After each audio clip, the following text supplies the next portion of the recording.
We are now on the record. This is the Kentucky Public Service Commission.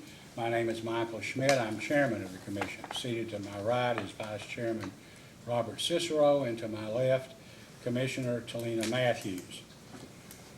We are here today for the purpose of taking evidence in case number 2018-00017, the application of the Martin County Water District for alternative rate adjustment. For a little background for people who are not only here but who may be watching this proceeding live, this case began with an application in early January of this year by the Water District for an application for an increase in its water rates of approximately 49.6%. After that filing, the district sought what we have called an emergency increase in rates,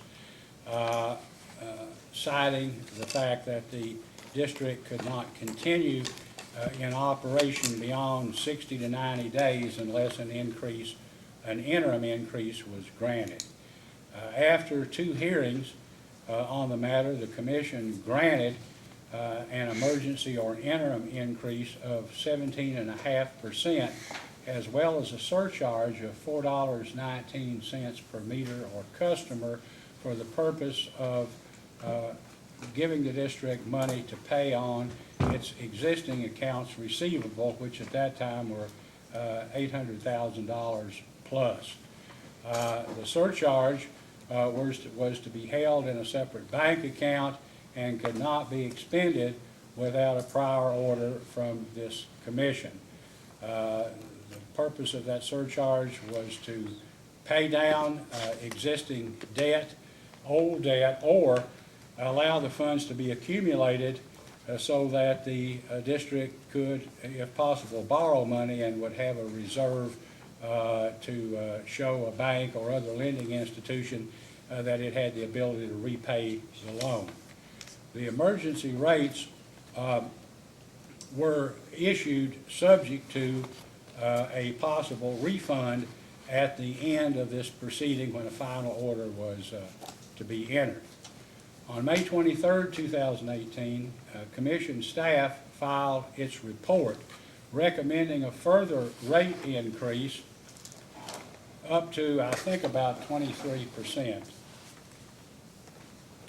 After the staff report was issued, the Water District disagreed with the staff report and requested that the commission in effect overrule or disregard the staff report and grant its original request for the full amount sought of approximately 49.6%.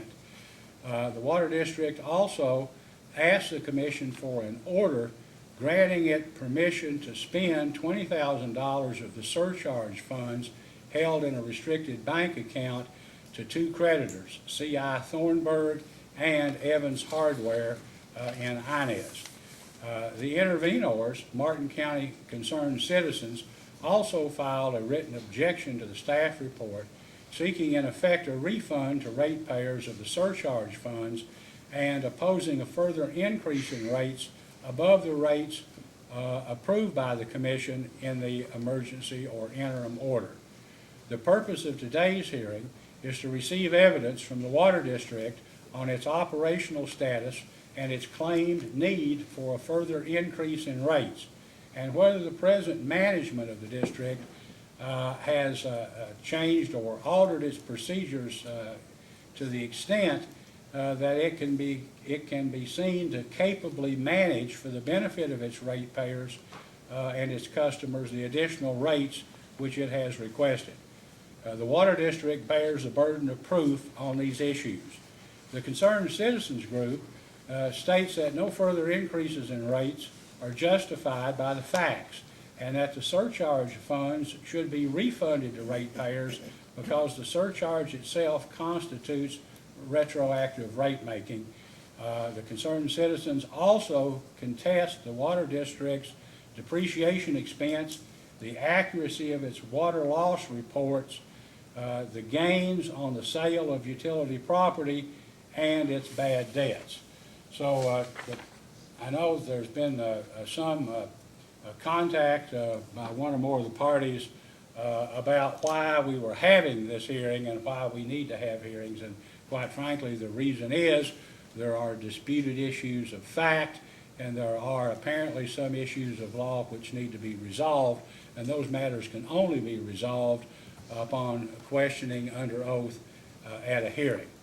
So the parties to the proceeding at this time are the Martin County Water District and, of course, the Martin County Concerned Citizens Organization. At this time, would counsel for the Water District please identify himself, his client for the record, and the witnesses that he has here today. Brian Cumbo, counsel for the Martin County Water District. The district has brought with it today, or brought to the hearing today, witnesses Alan Valines, Jimmy Kerr, Greg Scott, and Linda Sumsher, and Greg Heitzman.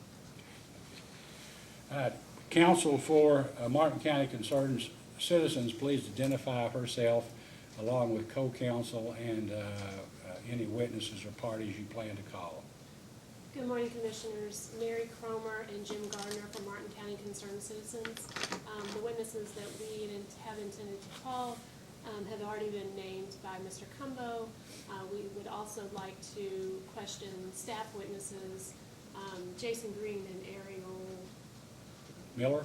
Miller. Yes, thank you. Thank you. Okay, thank you. All right, staff, Ms. Koenig? Brittany Koenig and Andrew Bacher, attorneys for the PSC, and we have staff Ariel Miller available for questioning. Okay, thank you. I know staff at my request has asked that we call Ms. McCoy. In fact, that was my request because at the end of the hearing I'd like to ask Ms. McCoy some questions and get her input on the issues that are before the commission here today. All right, I've checked the record and I see that an affidavit of publication in the local newspaper, the Mountain Citizen, was run, the notice was in the paper on July 25th, 2018, and so proper notice has been given. At this time, is there any member of the public present who would like to either make an oral statement before the commission or provide a statement in writing to be filed in the record? If so, please approach the microphone and provide your statement to the commission. There apparently is no one present in the hearing room who desires to make an official statement for the record.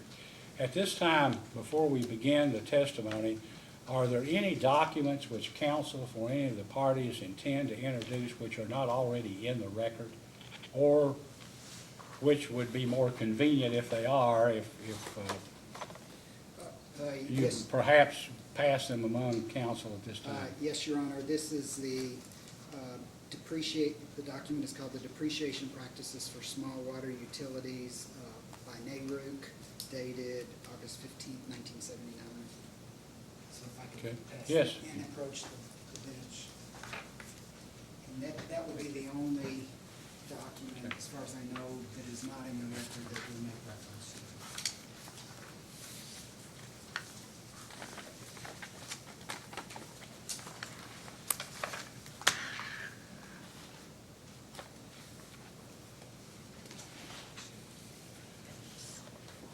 For the benefit of Mr. Cumbo and Martin County Water District, the document that has been distributed is the National Association of Regulatory Utility Commissioners depreciation schedule or practices for small water utilities dated August 15th, 1979, in which the Public Service Commission for years has used as a guide in establishing depreciation for the purpose of rate making. Are there any objections, Mr. Cumbo or Ms. Koenig, Mr. Bowker, to ultimately later on the introduction of this document? No objection. All right, with that, Mr. Cumbo, would you call your first witness? Yes, Commissioner, and just for a point of clarification, I think you addressed this, but I just wanted to make sure we're going to cover current operating status, what's been going on. That's correct. I mean, I know there's an independent investigation that's been launched about where $3 million went many years ago and other things, but as far as what we're concerned at this time, is exactly right. The operating status and the management status of the utility, you know, within the last 3 or 4 months up to now, from the last hearing in late February to now. Right? Our first witness will be Alan Valines. Okay, thank you. Would you please take the stand?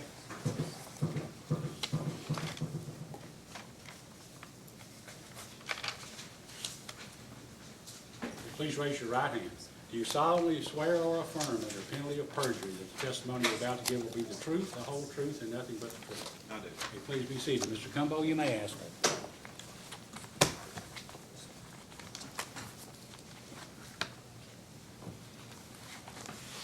Alan, would you introduce yourself to the commission? Tell me your name and where you live. I'm Alan Valines. I live in Bowling Green, Kentucky. Alan, what do you do for a living? I'm semi-retired. Before retirement, I had a civil engineering background, worked for consulting firms and with Warren County Water District for 33 years. And in the last 8 years that I was with Warren County Water District, I served as general manager. And what is your education? I have a BS degree in civil engineering technology from Western Kentucky University and a Master of Science degree from University of Tennessee in engineering administration.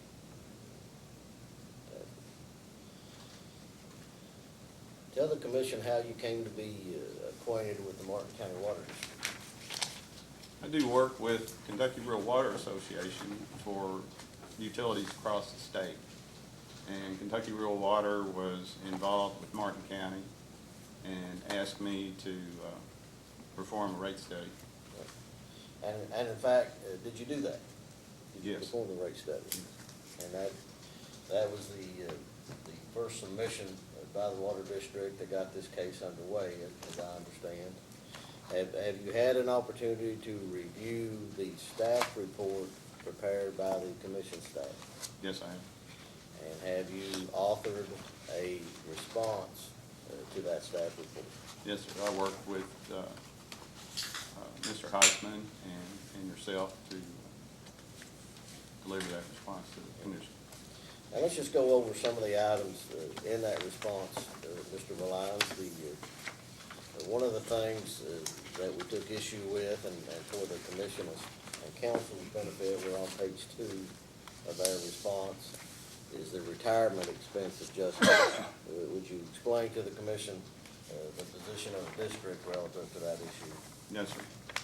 Well, first of all, I might just say that the district accepted many of the staff's recommendations as far as adjustments to the test year. And we only had 4 exceptions that we brought back in our response to the staff report. And the first one was the change in the employee retirement plan expense. The staff had made a large deduction, about $116,000 for the GASB 68 factor that was included in the expense that was originally shown, which we concur with. But what we wanted the commission to take into account is that there's been an increase in the retirement expense to the district since the test year of 2016. In 2016, the CERS percentage that the district had to pay was 17.06%. And currently, that percentage is up to 21.18%. And we would like the commission to take into account that known and measurable change in the expense, which we calculated to be about $21,375. I'm sorry, how much was that, sir? $21,375. I'm sorry, $275. $21,275. Thank you. That expense, of course, you know, the key words here are known and measurable. That is a fixed expense established by the state, That's correct. and certainly it's not gonna go down. No, sir. Unfortunately, that's true. Thank you. What is our next exception, the expenses attributable to water loss?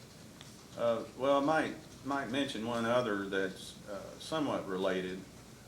The staff made a deduction to the salaries and wages expense of $63,206.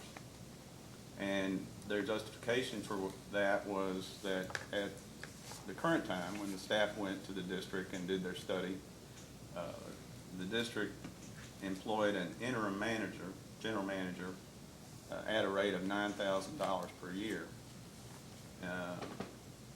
At the time, or during the test year period, there was a full-time business manager on staff, and the commission staff saw that that salary level had decreased to $9,000. And also, there was a vacant position at the district at the time, a person worked in the field. That position was vacant. And the third cause for that deduction was for overtime hours that had been expended. And commission staff suggested that those overtime hours were being used because of the high water loss percentage that is occurring in the district's distribution system. But we see that as being very counterproductive type deduction. When the district would go out after hours, make repairs to lines or services that were leaking and needed to be repaired to restore service or to continue service to a customer, and consequently also reduce water loss. Seems very counterproductive to deduct expenses for that overtime because they do have a high water loss. It seems that the commission should encourage that work instead of discourage it. So with the interim manager position, with the vacant field position, and with the overtime deduction, that all added up to $63,000. And the district is asking the commission to restore that amount of money to the pro forma. The district is in the process of hiring a full-time general manager at this time. I understand they've created a short list now and will begin interviews very soon. And that vacant field position has already been filled. So we ask that that $63,000 be restored. Now, of that $63,000, is that assuming that the general manager will receive a comparable salary to that received by the business manager? Yes. And in all fairness to the general manager, that salary may well justify an increase. That's right. This would be a minimum amount, but at least to go back to what was in place in 2016. Anything else about the employee wages? No, sir. Alan, I didn't mean to get ahead of you there. That's okay. All right, we're now ready to talk about the water loss expenses. Yes, sir. The staff made 3 adjustments to the 2016 test period expenses for purchased water, purchased power, and chemicals. And the staff standard is to not allow, and per regulations, is to not allow expenses that are incurred for water loss above 15%. The district's water loss in the test period was about 64%, which I think we all believe is much too high and needs huge amounts of improvement. But this can't be done immediately. It's going to be a process over at least a few years. The district is making headway, but in order to maintain adequate funding for the district while the district is trying to get to the 15% level, the district in its original application asked the commission, in accordance with the regulation, to allow alternate level of water loss to be considered in the rate. And I think the regulation calls it an alternate reasonable level. And we asked for 39% water loss, and that's just a step down, basically halfway between the 64% that was occurring in 2016 and the 15% that the commission and everyone else would like for the district to achieve, to give the district time. And the staff reduction in expense amounted to $253,000. These are expenses that the district incurs. It's money that they have to pay for power, for purchased water, and for chemicals. And if some amount of that money is not included in the rate, it's going to make the district suffer even more. We're trying to get the district back on a sound financial footing, and if they're not funded for those expenses that they actually incur, it's going to make it harder for them to turn this ship around and recover. So if the commission were to approve an alternate reasonable rate of water loss to be included in the retail rates, then of 39%, the amount of expense that the district would still not recover for those three items is $130,000. So it helps the district in the amount of a little over $120,000 difference to go to the 39% instead of all the way down to the 15%.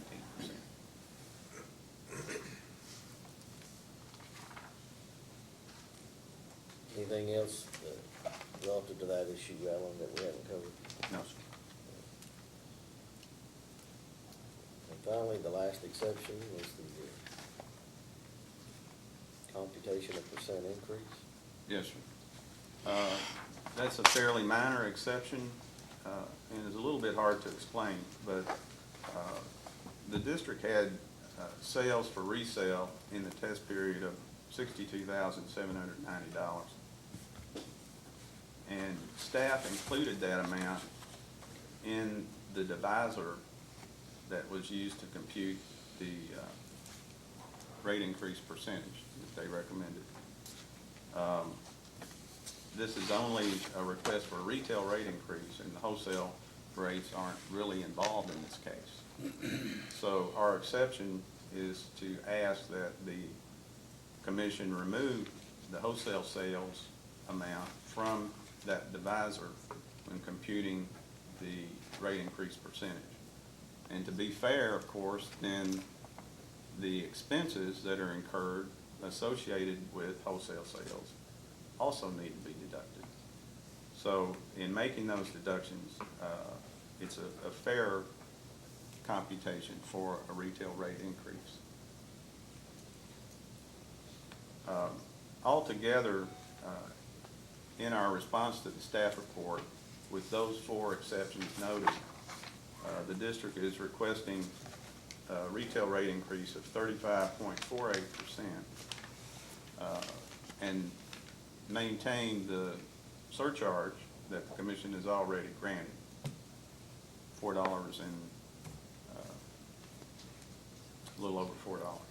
What was that percentage again? 35.48. Thank you. That was what was included in the district's response. And we only made those four exceptions.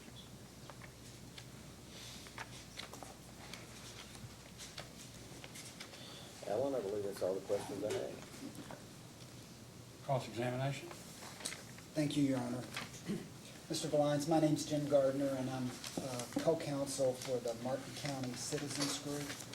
So I didn't hear your complete answer on the response to the staff report as to with whom you worked on that, on the response. So who did you Mr. work- Heisman, Okay. And Mr. Cumbo? Okay. You didn't work with Ms. Sumter on that? No, sir, don't think so. Okay. And in general, how many ARF applications, of which this is one, have you prepared? I think it's about 12. Okay. Did you review the response that Martin County filed, that Mr. Cumbo filed before it was filed? Yes, in somewhat different format. We drafted the language that's included, and then he put it in a more legal format before it was filed. Okay. And so you agree with everything that's in there? Yes, sir. Okay. And when you prepared the report itself, the application itself, with whom did you work at the district? Ms. Sumter and Joe Hammond was there at the time, but mainly Ms. Sumter. Okay. Did you review the water loss reports that have been filed by the district? No, sir. Okay. Do you know what the water loss has been this year? No, sir. And yet you believe that it ought to just be split down the middle in order to, in effect, get more revenue to the district? That's right. To give the district a chance to make those improvements that everyone here wants them to do, they have to have adequate funding to do this work that needs to be done. Are you aware that there's an issue as to how the water loss is even being computed, consistency and the measurements that they're using? I have heard comments like that. Okay. And yet you still believe it ought to just be split between the 64% and the 15%? Yes, sir. Okay.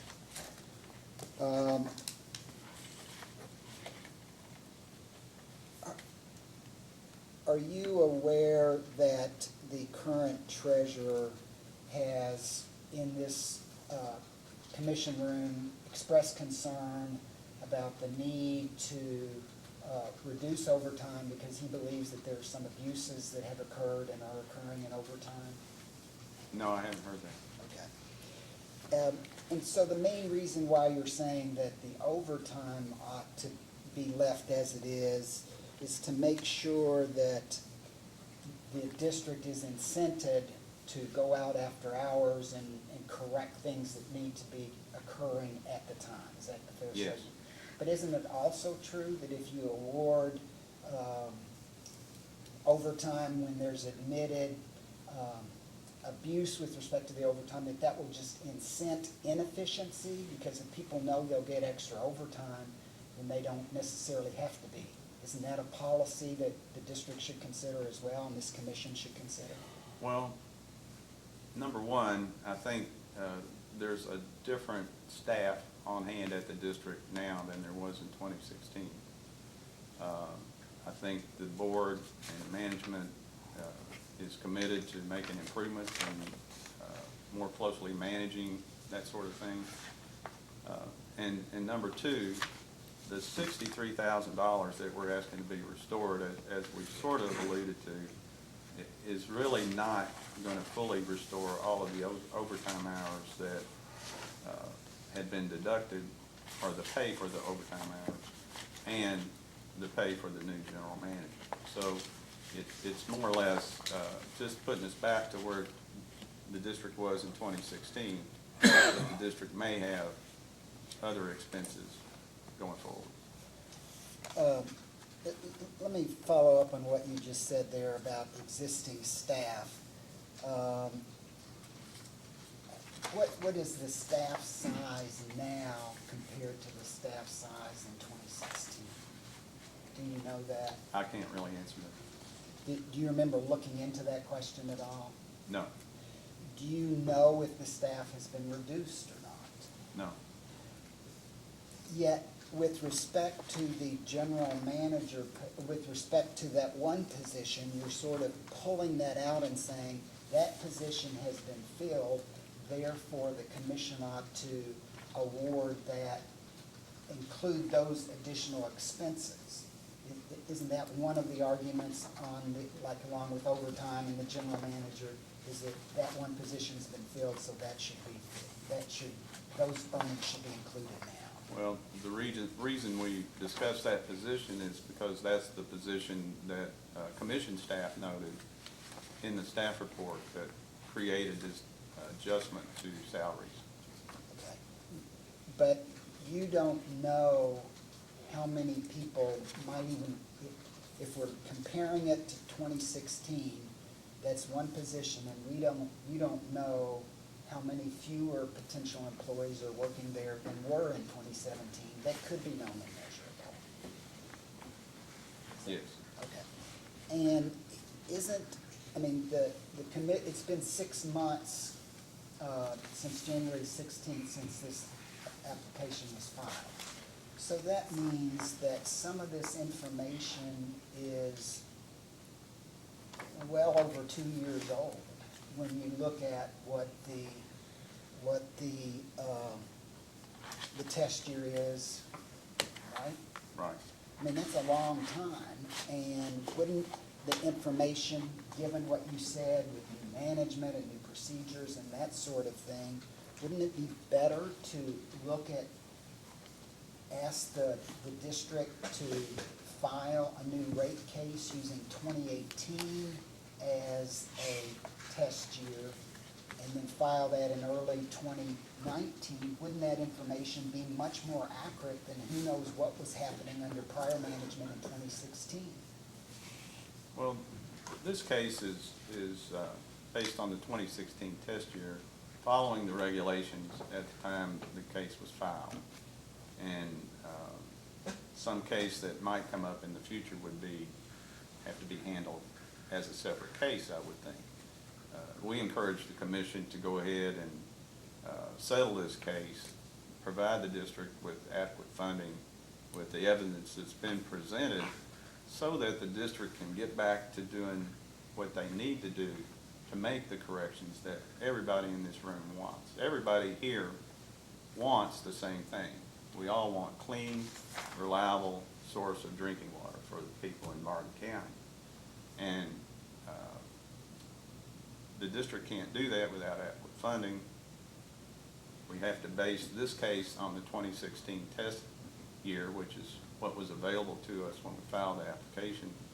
And then if another case comes up in a couple of years, that would possibly make a change, but possibly not. My suggestion is that we just move forward with what we have on the record. But you acknowledge there have been a lot of changes since this management has taken over. I'm really not aware of changes. Oh, I'm sorry, I thought you indicated that you were aware of changes. Oh, I'm aware of changes on the board and on the management side, But not as far as operations? no, sir. You're not aware of operation? Okay, I'm sorry, I misunderstood. Now, you indicated with respect that, with respect to Greg Scott's position, the general manager, you indicated that they've narrowed that down, but here we are 6 months after you file. That amount of money is not known and measurable at this time, is it?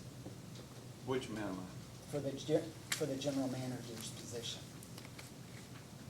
Because wasn't that one of the 3 things that you indicated go into the salary and wage adjustments? Well, what we assumed with that suggested adjustment was that the general manager's salary would be at least equal to the business manager's salary that was included in the 2016 test year salary expense.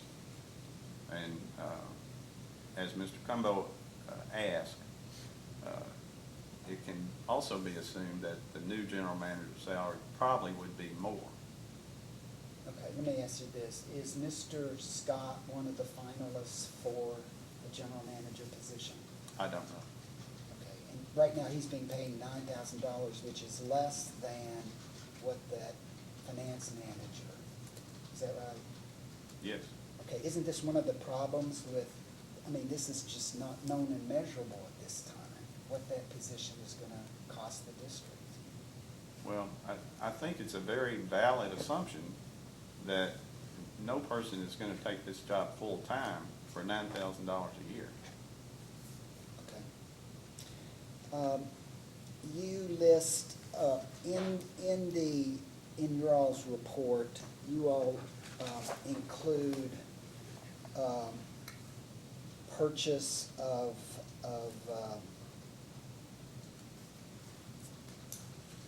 you have, excuse me, you have rental of real estate, and then, of course, there's purchases that are made for property and matters like that. My question is, do your source for those numbers that were used in your schedule of adjusted operations, that came from Ms. Sumter, is that right? Well, yeah, she delivered it, but it's actually the Public Service Commission annual report that is the document that provided those figures. Okay.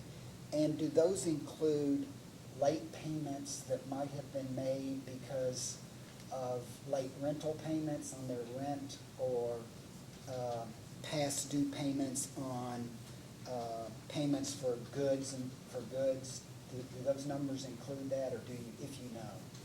Do you mean payments the district made for goods and services? In or- 2016, yes, sir.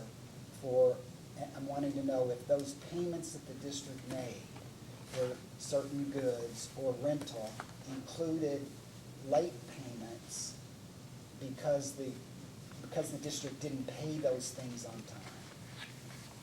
I don't know. Okay.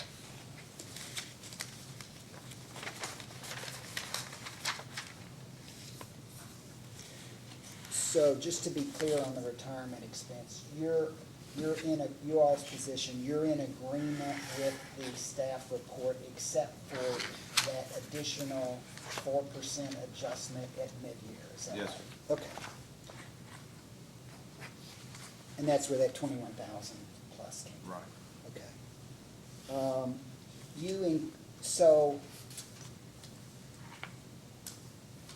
So the bad debt expense, which you all listed, which commission staff accepted, of $67,000, did that also come from the annual report that Martin District filed with the commission? Yes.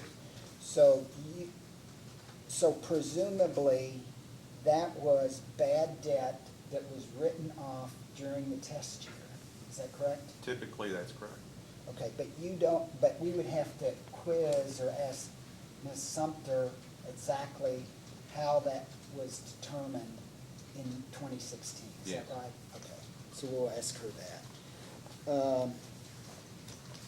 Now, I'm going to hand you the one last copy of the depreciation schedule, if I may approach, Your Honor. Yes, you may. Thank you.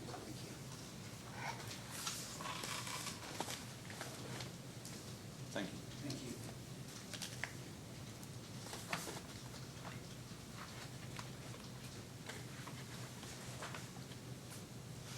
Mr. Valines, are you familiar with this document?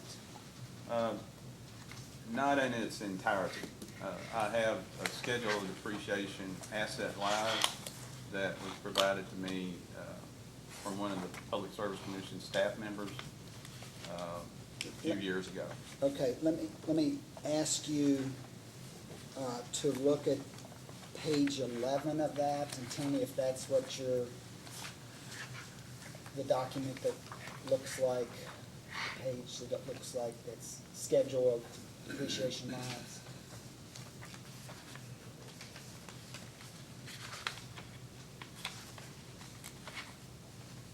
And the page. Yes.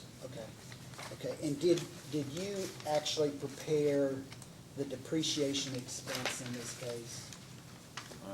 Not the expense itself. I prepared adjustments to the depreciation expense that was included in the annual report.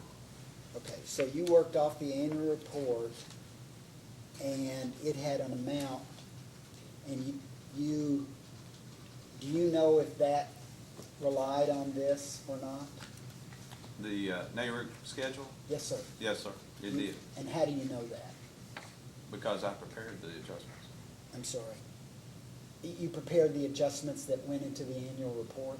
No, adjustments that were in the district's application for this rate increase. Okay.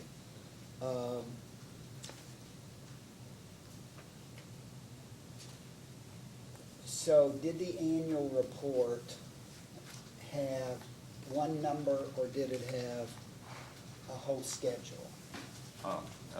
The annual report had one number for depreciation expense. So where did, do you know where that one number came from? It came from a depreciation schedule of many items. Okay. I mean, hundreds Sure, of items. sure.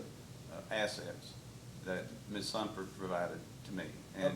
And I checked that the total at the bottom of that schedule was the same total in the annual report. Okay, and then you made adjustments from that? Right.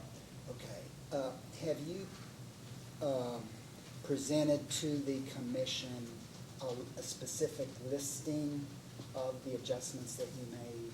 Yes, sir, it was in the original application. Okay. Item by item, those adjustments? Yes. Okay. Some items were combined, for example, pipelines. There were many separate listings for pipelines, and those were grouped because they had similar asset lives, both originally and proposed. Approximately how many items, I'm just seeking a range, did you make adjustments to?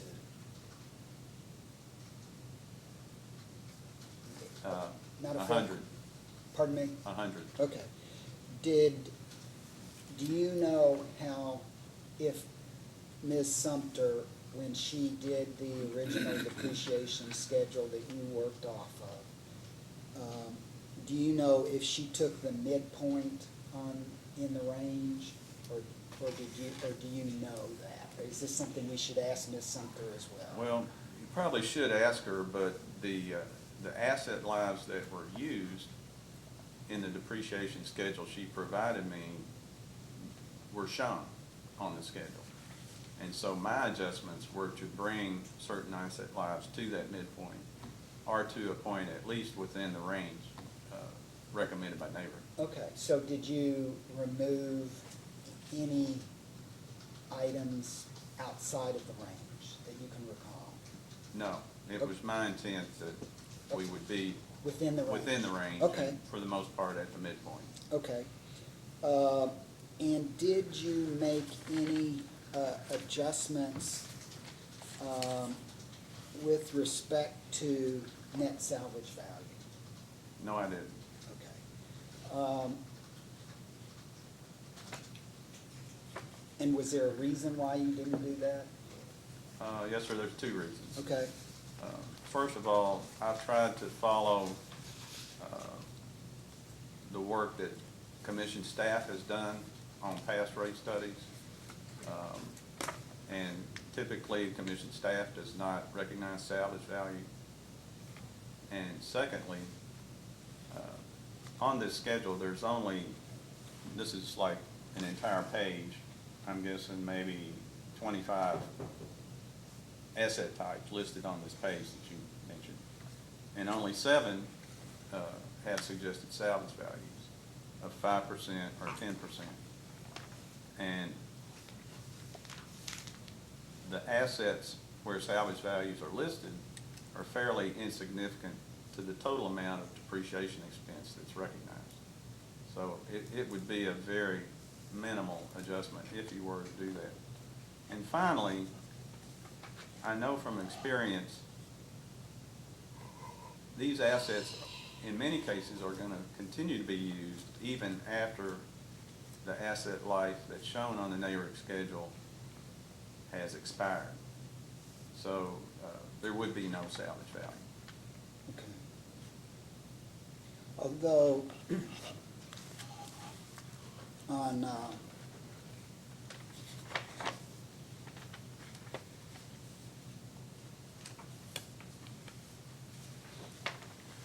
page 2 of the NARUC chart that you've been given, it does indicate near the bottom of the page that one should do, it says the principal objective of recognizing depreciation as a cost of service is to allow the utility to recover the cost of the depreciable investment less estimated net salvage. It does say that, right?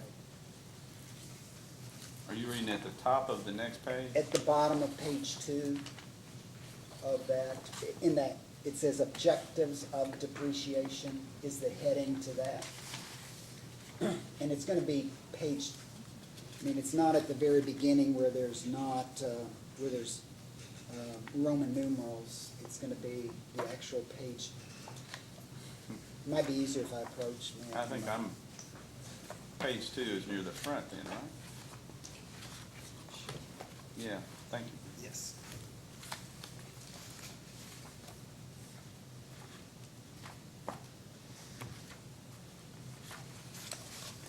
Okay. There's page 2, sorry. Okay. Yeah, there was confusion.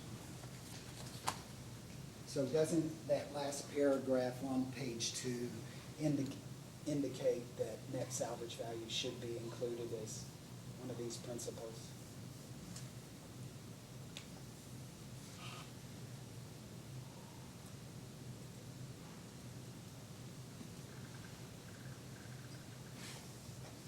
Yes, it does say that. Okay.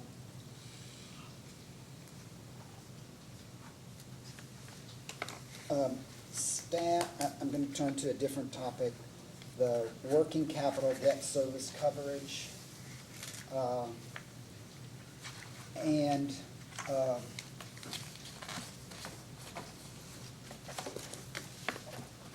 the number that staff used for additional working capital on the staff report at page 14 is $38,822.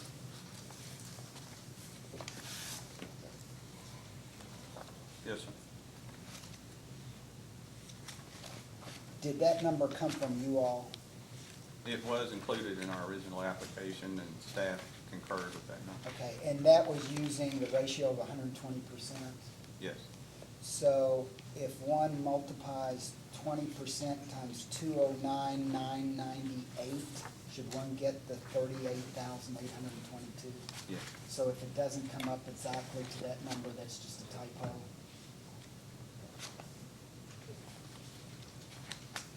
Well, there's a lease from CAECO that's not included in that. The coverage was only on the KIA loan and the Kentucky Rural Water Finance Corporation loan. Okay, so, Because a lease would not get the same treatment as far as Okay. coverage goes. and I think the staff report indicates that. So does when it says above that line of additional working capital where it says average annual principal and interest payments, does that include lease payments on the CAECO lease that you're talking about? Yes, it does. It does? Yes. Okay. Do you,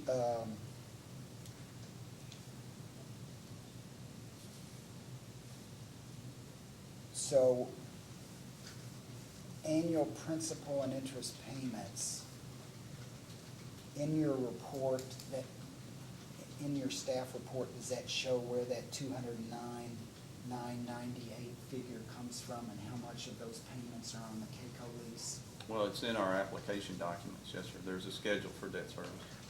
Okay. And the debt, again, just to be clear, the debt service does include the CAECO lease.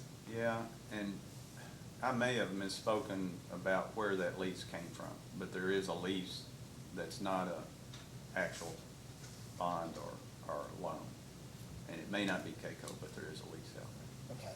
So, but again, it's CAECO or somebody else? there.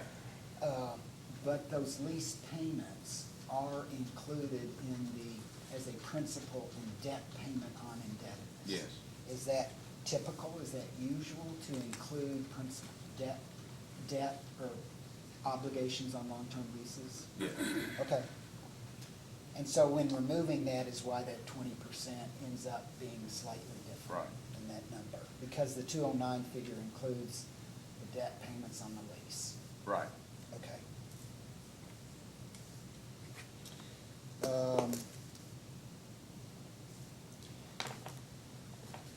Now,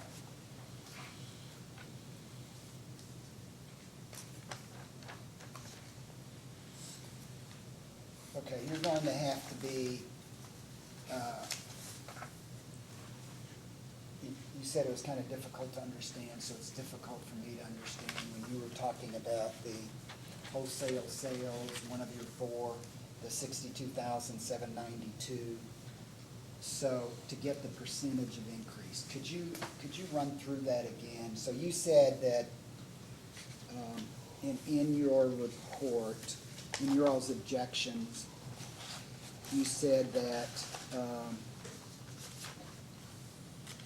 it includes $62,792 in wholesale sales revenue.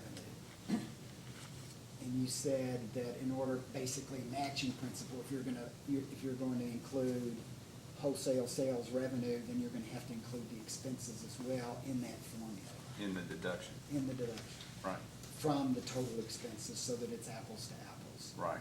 Okay. Your report, your objection or your response to the staff report does not have what the amount of expenses that you all deducted as well. Well, it does, actually. Could you show that to me, please? Yes, sir. Just so I understand that, because I had trouble understanding this, and I'm sorry.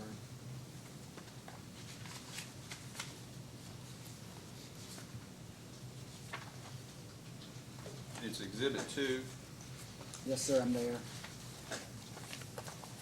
in our response, and at the bottom, under the heading of revenue requirements, Yes, sir.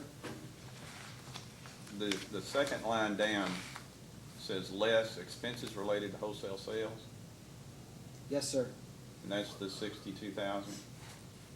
And then, third line from the bottom, it says adjustment to deduct revenue from wholesale sales, and it's the same 62,000. I don't see the first 62,000. Right, under revenue requirements. Oh, I se- see. Second line down. So the revenue and the expenses were exactly the same number? Well, that's just an assumption.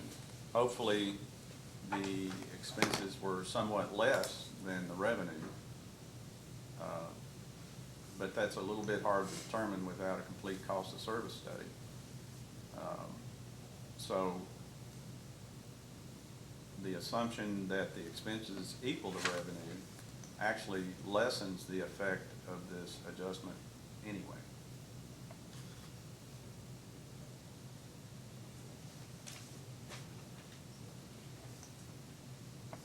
Just so that I understand. Okay, so I see the 62, appreciate that. That wasn't, deducting the expenses wasn't included in the text of what you all said, though. In the text of the response, Yes, sir. it was mentioned.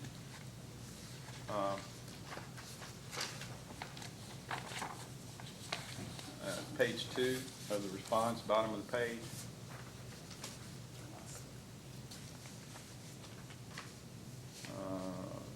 Let me just start third sentence. Since the current case involves only retail rates, only retail sales should be included in the calculation. Likewise, I an see. adjustment is required for expenses related to water produced and transported for wholesale customers. No, I got it. Thank you. I appreciate that. Sorry I didn't catch that. That's okay.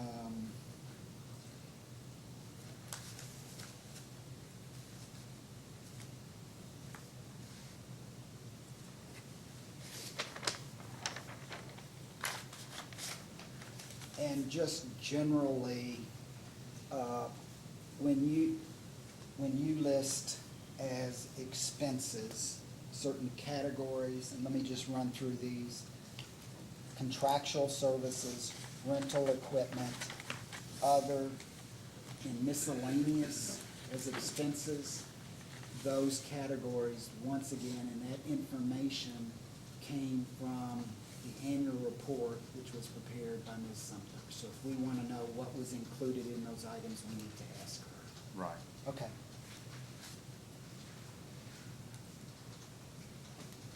No further questions, Your Honor. Yes, please. Good morning, Mr. Lyons and Brittany Koenig. Okay, so you prepared Martin County's ARF application in this case, correct? And do you know of any known and measurable changes, since Martin County's response to the staff report that would affect your application for proposed rate increase? Well, just heard some conversation this morning about some increases in electricity rates. But I haven't seen any figures on that myself. Okay, so you haven't seen any evidence of the increases to their power bill, but that might be a known and measurable change? Could be. And what about, any expenses, for an intake system or repairs to an intake system here recently? Well, you're right. I did hear that there had just recently been a repair to a pump at the intake. Okay, have you seen any invoices for? No, ma'am.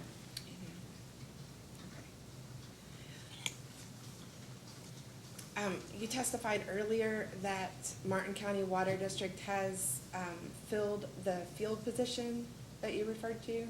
You've already filled that? As a post-hearing data request, could you supply the wage rate information and salary for that position? Well, I can, but I'll have to get that from someone else. It might be, you could request that directly from the district. Okay. Could the district provide that information, Mr. Cumbo? And I think Mr. Gardner asked you about the position for GM. Until you have an amount for that salary or you've filled the position, I understand that you're assuming that it would be about that, but it's not a known and measurable amount yet. Is that correct? That's correct. And in reference to your testimony about your water loss proposal to split the difference and try to create more revenue, do you have any reference to a prior rate case or commission case where the commission has designed any type of water loss program like that to accept anything more than 15% water loss? No, I don't Okay. know of any, but I know there is a provision in the regulation that the commission can do that. And I think if there were ever a case where that provision in the regulation should be applied, it's this case, because of the extraordinary situation that Martin County Water District is in. Okay, and in your experience, I mean,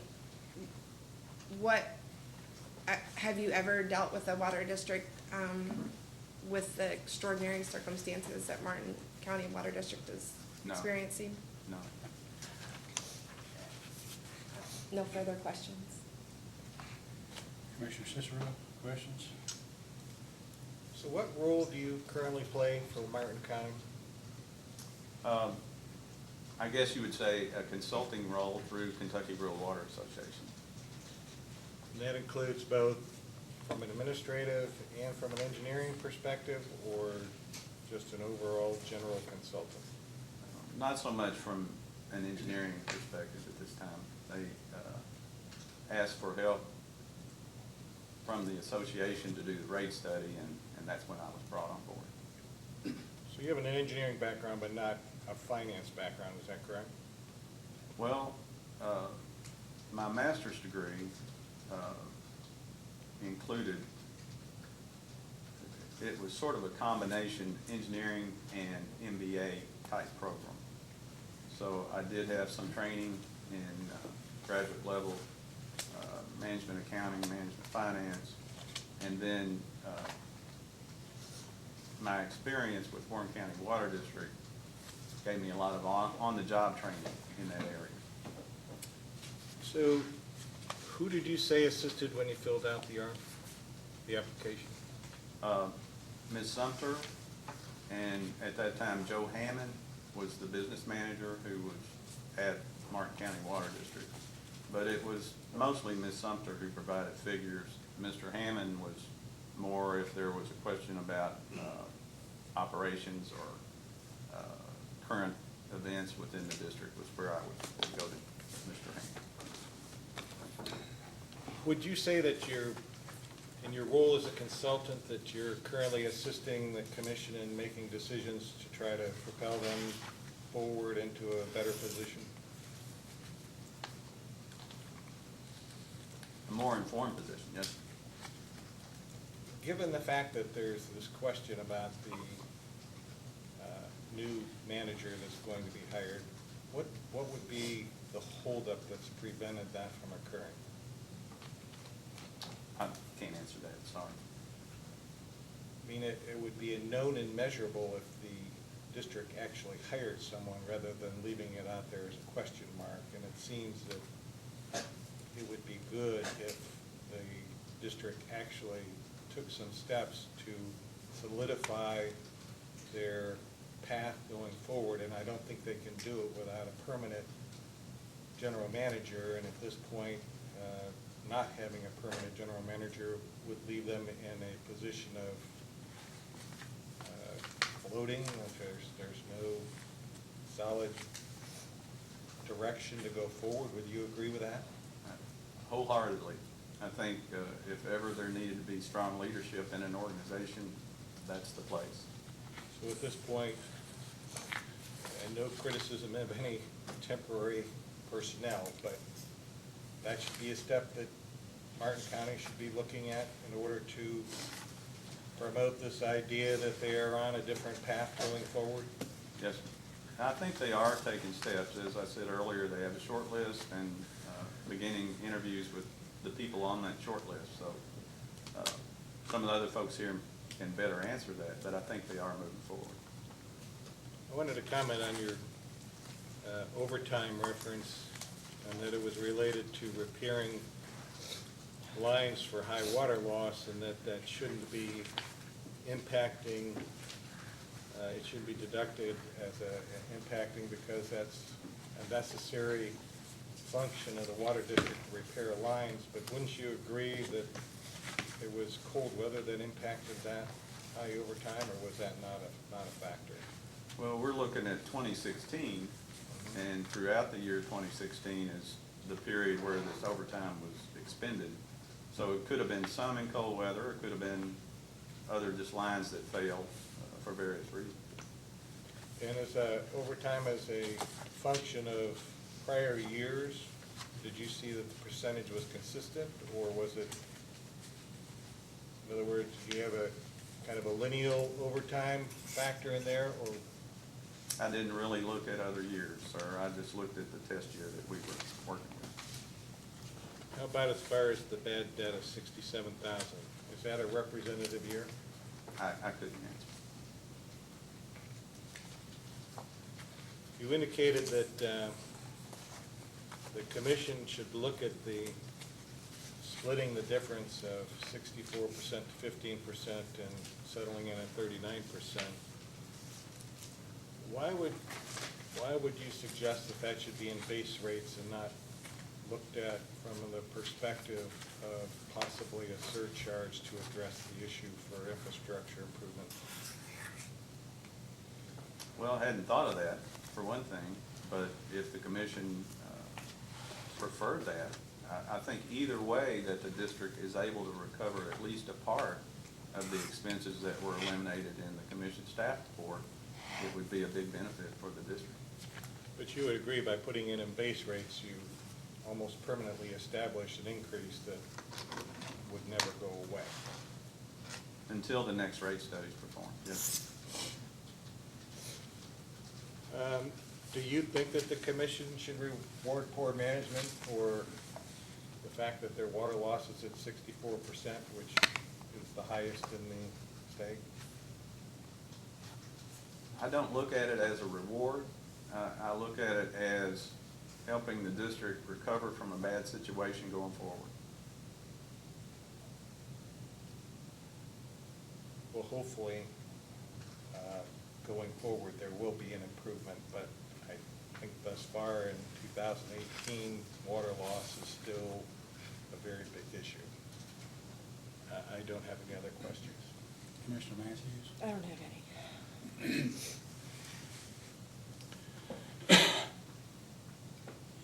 How, you indicated that I guess the Martin County Water District present status, I think somehow you indicated was extraordinary. And you were asked if you had ever been involved in or had any knowledge, I think, of another water district that had come to this extraordinary point. Is that correct? Yes, sir. What, in your opinion, caused Martin County Water District to come to the extraordinary or precipitous point at which it now exists? Sir, I'm sorry, but I cannot give an opinion about that. I don't really know. Well, do they suffer at this time from an inadequate rates? Yes. Do you know when they last asked for a rate increase? I believe I saw the last rate increase was in 2010. So that was 8 years ago. Yes, sir. Is that good practice, in your opinion, for a water district, a rural water district that has infrastructure problems to go 8 years without requesting a rate increase? I wouldn't recommend it, no, sir. Are you familiar with the fact that 1998, 9, 2000, 2001, this Martin County Water District was in here to the Public Service Commission with much the same problems as exist right now? No, I wasn't aware of that, sir. And that a management audit was performed, which basically made a number of recommendations that the district take or pursue in order to achieve financial viability. You aware of any of that at all? No. Isn't it true that, in your opinion, that the reason that this water district is in a state of financial extremis or close to financial death is because basically it's failed to collect adequate revenue and to properly manage the revenue that it did collect? Would that be fair to say? It would appear so.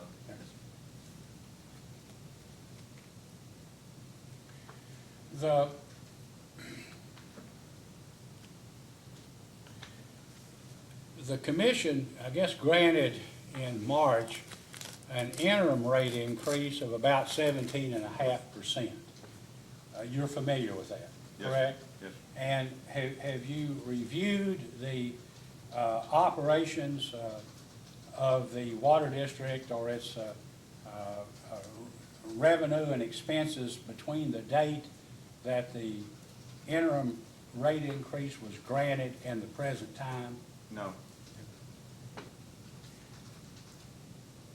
Is it your opinion that the interim revenue increase of 17.5% is not adequate? Absolutely. Okay. And why isn't it adequate in your opinion? Well, from the pro forma that we presented in our response, there are other expenses that need to be recovered, and even the staff report recommended 23.7% in addition to the surcharge, which would be some 6% higher.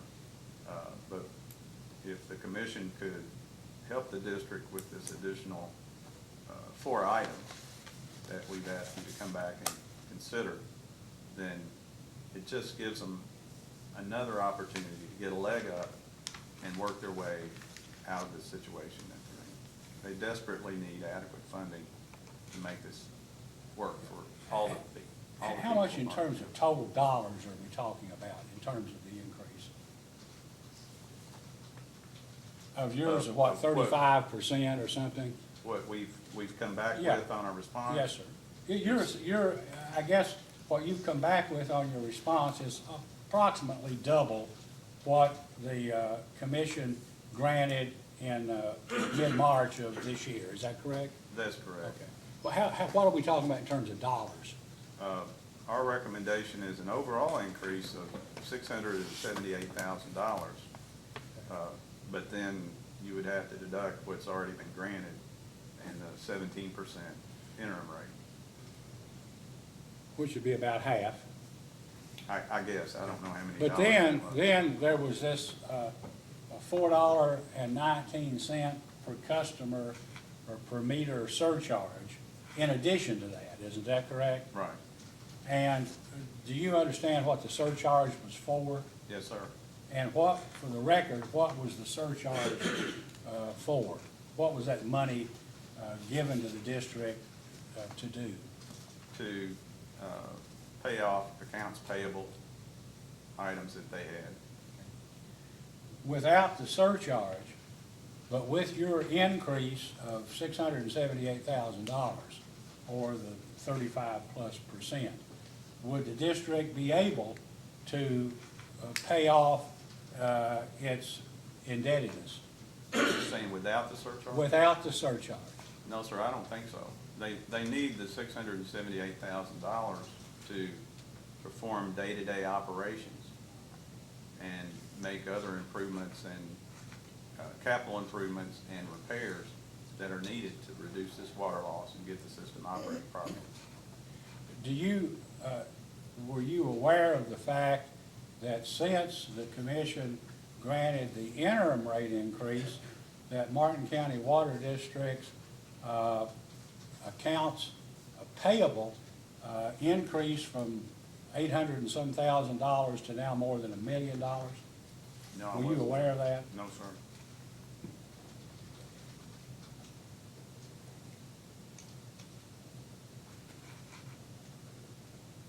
Do you know how many customers Martin County Water District has? I did know, but I don't remember. Not a great, it's a small water district. isn't it? 2,300, something like In one of the poorest counties in the United States, isn't that correct? that. Yes. Don't you think that it would be better for the ratepayers in Martin County, or for the people who wanted good water, if this water district put itself up for sale or merger with some larger entity which could actually operate it and socialize the costs over a larger number of other customers? I don't think I would be a good judge of that, certainly. Sorry.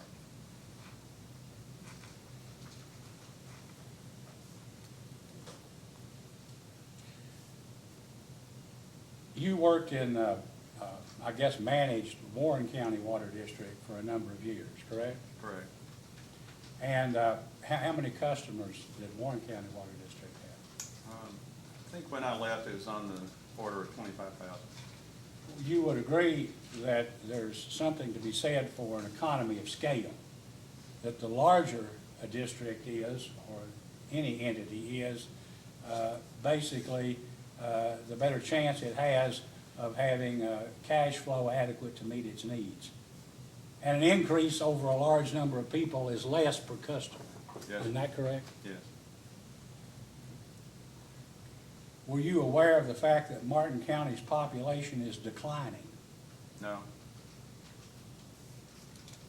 Would a declining population be a negative factor in terms of providing services at a rate that its customers could afford to pay? It would be negative, yes.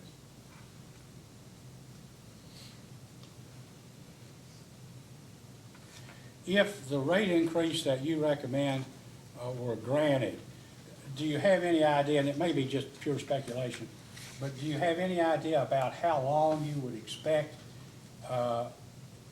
this rate increase would satisfy the requirements of the district so that it wouldn't need to come in for another rate increase? Well, speculation.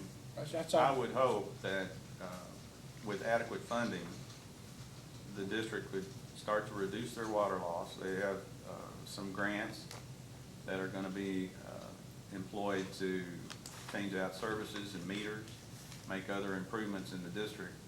And then with the funds that are generated through this rate increase, they start to get that water loss down, then the expenses that are reduced through reduced water loss would help to offset any future increases in other expenses the district will have due to ordinary inflation or declining customer base, loss of revenue. So I guess if I were to speculate in a very positive way, I would hope that this rate could last for a long time.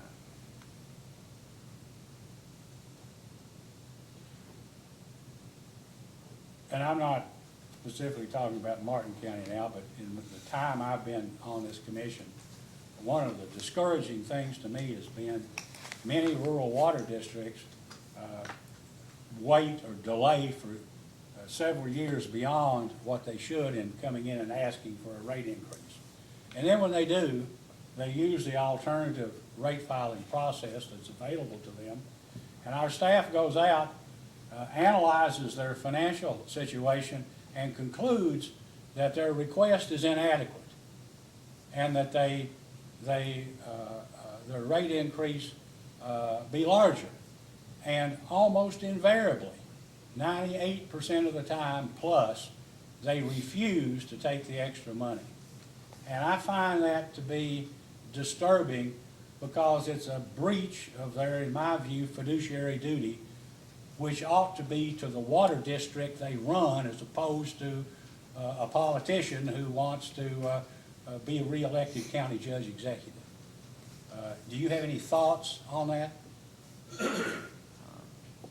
Sir, I agree that rate increases should come with every 2 or 3 years if the expenses are increasing and not wait for a large increase. I think that's harder for everyone to absorb and to deal with. I don't know exactly why some districts don't do it. I do know some of the cases I've worked with, districts have opted not to go with a slightly larger increase because there's a further delay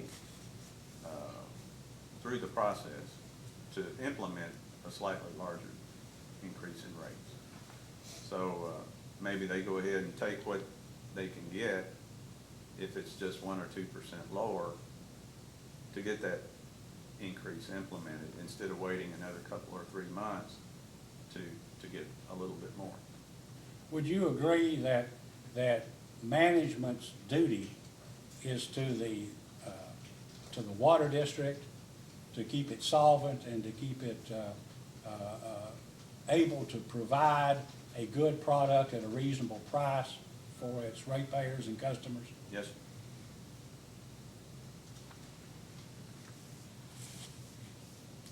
You indicated that you were aware that the district had or was going to be the recipient of 1 or 2 grants to help it basically improve its infrastructure. Is that correct?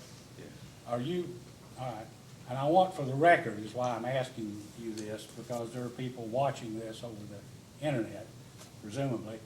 Are you familiar with whether or not those funds which the district is to receive for improving infrastructure are limited in terms of what that money can be used for?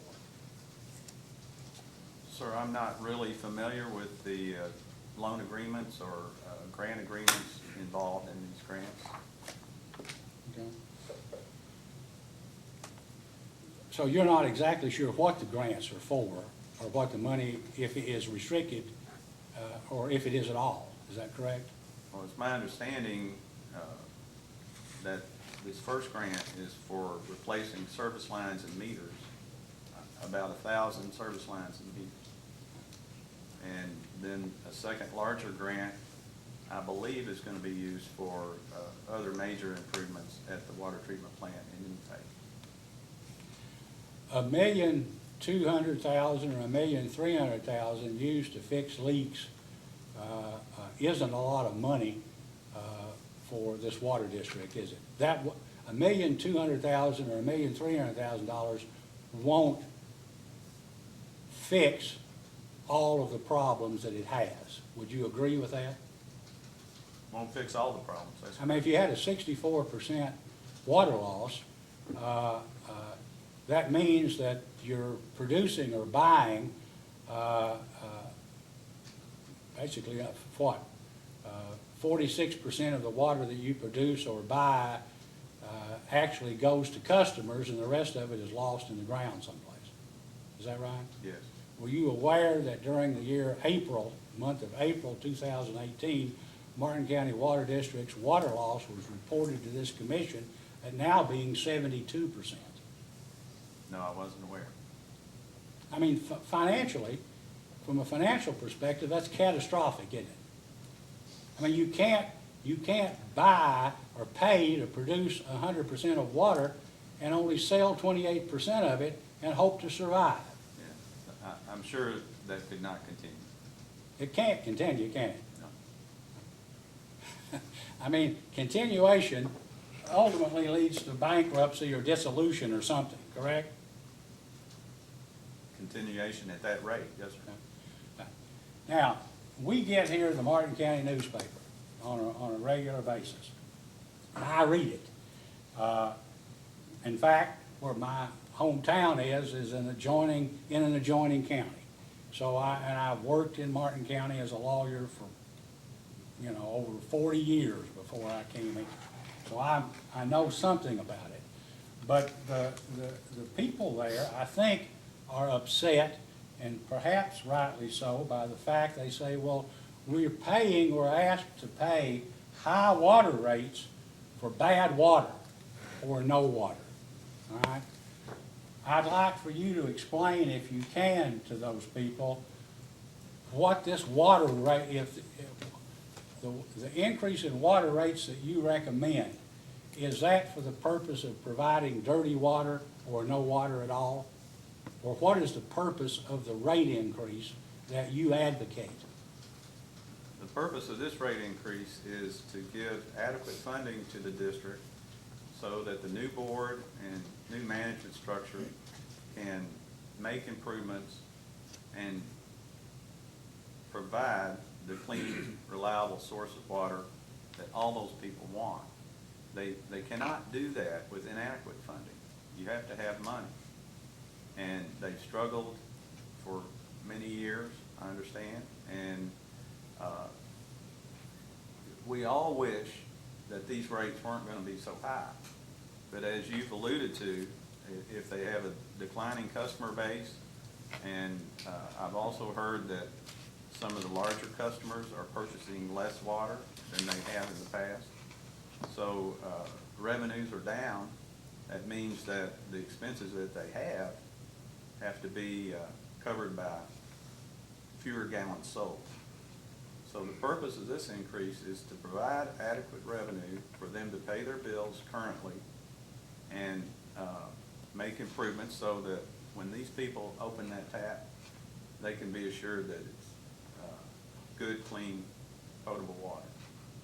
In effect, you're saying that, I think, that the rate increase for which you advocate is to fix a system and provide good water at some point in time in the future. And absent that, there's no hope of ever having good water. I Is would that agree. essentially correct? Yes, sir. There's an old adage or saying, a stitch in time saves nine. If this water district had kept its rates up or had been managed a little better, maybe the people there would have good water today and not have to pay so much for it. Would you agree? That's a possibility.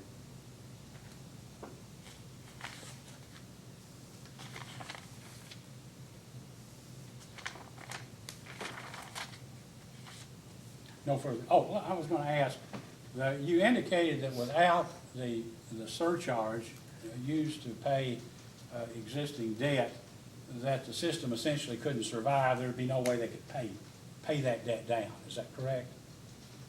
Yes, sir, that's correct, because the rates that, even with 35% that is included in our response, they wouldn't have money available to pay those debts that have already been incurred. This was only for current expenses Okay. and future increase, and future improvements. And sometimes when people find out they're not going to get paid, they're not required to sell, are they? No, sir. And so if you don't get paid, you don't give your product to the one who seeks it. Is Yes, that sir. fair to say? And I don't know what the district would do.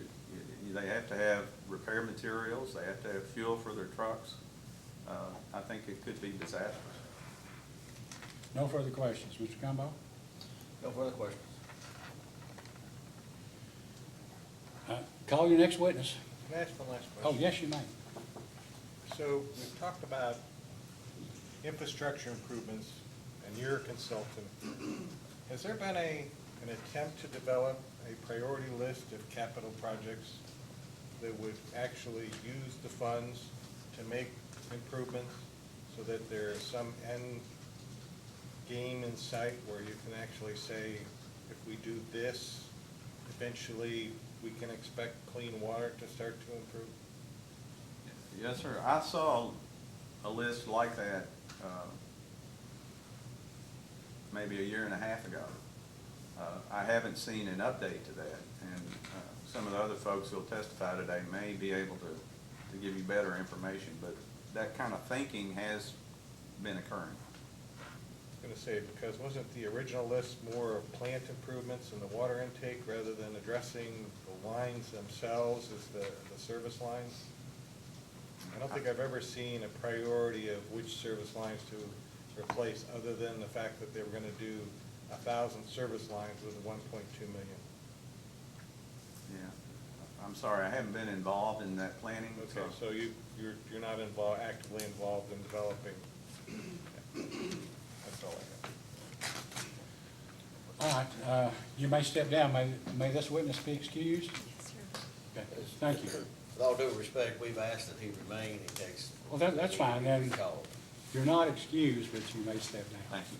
All right, it's now 10:30, and we're gonna go beyond lunch anyway, so let's take a 15-minute break until the quarter to 11. Thank you. We're now back on the record. Mr. Cumbo, please call your next witness. So Jimmy Kerr.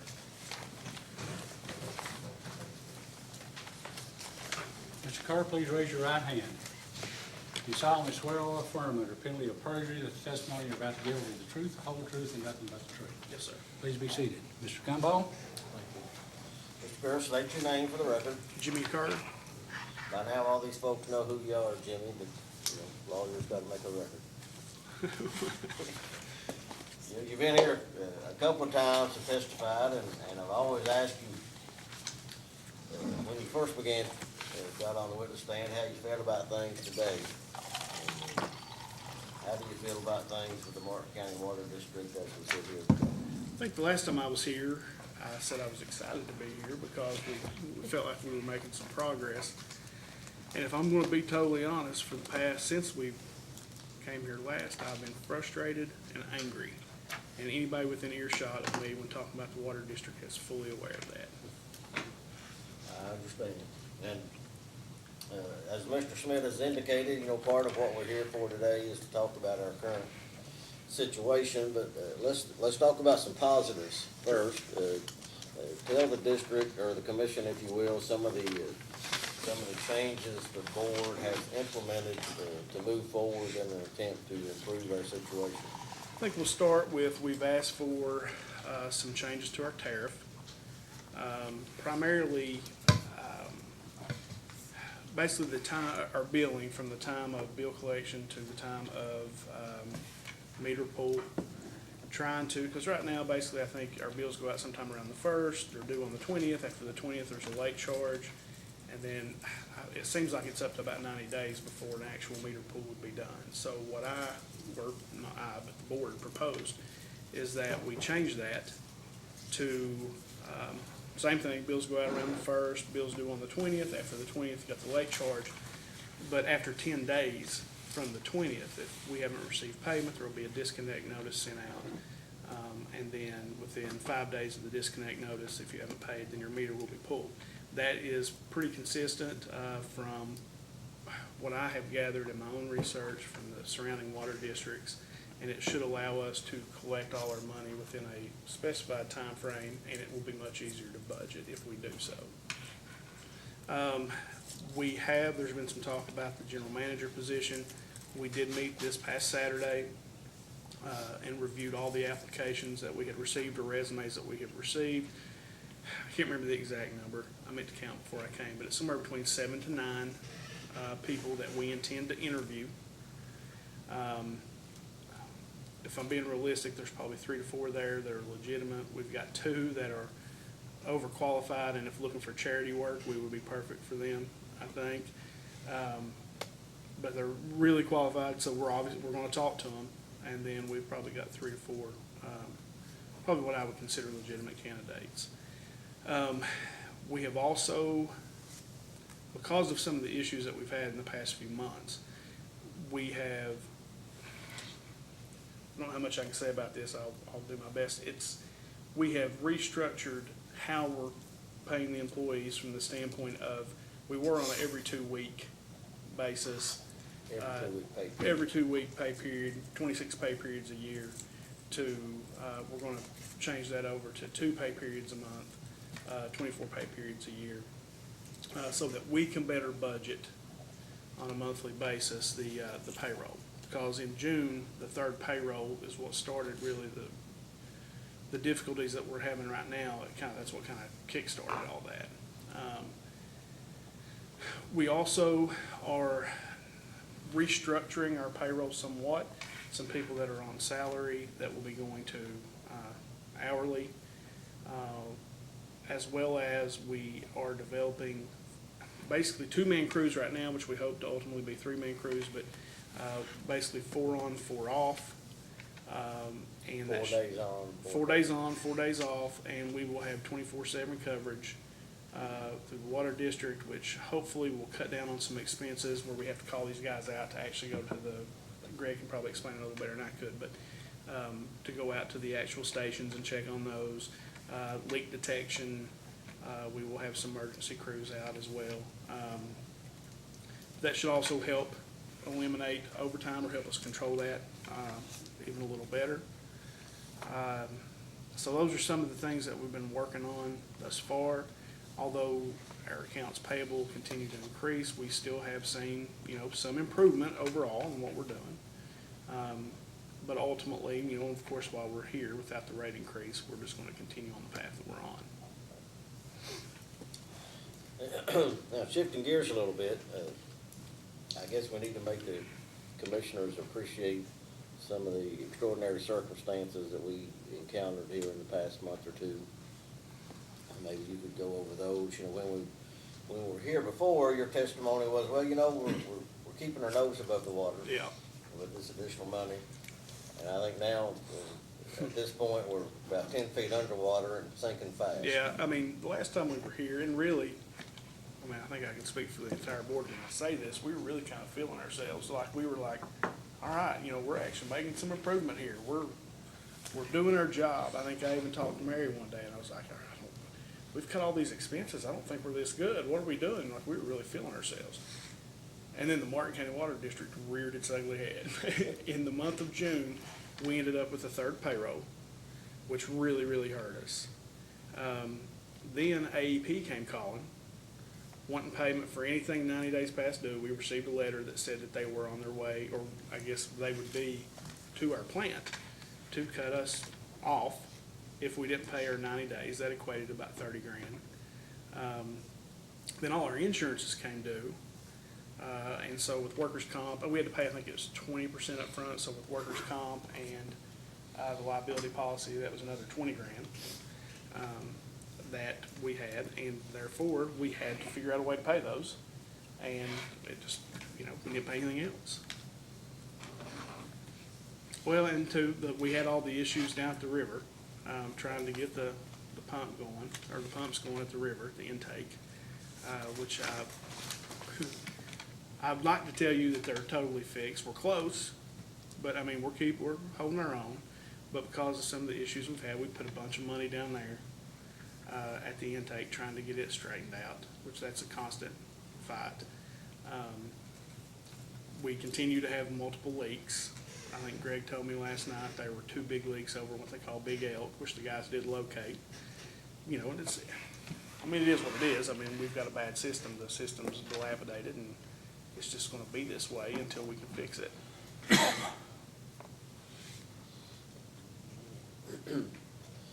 Tell the commissioners about your negotiations or consultations with the Prestonsburg City Utilities relative to the tank and pumping situation.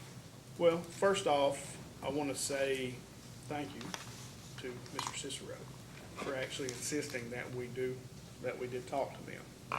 Because while in one sense from the actual leasing of the tank or the sale of the tank or anything like that, it's not been fruitful. I mean, but it did help us determine what Prestonsburg's position was.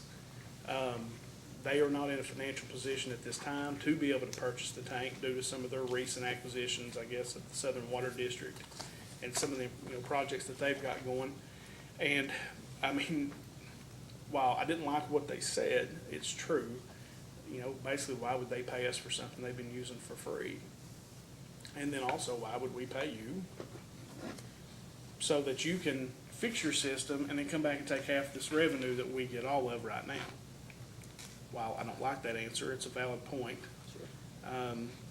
And so I better understand their position. But what has come from it is that Mr. Campbell and I have developed somewhat of a relationship in that I can call on him and pick his brain. And, I mean, I just ask for advice, really. I mean, about, this is, how do you do this? Like how the 2-man crews or 3-man crews, or how do you leak detect, just various things, I mean, that come up. We also have now started a pumping schedule that we started this past Friday. Pumping into the tank. The Honey The Branch. Honey Branch tank, yeah, to pump to the Honey Branch tank. They have agreed to allow us to pump right now from 10 p.m. to 4 a.m., which will allow us to take advantage of maybe a little lower rate with AEP. And like I said, opened up some communication between myself and Mr. Scott and the plant operators as far as what we can pump daily. I have no misconceptions that we're going to pump half of the overall use of the prison itself, but if we can pump enough to maybe make a little revenue, it would not owe them, basically. Just get to the point where we don't owe them, and use any revenue we have to continue to pay down some of the current debt that we've accrued with them. And Mr. Campbell has agreed to basically sit down and help me work out the math problem with what I brought up last time about the tank itself, accounting for the water that's in the tank. And which he tries to explain it to me, and I guess it somewhat makes sense, but until I actually get it down on paper and actually see it, I won't fully understand it. But he's agreed to that too, that we could sit down and kind of work those numbers out so that I better understand what's happening up there.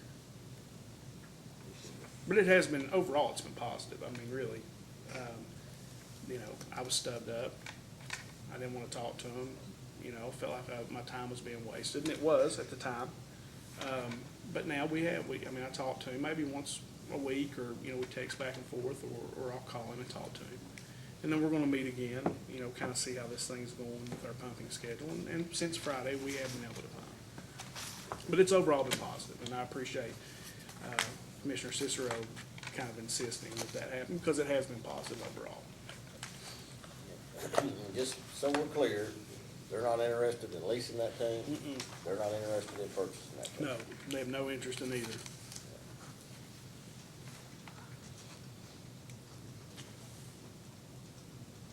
Yeah. What's the status of our grant monies that we've applied for, the ARC grant and the AML grant? And hopefully I'll say this right, but both the agreements for both projects have now been executed. I think that's how that's supposed to be said. Now, the ARC grant, it's my understanding, per Mr. Heitzman, that we are a couple of weeks away from actually bidding that project. And then, once it's bid, I'm assuming it'll get started, and that'll be the roughly 1,000 service lines and meters, which will help, obviously will help somewhat. The AML money, agreement for that has been signed as well, and that is secure. We are in the process through Big Sandy Ad and with the help of Mr. Heitzman, he's kind of leading that charge for us, of putting out, what's it called? The RFP or RFQ for new engineers to look at the particular intake project as well as the plan itself, and maybe look in a different direction than what we've done in the past as far as engineering is concerned, and that process is underway. And again, hopefully we'll have, a decision on an engineering company by the fall and kind of proceed with that grant as well.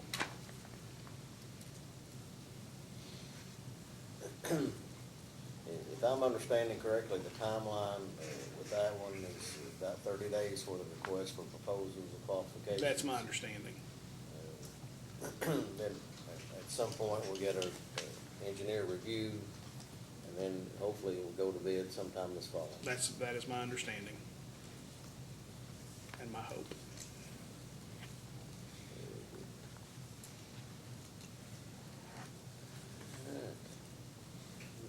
What about our cash flow position? What cash flow position? We don't have a cash flow position, and we don't, I mean, basically, you sit down at the beginning of the month, at this point, you sit down at the beginning of the month and you look at the things that have to be paid, and all our money's spent before you collect a dime, in labor, AEP, chemicals, the major important things. All that money is essentially accounted for before we ever even start. There is no cash flow position. And as we sit here today, in your opinion, can the district survive with the rate increase proposed by the commission staff? No. No, I mean, we need pretty close, in my opinion, we need pretty close to what we asked for, if not all of it.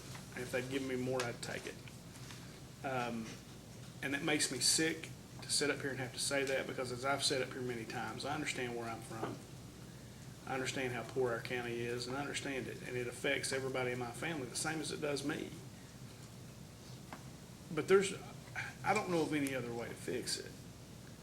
It's just like with concerned citizens. I know concerned citizens wants the same thing that I want. They want good, clean water for our community, but yet they fight the actual rate increase itself, and I don't understand that. I mean, because grant money is not going to solve our problem, okay?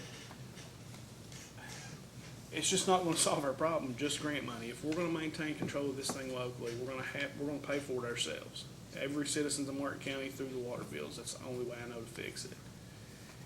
And I guess that's where a lot of the frustration comes from is, just knowing that that's what it is, but yet we get fault from every direction. It's like you're rowing a boat going upstream, and you've got 2 to 3 parties sitting in the back rowing the opposite direction. We're working as hard as we can to try to fix this thing. And that's the frustrating part, is because I know without this rate increase, we won't survive. And I don't know that, I think someone mentioned about selling us. They're gonna have to increase our rates too. There's no way, they still buy the same dilapidated system that we've got now. It's gonna be the same thing, but maybe if we have some local control of the system itself, maybe we can control some of that. That's the hope, but nothing changes without more money. I mean, I hear a lot of the complaints. It's, well, we've got leaks all over the place and you guys don't come fix them fast enough. Well, we don't have enough guys. You know what fixes that?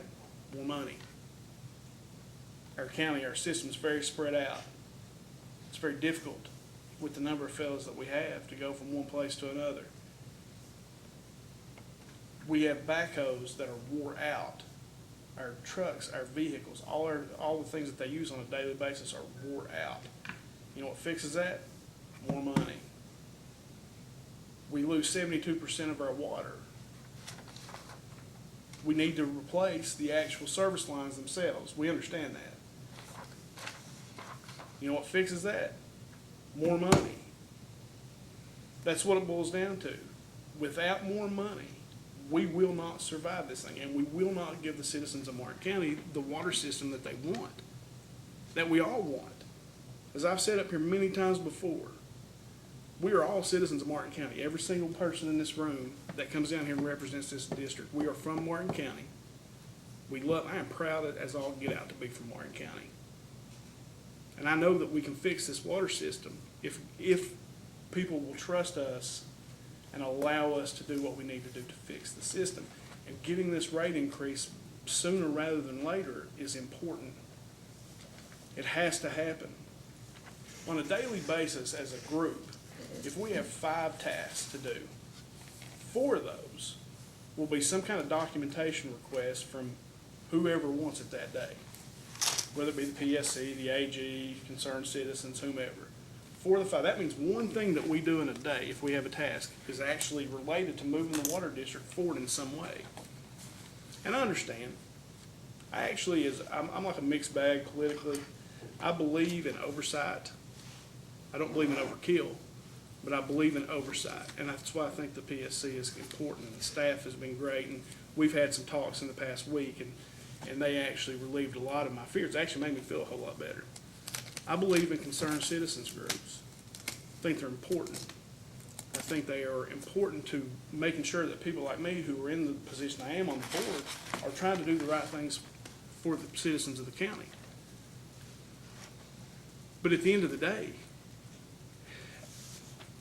you as the commissioners are you're going to have to make the decision whether you think we should be sold or taken over by another district or our rates should be increased. But eventually you're going to have to decide to trust us, try to trust us. I know our history doesn't lend to that, but you're going to have to try to trust this new board and let us do our thing and try to fix it. Same thing with concerned citizens. I know you guys have a lot of concern about the things that have happened in the past, and the AG is all over that now, so I hope you'll let the AG handle that and you guys will join us and kind of move forward. I know that's what you want to do. I know it, because I know you want the same thing that I want. You want good, clean drinking water for the people of Martin County that's reasonably affordable. And what we are asking is for a rate increase all at one time that should have been done over a 20-year period, a 25-year period. And it stinks. Makes me sick. It really does. I've lost many nights of sleep over trying to think through, is there another way? Is there another way? And if somebody's got another way, I will listen. I am all ears. Mr. Cicero had mentioned a capital improvement project. This new board has not developed one yet. Because to be totally honest, without more money, it's pointless. It's pointless for us to do that. We've had to figure out a way to make our intake work so that we can get water from the from the river to the reservoir. That's A number one. That was our A number one thing. And you asked the question, why haven't we moved on with the GM at this point? Mr. Scott has a particular set of skills when it comes to that intake. He understands it. That's the first thing we had to fix, was to try to get our intake as good as we can. And we think we've done a pretty decent job with that, and he'll continue to work on that. But he has a particular set of skills for that.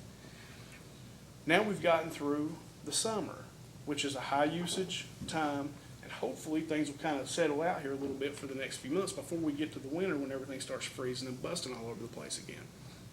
So now we start working with their payroll. We start working with the guys in the field. So when some of them quit, which is most likely going to happen, we can restaff, retrain, and we're ready for the winter time when it comes. As far as a new GM, one of the things that we're going to do, we're going to interview these guys once we get, guys and gals, once we get down to the last few. One of the things that I'm going to ask as a requirement, I haven't totally worked it out yet, is I'm going to ask for a writing piece from those people. I want to present them with a group with some numbers, because it's very important, just based on the conversations I had with these guys over the last week. I have come to understand what you're looking for. Now, while I don't like a lot of it, because I think some of it's overkill, that's just my personal opinion. But I understand why you need it. And I understand why you need it to make a good decision about Martin County. So they're going to have to be able to write. They're going to have to be able to put together things so that we are not so dependent on you and Linda for everything that we do. We were up at Linda's the other day for our normal Thursday meeting. Ms. McCoy was there. And Linda showed me something that kind of blew my mind. I wanted to put it in perspective for you guys what exactly everybody's having to do right now. Linda, most accountants bill $210 an hour to $250 most of the time, something like that. Linda bills us $125 an hour and caps that off at roughly $3,500. If she would have billed us last month for what she worked, it would have been $16,000 for 1 month at about half the rate normal accountants charge. It's about 34 hours a week just on those basic numbers of what they're having to do and what we're asking you to do as well. So with a new GM in place, whoever that person is, there's going to be a much bigger focus. We had to focus on the river. We had to focus on those things, trying to get that river to work so that the intake to work so that we have water for the people of Martin County. We haven't been pumping to the prison, so now we owe Prestonsburg more money because we're trying to make sure we provide the water to the people of Martin County. Well, now we think we're in a pretty good place there, so now we're starting to pump more water again to the prison so that hopefully we can work that out. The next phase or the next step for us is to stabilize the management, stabilize the overall payroll itself, and have it restructured so that it's more manageable for us. And the next person that sits in the chair of GM or full-time general manager is going to have to be able to understand how to write, to deal with the Public Service Commission because this isn't going to stop until all this is resolved. So we're going to have to be able to do those things. And someone that has good management skills that can manage our crews and our staff inside the office. We've essentially had to rebuild. Having to rebuild how they do things in the office because as the point was made to me one day, well, a reasonable ran utility would have this information handy. We're not that. And so it is very difficult for us anytime anybody asks for anything for us, there's just a lot of paperwork involved. And so we're going to move, the next GM will move towards taking some of the work off. Ms. Sumter, we're going in, some of our meetings that we'll have going forward will be to work with the office staff on how when invoices come in, how we can store, so that it is reasonably easy to get to that stuff. And so it's not so bad. But, sorry, I went on a rant there. You can move on.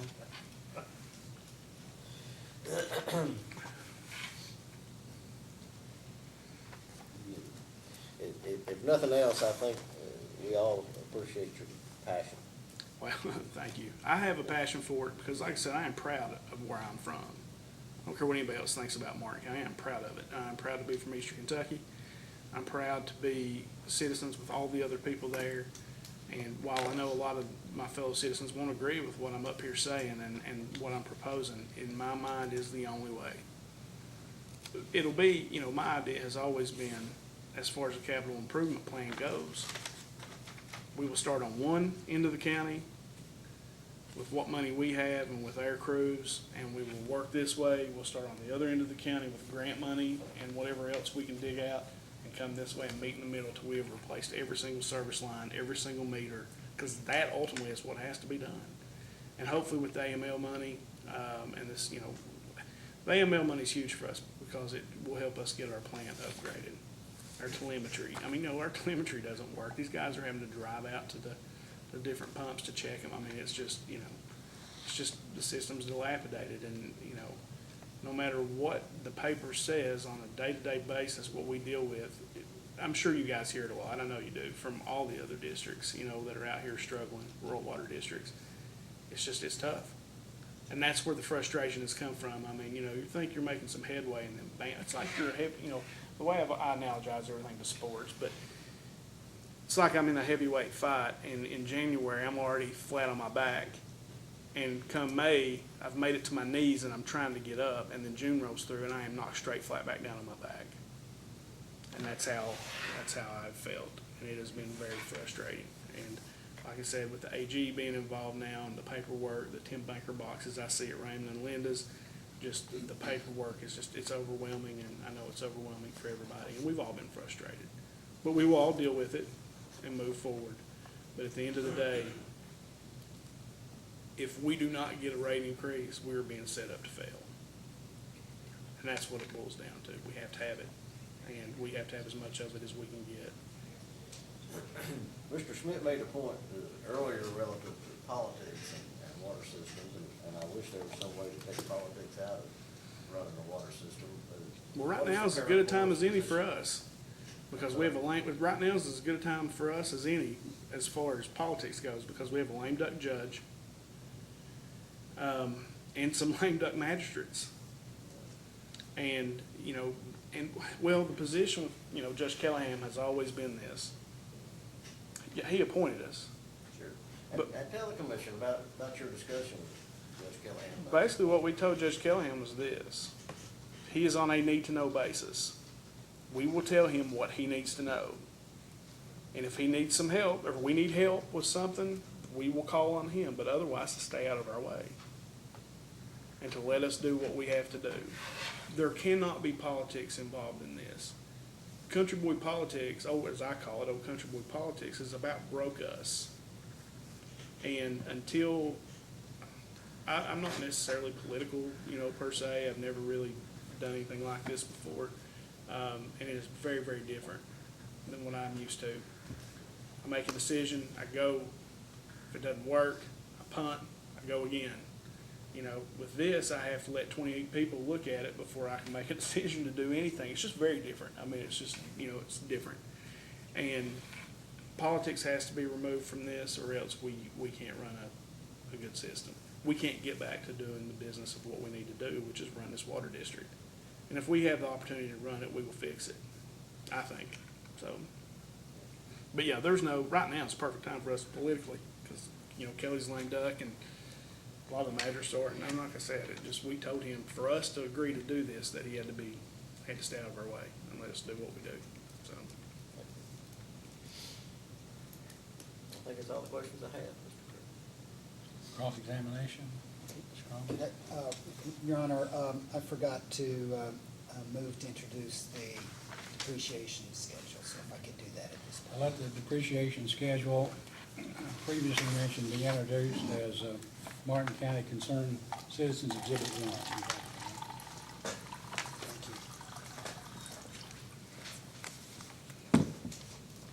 Thank you, Mr. Kerr. I think you actually answered a lot of my questions in your direct testimony, In my but I do rant. have a few. The first relates to overtime, and you had testified that you all are working on developing a plan where you'll have 2 main crews and they'll work 4 days on and 4 days off. It actually started, you have to ask, I think it started yesterday. It started. And those crews would provide 24/7 coverage without the need for overtime, is that correct? Correct. Okay. Now, we will still have overtime at our plant, at the plant itself. This is strictly in the guys that are in the distribution, that are out in the field. As far as the guys at the plant, there's still some overtime there, but I have a couple of ideas there, that we can look into as far as, maybe talking to some operators, in some surrounding counties that maybe want an extra shift somewhere that we could potentially bring in, and maybe relieve some overtime there as well. But I haven't pursued that yet, so, but that's But the something. idea would be to bring them in as a part-time employee rather than. Correct. Okay. Yeah, just to fill in a few hours, because we just don't have enough operators right now. I mean, these guys are working, 12-hour shifts, and there's overtime there. Does this sort of is the board concerned with the number of overtime hours that the district's been relying on in the past? Yes, we have to be concerned about that. It's such a huge expense for us. I mean, Linda and I will meet later in the week, and we're gonna kind of break some more things down, numbers-wise, but, yeah, it's a concern. I mean, I think it should be, because it's such a huge expense. I mean, labor's one of our biggest expenses, and the better we control that, the better off we're gonna be. And you also talked about where in the process you all are on hiring a permanent general manager. And I believe, have you indicated whether Mr. Scott has applied for the position of? He has. And is it your understanding that he would be willing to continue to work for his current salary? Yes. Okay, so he would still work at $9,000.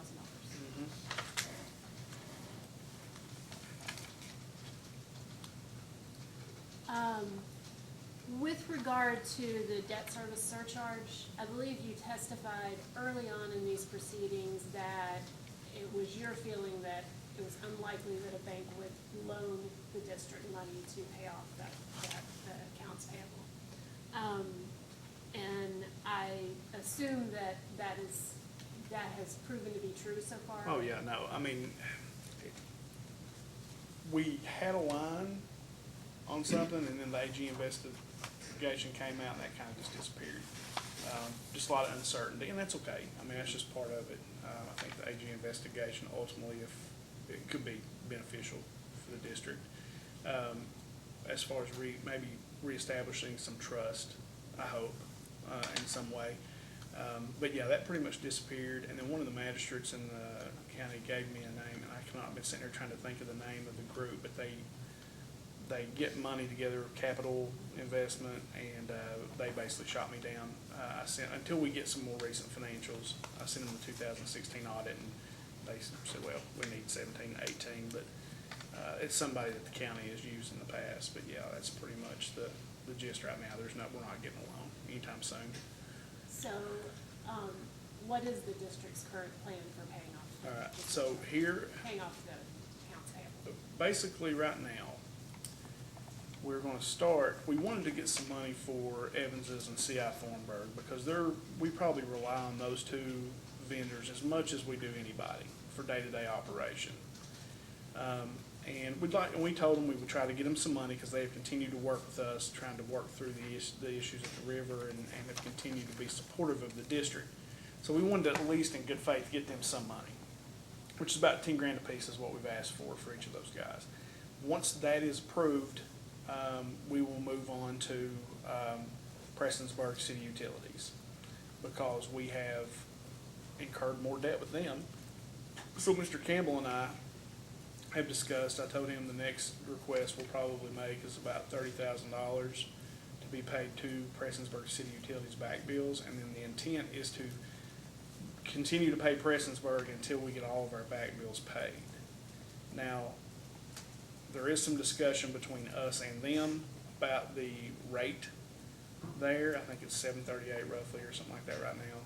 They like the number 405, and Eddie and I have had some discussion that if we come down to the lower rate, that they will go back on some of those back bills and basically lower the rate on those too. So that should bring that down. And that is definitely something that we will discuss at the next board meeting on how we want to proceed with that from a rate standpoint. I feel like it's probably in our benefit to look at that, because our history has been that we don't consistently pump up there, and we end up with a bill from them more than we actually get a check from them. So it's something we'll definitely consider.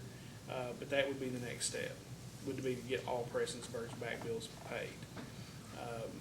And then after that, then we would go back to CI and Evans's and probably try to pay them $5 grand apiece every month until those two debts were taken care of.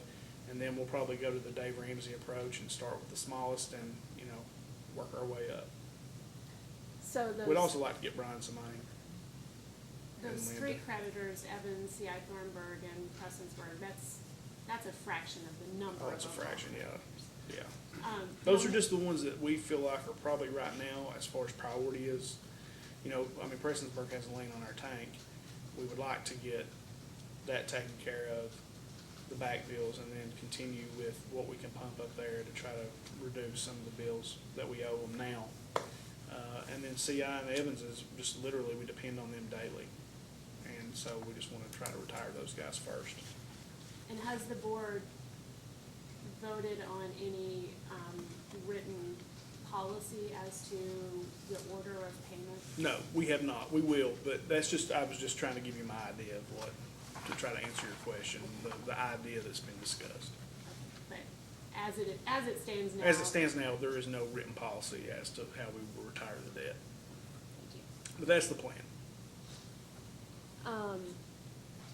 With regard to the two large grants that are coming in, can you tell us, as it stands right now, your understanding on how that money will be dispersed and whether there will be controls on disbursement? Yeah, it's my understanding that because we had to open an account, that the money will go to Big Sandy Ad, and that when bills are presented, that money will be transferred into the account that we open, and then we have a set amount of days to actually pay the bill itself. And is that for both the AML and the ARC? I'm sure the AML will work that way as well. I don't know that that's actually been, written in stone yet. I do know for the ARC grant, that is what we're doing. But I'd imagine the AML will be much the same. Okay, and so when bills are presented to you, when you get an invoice for a bill, you would then present that to Big Sandy Ad, and they would, on that basis, transfer the money to? Transfer the money, and then we would, I guess, physically write the check or send payment, but it will be completely monitored by Big Sandy Ad. Okay. And you mentioned that you were going to be issuing an RFQ, I believe, for the. Yeah, RFP, RFQ. I think that Big Sandy called it at the board meeting. They actually called it an RFQ, request for qualification, for the different engineers. And I was gonna ask you about the difference between an RFP and an RFQ. Are you aware? I'm not really Is there- aware, to be honest with you. I'm not. It's always been called an RFP, every time I hear it, but I also call a VFD a VFW, which is not accurate either, but. So for the grant that is, the larger grant that includes both the raw water intake and the upgrades to the plant, to what degree do you believe the district is locked into any particular engineering plan for how that money is used? For the AML, The 3.4 million? yeah, we're not locked into any particular engineer. Not an engineering plan, like, is No, there a plan? I don't think as we're to- locked in. I think that, and again, Mr. Heisman might be able to answer this question a little better than I can, but it's my understanding there has been conversations that, if we, the board, want to change the scope somewhat, if the intake plan that we have is working and maybe we don't have to spend near as much money at the intake, and we want to spend the majority of the money at our plant itself, upgrading it, that is possible.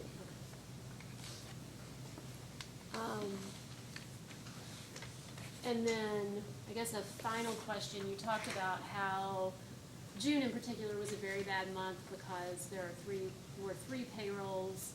AEP threatened a shut off because of bills that were past 90 days due, and, I think you said insurance came due. Insurances can do too. Is there anything about any of those expenses that was unpredictable? No. Well, no. I mean, it wasn't unpredictable. We know they're coming. It's just, it's been, well, since we got the little bit of rate increase that we did get, it's been a very short period of time. And dealing with all the back issues that we have, with all the things that we owe. I mean, I guess the AEP was probably predictable in some way that eventually they were gonna come calling, wanting their money. But we don't have any money to pay them. I mean, we can't just catch it up. It's just, I mean, it is what it is. As I say, it is what it is. We don't have enough money. Without a rate increase, this is gonna be the deal. We're gonna be here every quarter or whenever we come, and they're gonna be asking, why are your accounts payable going up? And I'm gonna say, because we don't have any money. It's just that simple.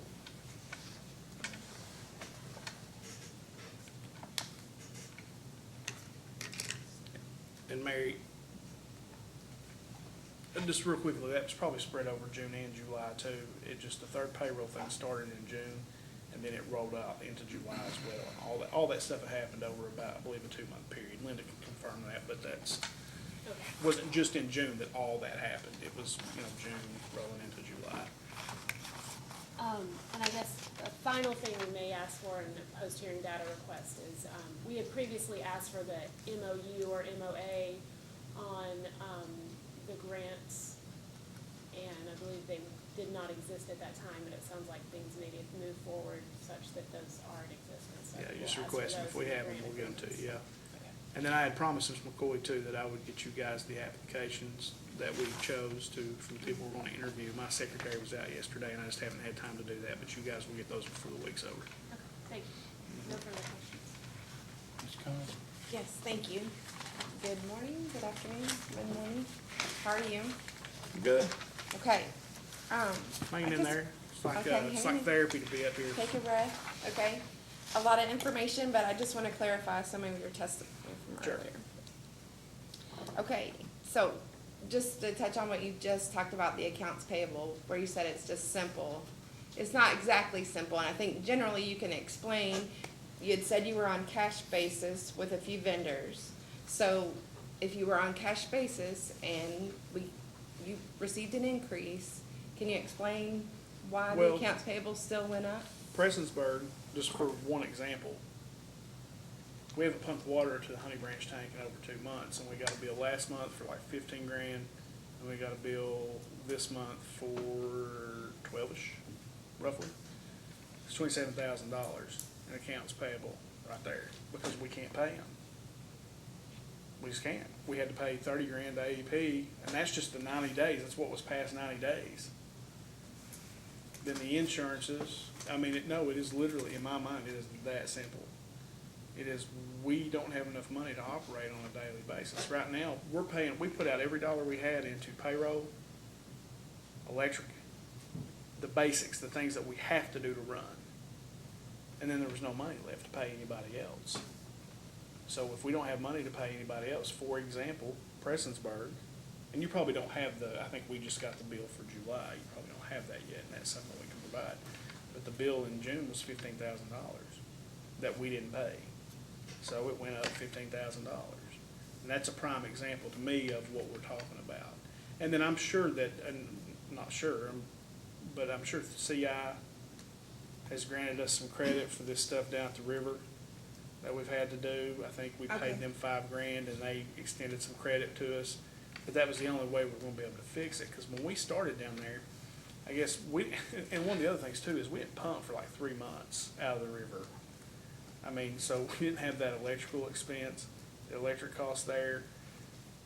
And everything, and again, something Greg Scott can tell you a little more about, but we have literally, everything down there was old and dilapidated and broke, and we've had to fix, like, we've literally brought the second pump up.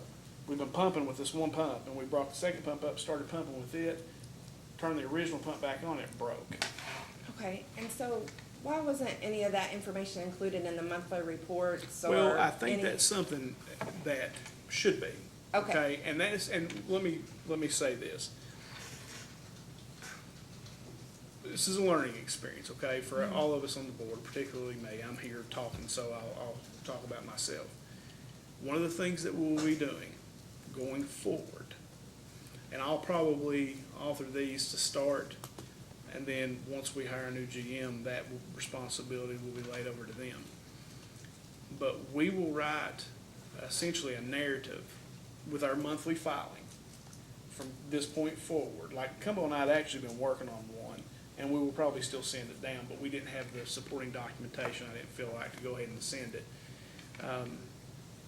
We will start preparing a narrative of the highlights and the lowlights for that particular month, for that time frame, and then we will point to the different things in the filing and say, here, for example, we had to pay AEP $30,000. Well, here it is on page 7, line 10, whatever. Okay. And tell you where it is.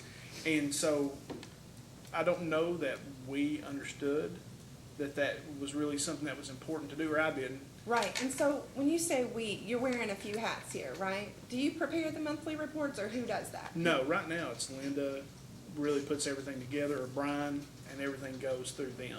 Okay, and there has been some confusion over maybe what has been submitted and then what staff, and we have had contact, when staff has contacted the utility, it's either you or Ms. Sumter. Are there other people in the office that are collecting invoices and it's their job to track payments and, There will be. okay, but there's not right now. How Not many right now, people they're are? not. Right now, everything flows through Linda. Like if there's an invoice, everything flows through, because we don't really have any other choice right now to do it that way. Okay. So everything flows from the office, like they'll get the invoices, but Linda ends up with everything.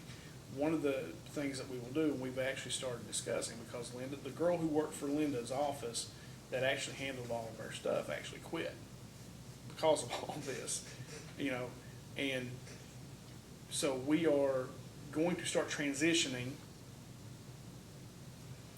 a lot of that work to the staff in the office.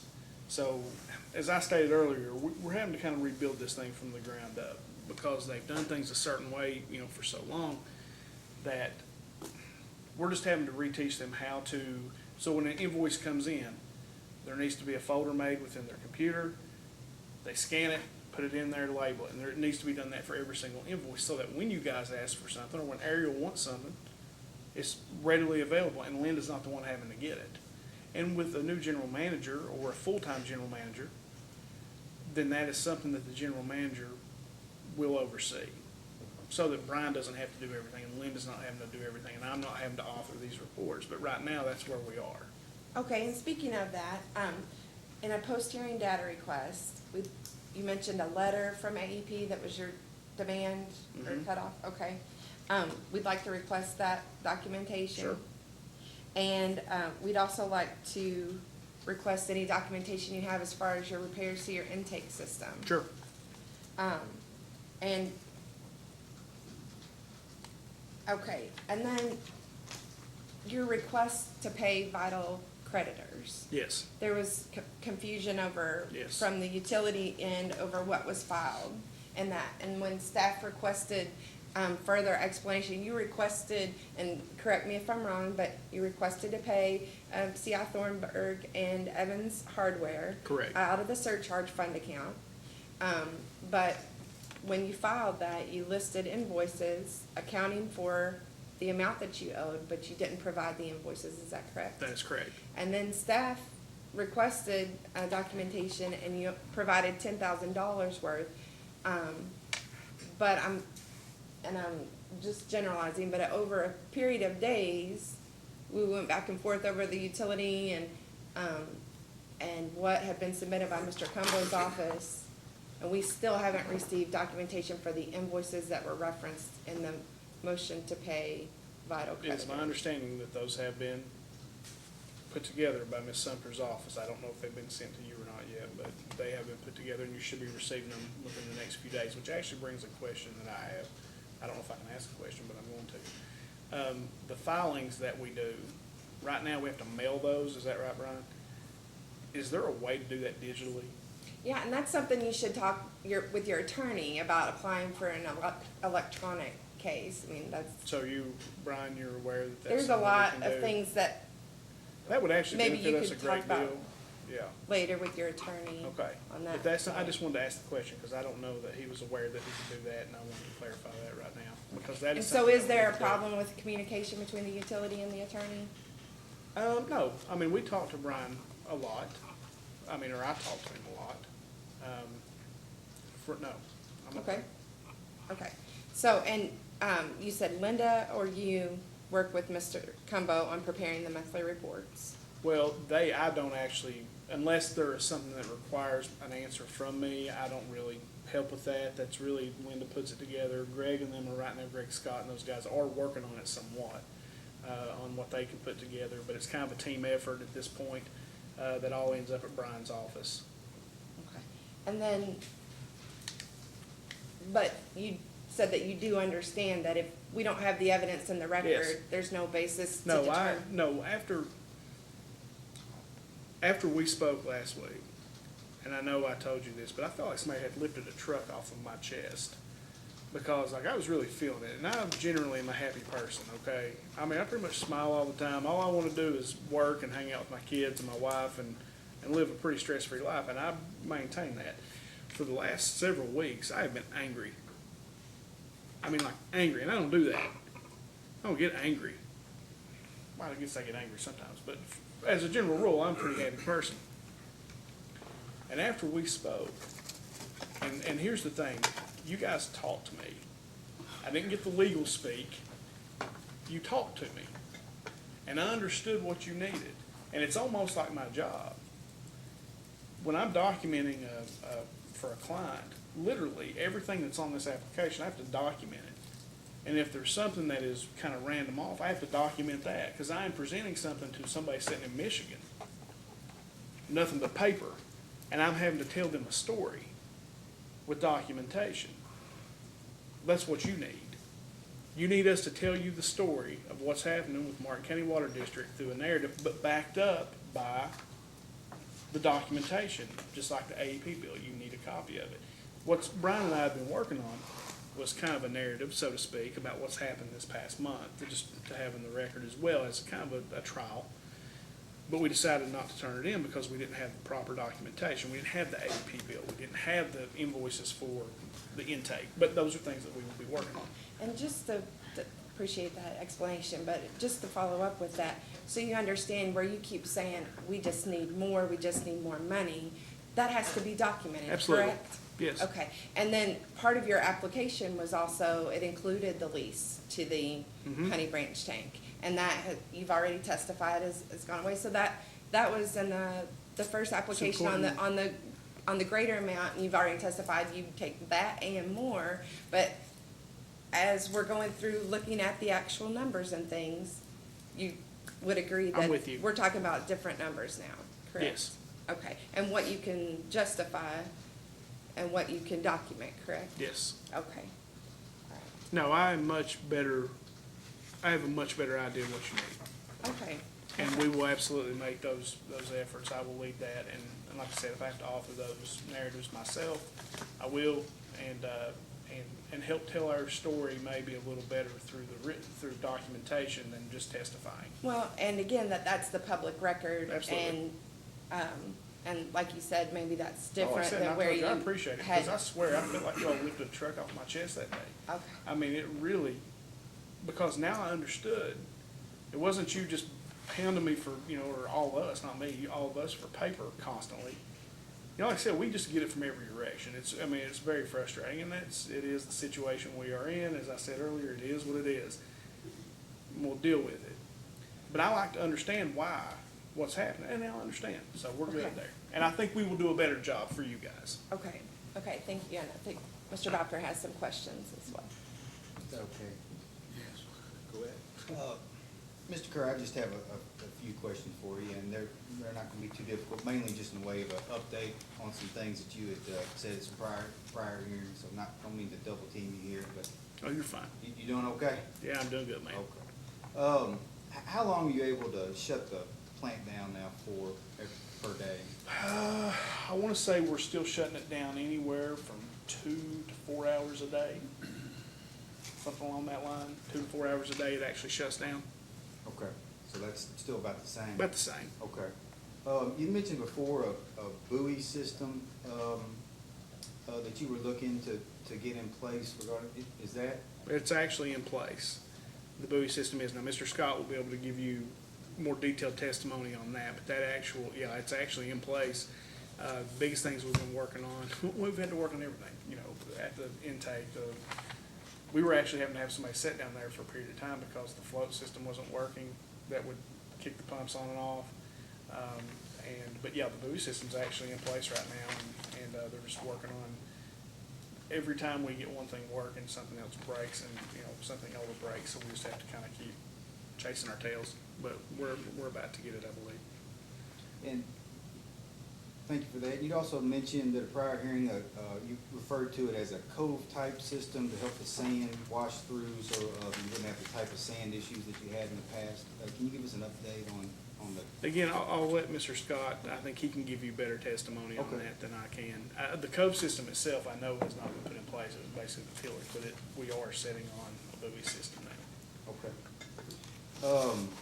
Who's responsible at the district for updating your tariff? We had a board meeting and discussed those changes we wanted, and then Brian prepared, the request and sent that request in. And so that's been updated? Well, we have sent the request, and I don't think it's actually been approved yet. Okay. When was, and I don't know if this has been covered or not, but when's the last time the plant was actually cleaned? You mean like inside and out, or how do you mean? Like a good cleaning at the plant? I have no idea. Like No, I don't have a Year, clue. I many have no idea, Okay. honestly. I mean, I imagine they would clean, you go inside of it, it's pretty clean in there. I mean, I imagine they clean on a daily basis. The inside of that plant's good, and I know we worked on the outside, at the beginning of the summer. Really worked on the outside, tried to get things straightened up, because it was, we had junk sitting everywhere. And so we got all that cleaned up on the outside, but I mean, you go in the plant, I mean, it looks reasonably clean on the inside. And we've been talking about the raw water intake, so is it up and functioning as of today? As of right now, we have one pump that's pumping. I think it's somewhere around the neighborhood of 1.8 million gallons a day that's going into the reservoir. And then we're trying to get the second pump going now. It's essentially a brand-new pump, I guess. It just, there was some kind of issue with the shaft. I don't know, that's above my pay grade, but that's something they're working on, and Mr. Scott can kind of advise you a little better on that as well. Okay. And if you have it, if you don't, that's okay, but if you have it, do you have any update about the school project, the construction of the? I know that the line's being ran now. I mean, they have actually started, laying the line up there, but other than that, no, we haven't really been able to be involved in that. Okay, and just. It's a physical court project. It's actually Right. not a water district project, so we have very little insight on what's going on. But I personally know that they've been putting the water lines in. Okay. As far as you know, does it look to be, just what you know about it, does it look to be on time to you? That Seems to be. They seem to be moving along pretty You good. know of I any- honestly don't know. Okay. Yeah. Since you've had some, you mentioned you've had some conversations with Prestonsburg City Utilities. Since I last talked to you, have you been able to figure out how the billing works from Prestonsburg? You mentioned before that at a prior hearing that, you all got the bill once you saw it at the PSC. Do you get the bill Yes, now that issue prior has to been seeing it? resolved. Yes, Excuse me? we are now getting the bill. Okay. It is being passed on to the proper channels. And there were some questions about how that billing process worked. Have you gotten that straightened out? No, that's what I had testified to earlier, that Mr. Campbell and I will be meeting Uh-huh. and actually working through that, kind of working through the math of that. We're working at right now, like when the guys will kind of, at the end of the billing cycle, the basic idea of it is, at the end of the billing cycle, we will both read the meters, we will agree upon the reading. We will see how much water is actually in the tank that's there. And there'll be, obviously, we'll do that at the beginning of the billing cycle, at the end, and then the next billing cycle, if there's any more water in it, that can be deducted out of anything extra that Prestonsburg has pumped in. Because that was our concern, is we're basically getting billed for anything. If the prison uses 8 million gallon and Prestonsburg pumped 9, then we're required per the contract to pay them for that 1 million gallons. But nothing was being accounted for as far as what water was in the tank, is there, nothing was being accounted for any of that. And they have agreed to sit down with me and work through that. Okay, good. And we'll do that in the next few weeks. I'm jumping around a little bit on you here, but you had mentioned, or you had invited Martin County Concerned Citizens to send a representative to your weekly meetings over, Mhm. it's over at Ms. Sumter's office. Right? That's correct. Have they been sending a representative? Yeah, Miss McCoy comes from time to time. Yeah, I mean, we've been twice, something like that. She's been a couple times. Okay, that was just curiosity. And you had also mentioned that, you said you called it a VFW pump, is it a VFD? Yeah, I think pump? that's what, I don't even know what, it's something that Is it up and running? starts the pump, I think. Is it working, is it up and running? I believe so, yeah. Again, you asked Mr. Scott that to be sure, but yes, Okay. I'm pretty sure that the VFDs, right? That's, I always call it VFW. I know that's where it's like a place where people hang out, but I always say that. So it is functional now? But yes, yeah, Okay. to my knowledge. That's all the questions I have for you, Mr. Thank you. Commissioner Cicero, questions? I want to thank you for the passion you seem to have for this, and the fact that you've given some extended answers, because I think that part of the problem that the commission has right now is there's a lot of dark holes that exist in trying to understand what goes on with Martin County and how you're trying to proceed.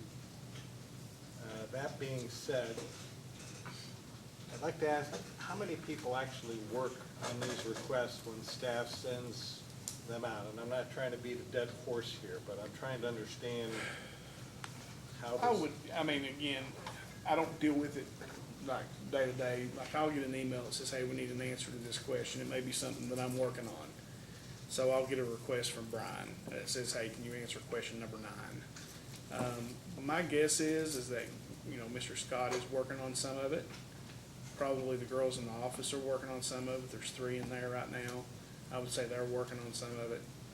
You've got Linda, and I know there was one person at the time dedicated to that. I think she was, maybe had to bring in a second person. And then Brian's office. I mean, so you probably got altogether 9 to 10 people roughly that are probably got their hands on it in some way or another. Would be my guess. Does that seem reasonable to you? It's akin to herding cats. Yes. So the reason why I ask is because I know you're required to file this, certain documents on the 15th of every month. Yes, sir. So I've gone through the submission that was made, in a letter submitted by Mr. Cumbo on June 14th, 2018 of this year. And it asks for, shall provide monthly updates supported by financial records to the commission in its attempts to identify uncollectibles and write-off accounts and report on its ability to sell any receivables that are deemed to be uncollectible by Martin District. It says, see response 1. And when I go to exhibit 1, I go to a page that has been totally redacted, except for some dollar amounts and the answer yes. And there's 124 pages of it. And these are the kind of responses that when you receive them as a commissioner and you're trying to make a determination of what exactly has been provided, it's impossible for me to make I any kind of understand. determination. And again, I have to speak for myself, but I have a better understanding of how I need to direct what we're doing here. Yeah, because you can save a lot of work and paper. Yeah. If you provide the summary that you've discussed, Mhm. that provides a deviation from, and I don't know if there's a plan where you've talked about this third payroll in June and the insurance expense, all of those should be known payments that are coming up. And if there's a planned budget and a forecast of expenditures, you know those are coming, regardless of whether you like them or not, you know they're coming. Sure. And I don't know if anybody actually does that kind Well, no, of we planning or do, not. we discuss those things, but the thing is we knew it was coming. But we didn't know the AEP thing, I don't think. I would have to say we didn't know the AEP was gonna come asking for $30,000 or they were gonna go shut our plant off. But we did know the other things were coming, and even knowing that they're coming, there's just not enough money there to even adjust for those things.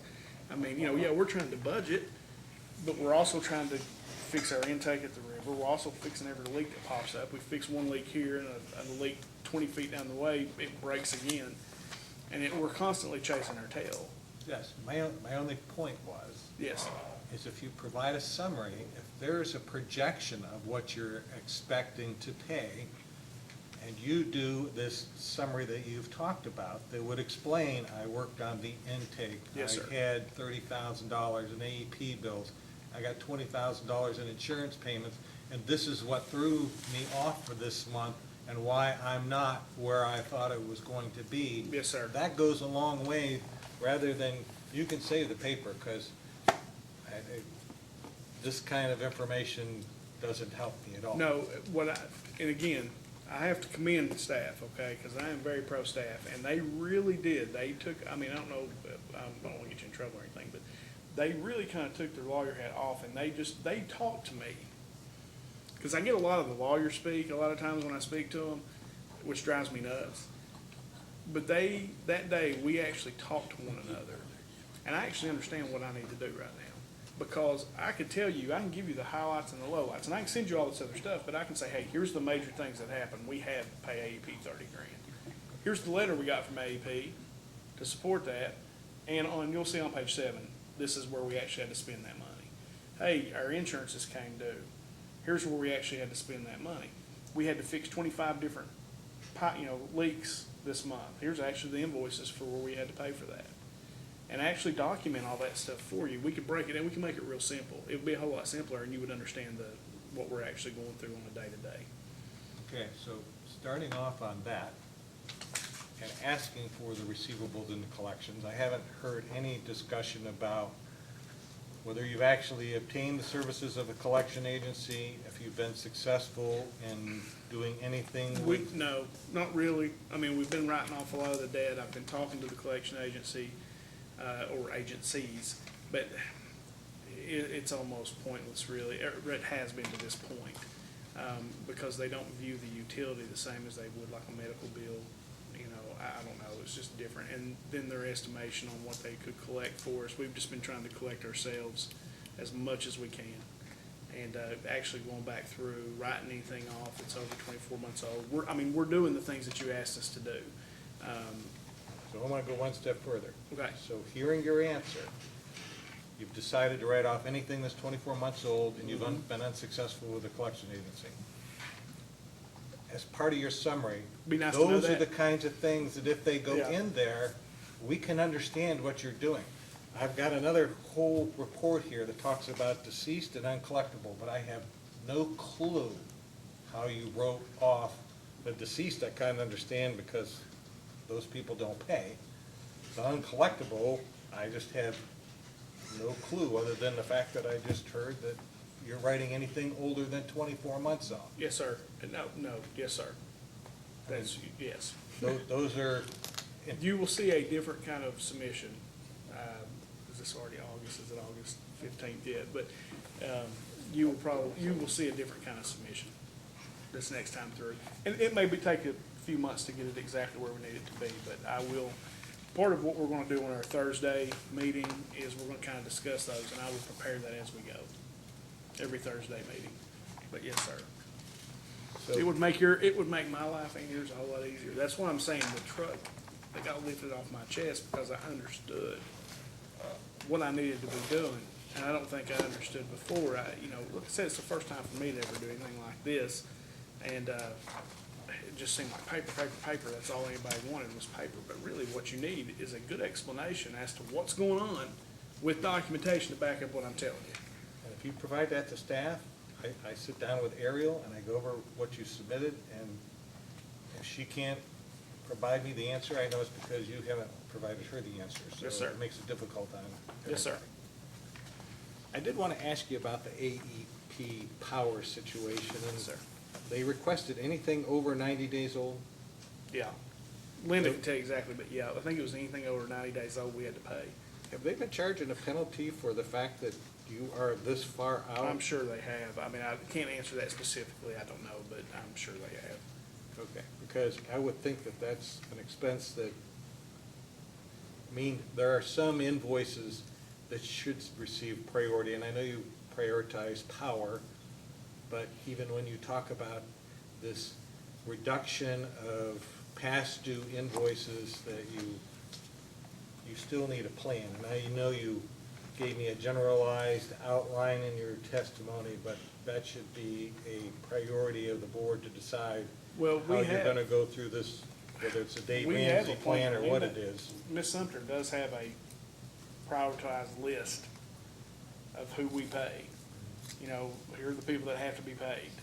And like I said, we just, with lack of funds and with money being spent in different places at the river and other places, it's just, we try to pay those people the top, and she again can probably provide that list for you. But there is a list of people that we pay in what priority. Does anybody else penalize you for late payment? I'll guarantee they all do. I mean, we pay a premium for everything we do, everything. And that's part of the frustration. Again, that's part of what I was talking about earlier as far as needing the rate increase. I mean, until we get it, we're being set up to fail because we're getting charged a premium for everything. No matter what we do, we pay the maximum amount. I'll take that up further with Ms. Sumter. As far as the lease tank goes and the calculation, so you've indicated that, I know, they've sent me copies of the calculation, and I presume you're getting the copies of the calculation as well. So you're receiving the computation, but you haven't officially sat down with Prestonsburg to make sure that you both agree on the variables going in. Right, we weren't in a position to pump to Honey Branch, so we are now in that position, and we have been. And so Mr. Campbell and I'm trying to think when the last time we spoke, it was last week.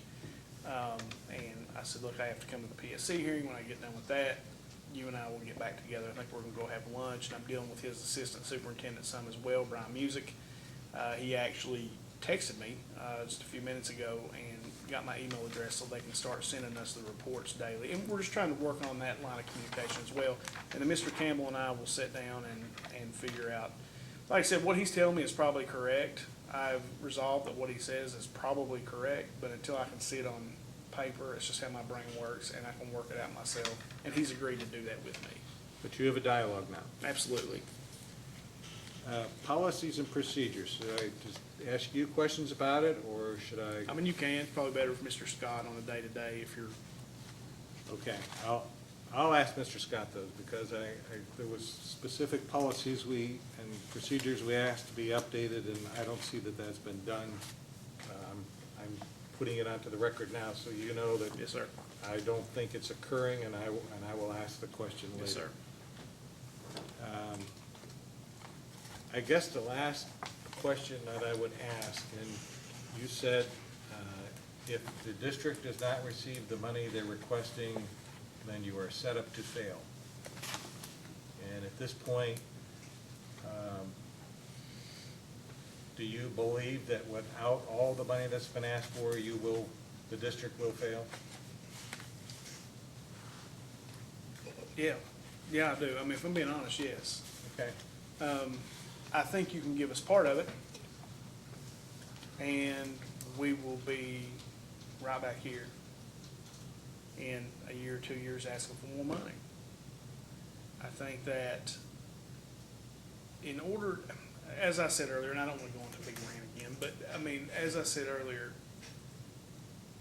the problems that we have are primarily infrastructure problems. Now, I know people talk about the water quality. I know, Mr. Schmidt said something about that, and I have a different experience with the water than maybe the people that are writing in the Mountain Citizen. We have to fix our infrastructure. We have to replace service lines. We gotta have money to do it. I mean, first off, we gotta stabilize ourselves. I mean, financially, we gotta be able to pay our bills on time, so we're not paying a premium on every single thing that we do. We have to try to control overtime, and we're doing all those things, but there will come a time in the very near future, once we hire a new GM and we start stabilizing all those things, that we have exhausted pretty much everything that we can do from an expense standpoint, except for infrastructure. And we're gonna have to have money to replace the infrastructure. And I don't know about you, but I just didn't replace it now. I don't want to replace it in 20 years. I want to do it in the next 5. And with what grants we can get, because that's obviously going to reduce water loss, as you guys were talking earlier. And I was in Evans's actually Saturday, and I was asking them a question about something, and we were talking about the water district. And I said, it's kind of like you're sitting here and you look at all this stuff in Evans's hardware. I said, and every single day, you just burn half of it, and then you replace it the next day. You're not going to stay in business long.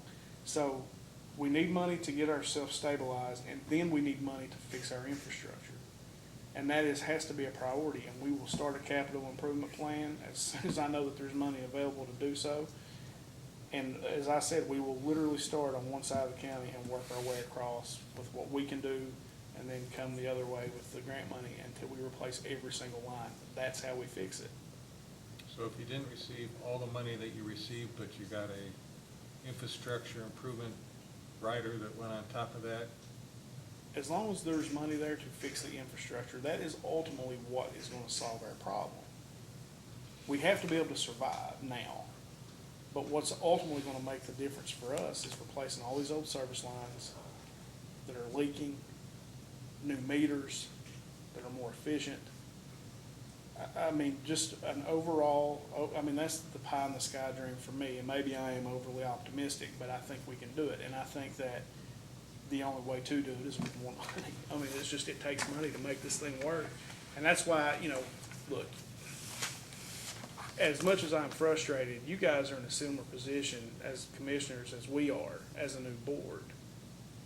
You guys have been tasked to try to fix this thing, something that's been going on for 20, 25 years, as the new board has been tasked, on this level to fix it too.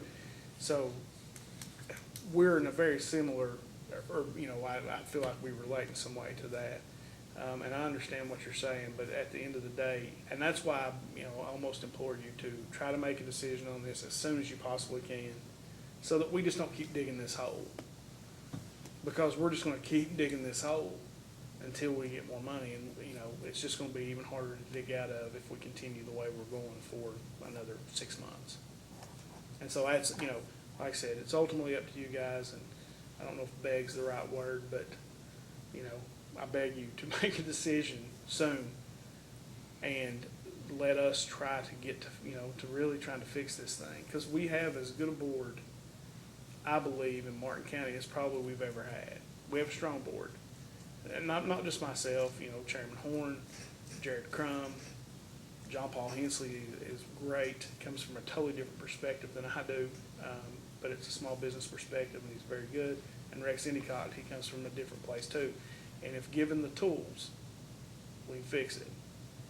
And like I said, I don't want to say, it's not the right thing to say is get out of our way, but just let us do our thing, oversee what we're doing, make sure that we stay in line, but let us try. Ultimately, you guys, as well as the concerned citizens, have got to decide if you're going to try to trust us to do this.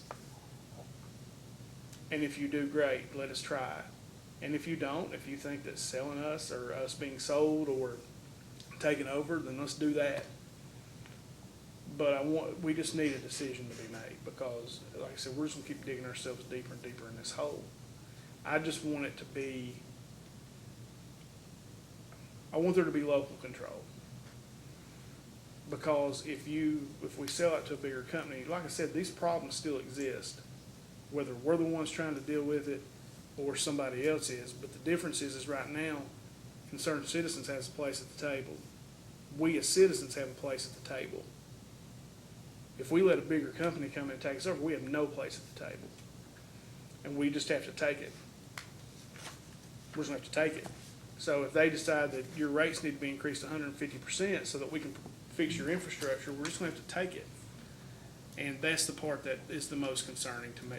But like I said, at the end of the day, just implore you to, you know, to look through what we've provided, and we will do a better job providing that documentation. Because like I said, I have a better understanding of what you actually need now, and it will be much more streamlined and I think better. And you may want us to add some more stuff to it as we go, but I have a much, much better idea of what I need to be trying to lead everybody to present. But at the end of the day, we need this, and we need it soon. And like I said, we're just gonna keep digging this hole. The next time we come back, our accounts receivable will be, you know, $50,000 higher. We're just gonna continue this. Thank you. Yes, sir, thank you. And again, thank you for basically making me go talk to Prestonsburg, because it has been beneficial. Like I said, it didn't help with the lease or anything, but it was beneficial to us overall, and we have developed a relationship. And I just wanted to say that because it really was. I was like, man, as much as I didn't want you to be right, you were right. So I was like, but it's been good. Commissioner Matthews? That's how we are with them too. You said something earlier about something was above your pay grade. You don't have a pay grade, do you? No, no, I don't. Not right now. But when it comes to the mechanical part, you know, it's, that's not me. That's not what I know Me either. anything about it. But you are not being paid, nor No. are any of the other board No. members being paid. No, How and much we time- probably put, I know last week, just to give you again an example, last Tuesday and last Thursday, I worked more on the water district than I did my own business. And that happens pretty regular. So I'm thinking, And that can't continue no either. one wants a new general manager more than you do. No. Do you have a committee, or are you gonna, who's gonna make that decision? I know the board will ultimately The make board the will, decision, and, but- we're gonna let concerned citizens group as well. I will, like I said, I'll email those to them so that they can review them, and I don't think any of us are opposed to them coming to the interviews Okay. and the different things and ultimately give us their feedback about who we hire. And It's you their water mentioned- district just like it is mine, so. You mentioned that you want some writing skills. I do, I think that's important based on what we were just talking about. and Yeah, we The don't- presentation to you hundred and guys. 24 pages of numbers and the word yes. Yeah, Yeah. that has to be stepped up. If nothing and- else, it's just too heavy to carry. So a background with some accounting and finance experience. Yes, And Would be then nice. some of the water district management experience. that would be nice. And we have a couple of candidates that maybe fit that bill for us, so. And then I just want to, for my own clarification, you mentioned that you were, with this newfound relationship with Prestonsburg, discussing that $7.38 Yes, ma'am, renegotiation that turned out not to be such a good deal? correct. And the reason for that is, I mean, it would be great if we were pumping every day consistently and we were getting 730, it'd be great. But that's not. But you end up paying the $7.38 more than you're Yes, getting it. more, exactly. And so that has to be discussed, and that will be voted on probably our next board meeting. And I know the technical part you said was not your forte, but, I mean, we're in August. Winter's not that far off. You had a really bad situation in January. Are you comfortable that changes are being made, that at least on the intake side, you won't be in the same situation I you am. were in? I am. I mean, we're not quite there yet, but I feel like we will be. And the reason I bring that up, and the reason I'm gonna link that to the $7.38, Mhm. because you're still digging out of the hole Mhm. from paying the $7.38 Yes, ma'am. to Prestonsburg to get the water last winter. Yes, ma'am. So I think it's important that you do have that honest renegotiation, and that you look at, at this point, doing some winter prep. Yes, ma'am. It's 90-something degrees outside right now, but Yeah. we're still in August. No, that's Um, something we've been discussing, is trying to get us through. We hopefully will get a little bit of a break here the next couple of months and get ourselves ready for the winter. I think that's all I have. Yes, ma'am. It's almost 10 afternoon. Let's go into lunch recess until 5 after 1, and then I'll have a few questions to ask. We are now back on the record. Mr. Kerr, you're still under oath. Yes, sir. I have a few questions to ask. I'm gonna tell you, I realized that we went to lunch, and I thought, man, he really must have a bunch of questions to ask me, or else he'd just went ahead and done it. Well, I don't know, we'll see. The legal pad's about that thin. Oh, God, You- oh, goodness. I know that, I guess from talking to staff this week, that, and as you candidly related from the witness stand, you've been aggravated at the questions and data requests that have come from staff requesting, I guess, documents and information from the water district, and you've explained why you felt that way.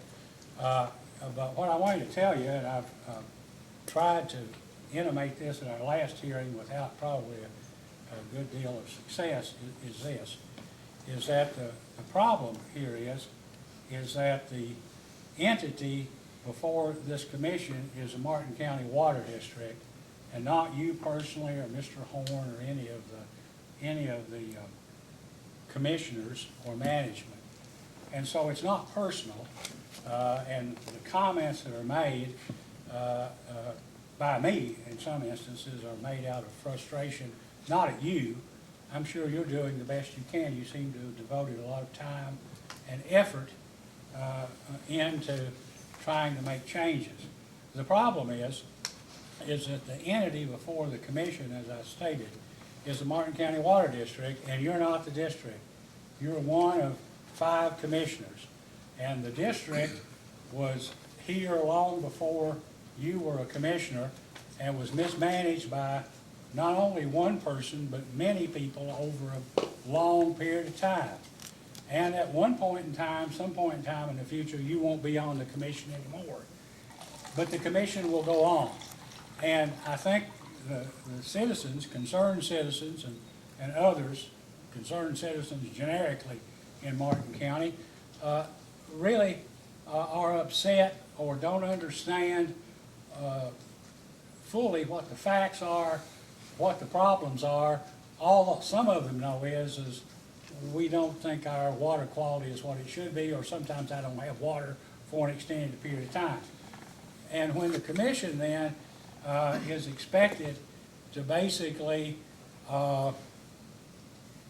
look closely at the management of the district and whether adequate service is being provided or even can be provided, or whether you get the money that you need, or even if you got twice as much money as you wanted, if it would even make any difference at all. And so, since somebody pays for it, either the citizens with their rates, or somebody in Frankfurt, or the federal government, or whoever, it obviously all has to be paid for. And so our job, as we try to do it, and sometimes we don't do it as well as we should, is to try to get information, but we have to have information that we can understand. Sure. And then try to make a decision.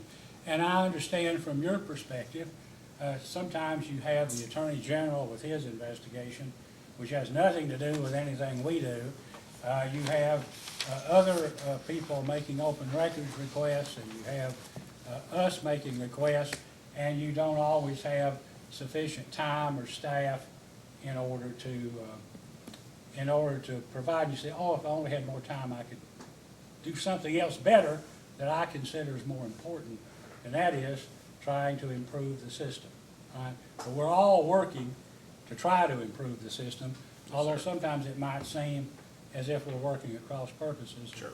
And if we are, that's not intentional, okay? I understand. So I guess, to quote The Godfather, it's not personal, it's just business. Sure. Okay?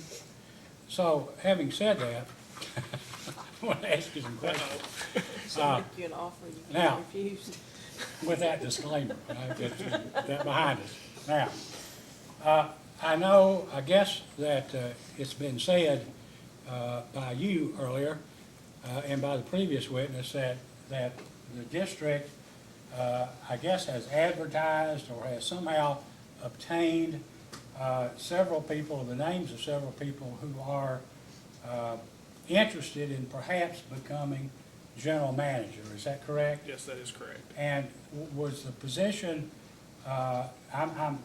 maybe I should know some of the answers here, but I don't, so I'm not asking you questions to which I know the answer. Where did you advertise, or where did the district advertise? We did a big portion of it on Indeed, the job site, the job. A lot of that's where almost 99% of our applications came from. So we have applications from people all over the country, other countries. I mean, we have a guy that runs the city of Topeka Water District in Kansas. That's one of my charity cases, if he's looking for a charity case. Then we've got a guy who finished the Wharton, I think it was the Wharton School of Business, that applied. And then we've got a young lady that's actually from Martin County that lives in Florida, that actually works with wastewater treatment now, that's and has several certifications. That's good. We have a gentleman who actually ran the Paintsville Water District for a period of time that's applied. We have another gentleman who's worked for Paintsville Water District, worked for Big Sandy Ad, that's applied. We've had several people, but that was primarily Indeed. We put it out there to try to cast the biggest net that we could. In your advertisement, did you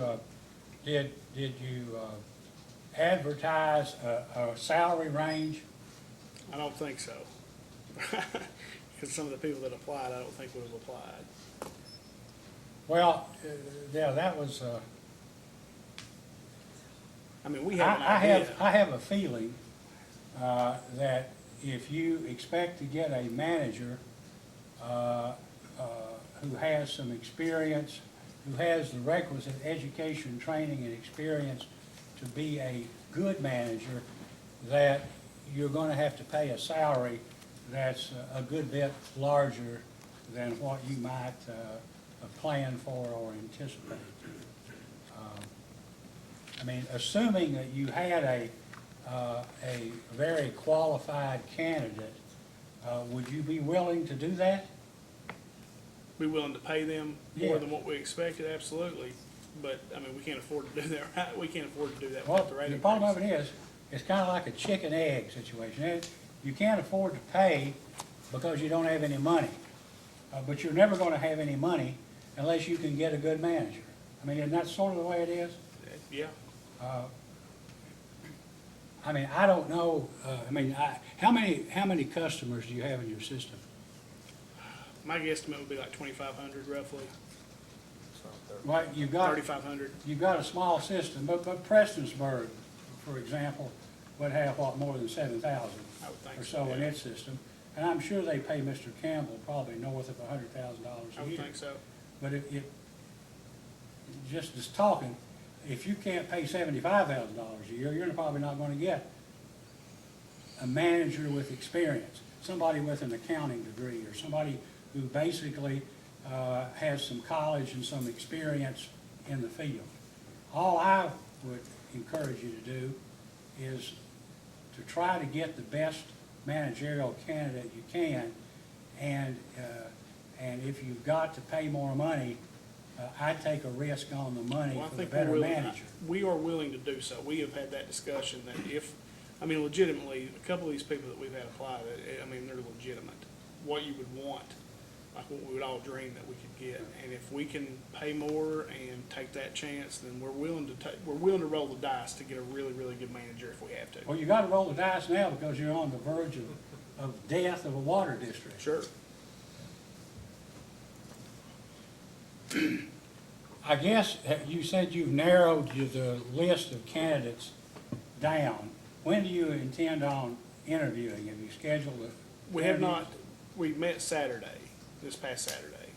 And so we intend this week to start reaching out to the candidates and start trying to set up times to actually meet in the next couple of weeks. Like we would hope to, before we come back down here at the end of the month, we would hope to either have made a decision or be really close to that decision. If the best candidate, in your opinion, for this job, notwithstanding where that person was from, would the board consider hiring someone other than a resident of Martin County? Yeah, absolutely.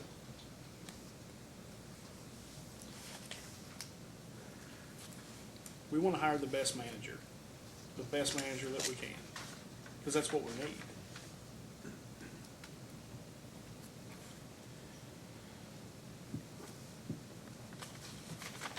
In the, I guess, over the last couple of months,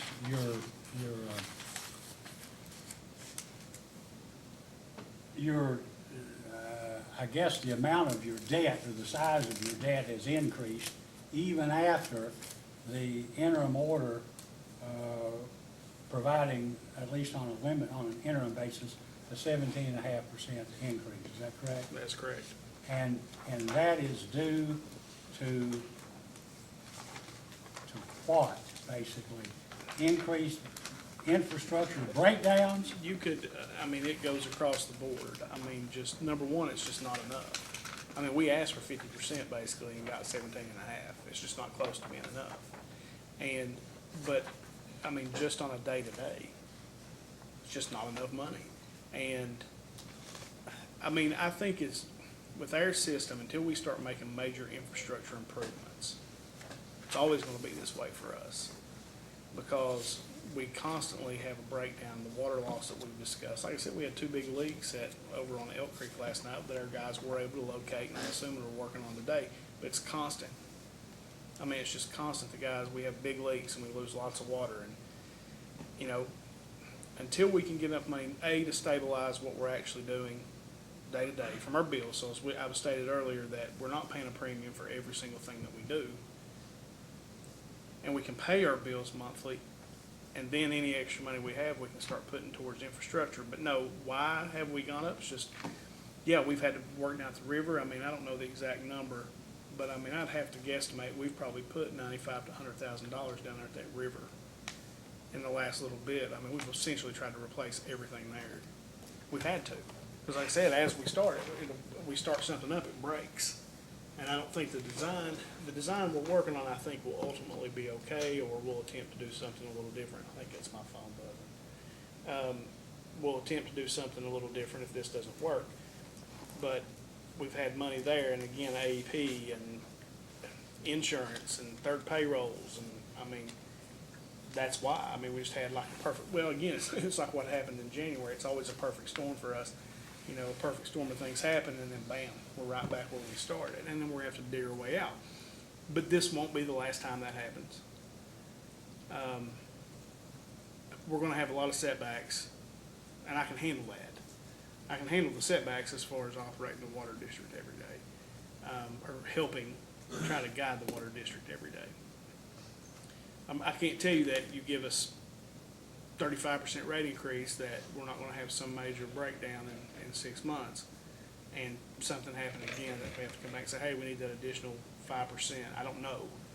All I know is we're gonna give you the best effort that we've got, but what I do know is that without a rate increase, it's pointless. Well, are you, at present, I know your consultant said he had revised, I guess, his figures or estimate to about a 35%, between 35 and 36%.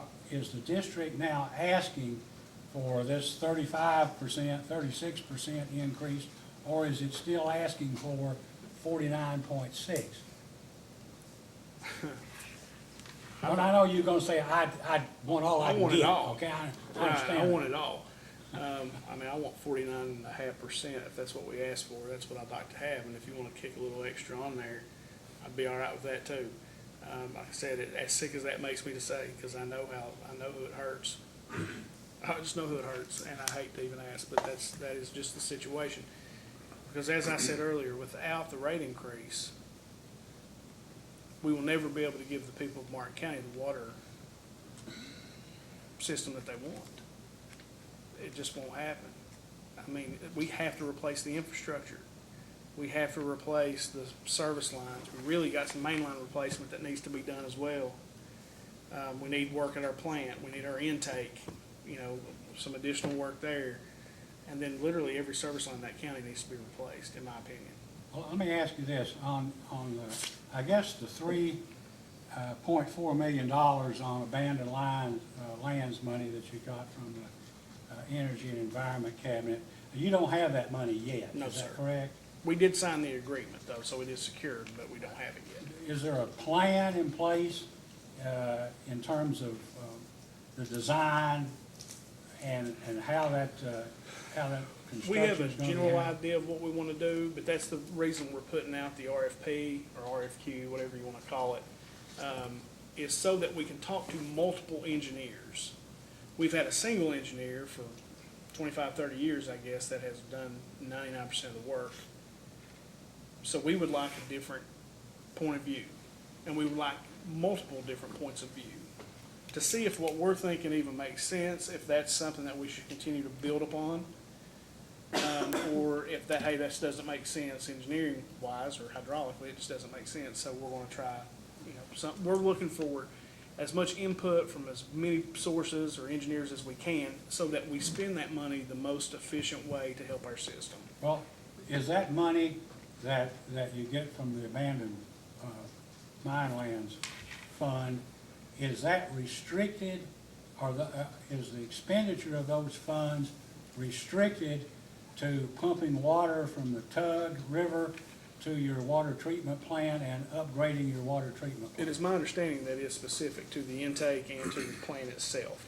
So Like, that we're you- not allowed to spend it on service lines, because we asked the question. We asked if we could, if we found that it'd be more important to actually take that money and place as many service lines as we could, because as you said, $1 million ain't gonna do a whole lot.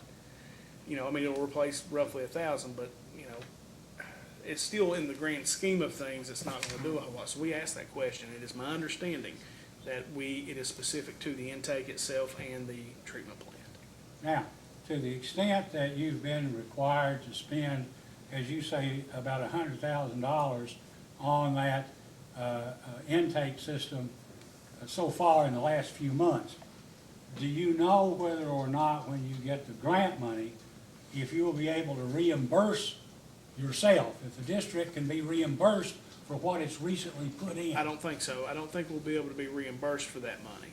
I think what the idea behind it is, you know, look, it had to be fixed, so we did the best we could with what we had.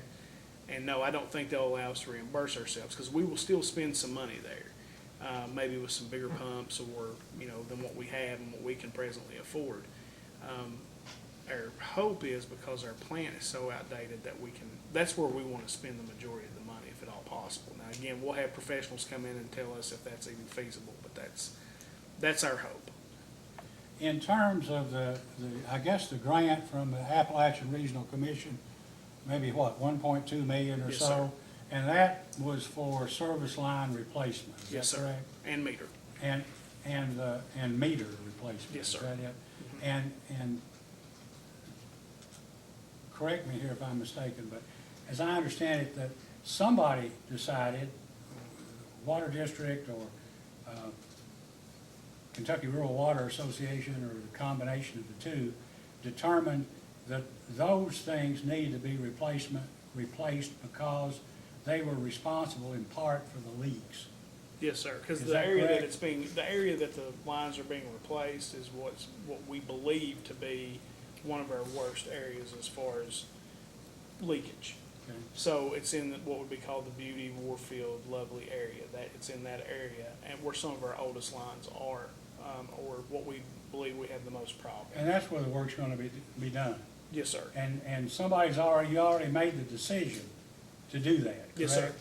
Yeah, I think what we determined this morning, or I believe, and again, Mr. Heisman could answer this maybe a little better, but I think we're about 2 weeks from the bid process. Like, we left here the last time we were here, we had to go to DLG, went through all that paperwork.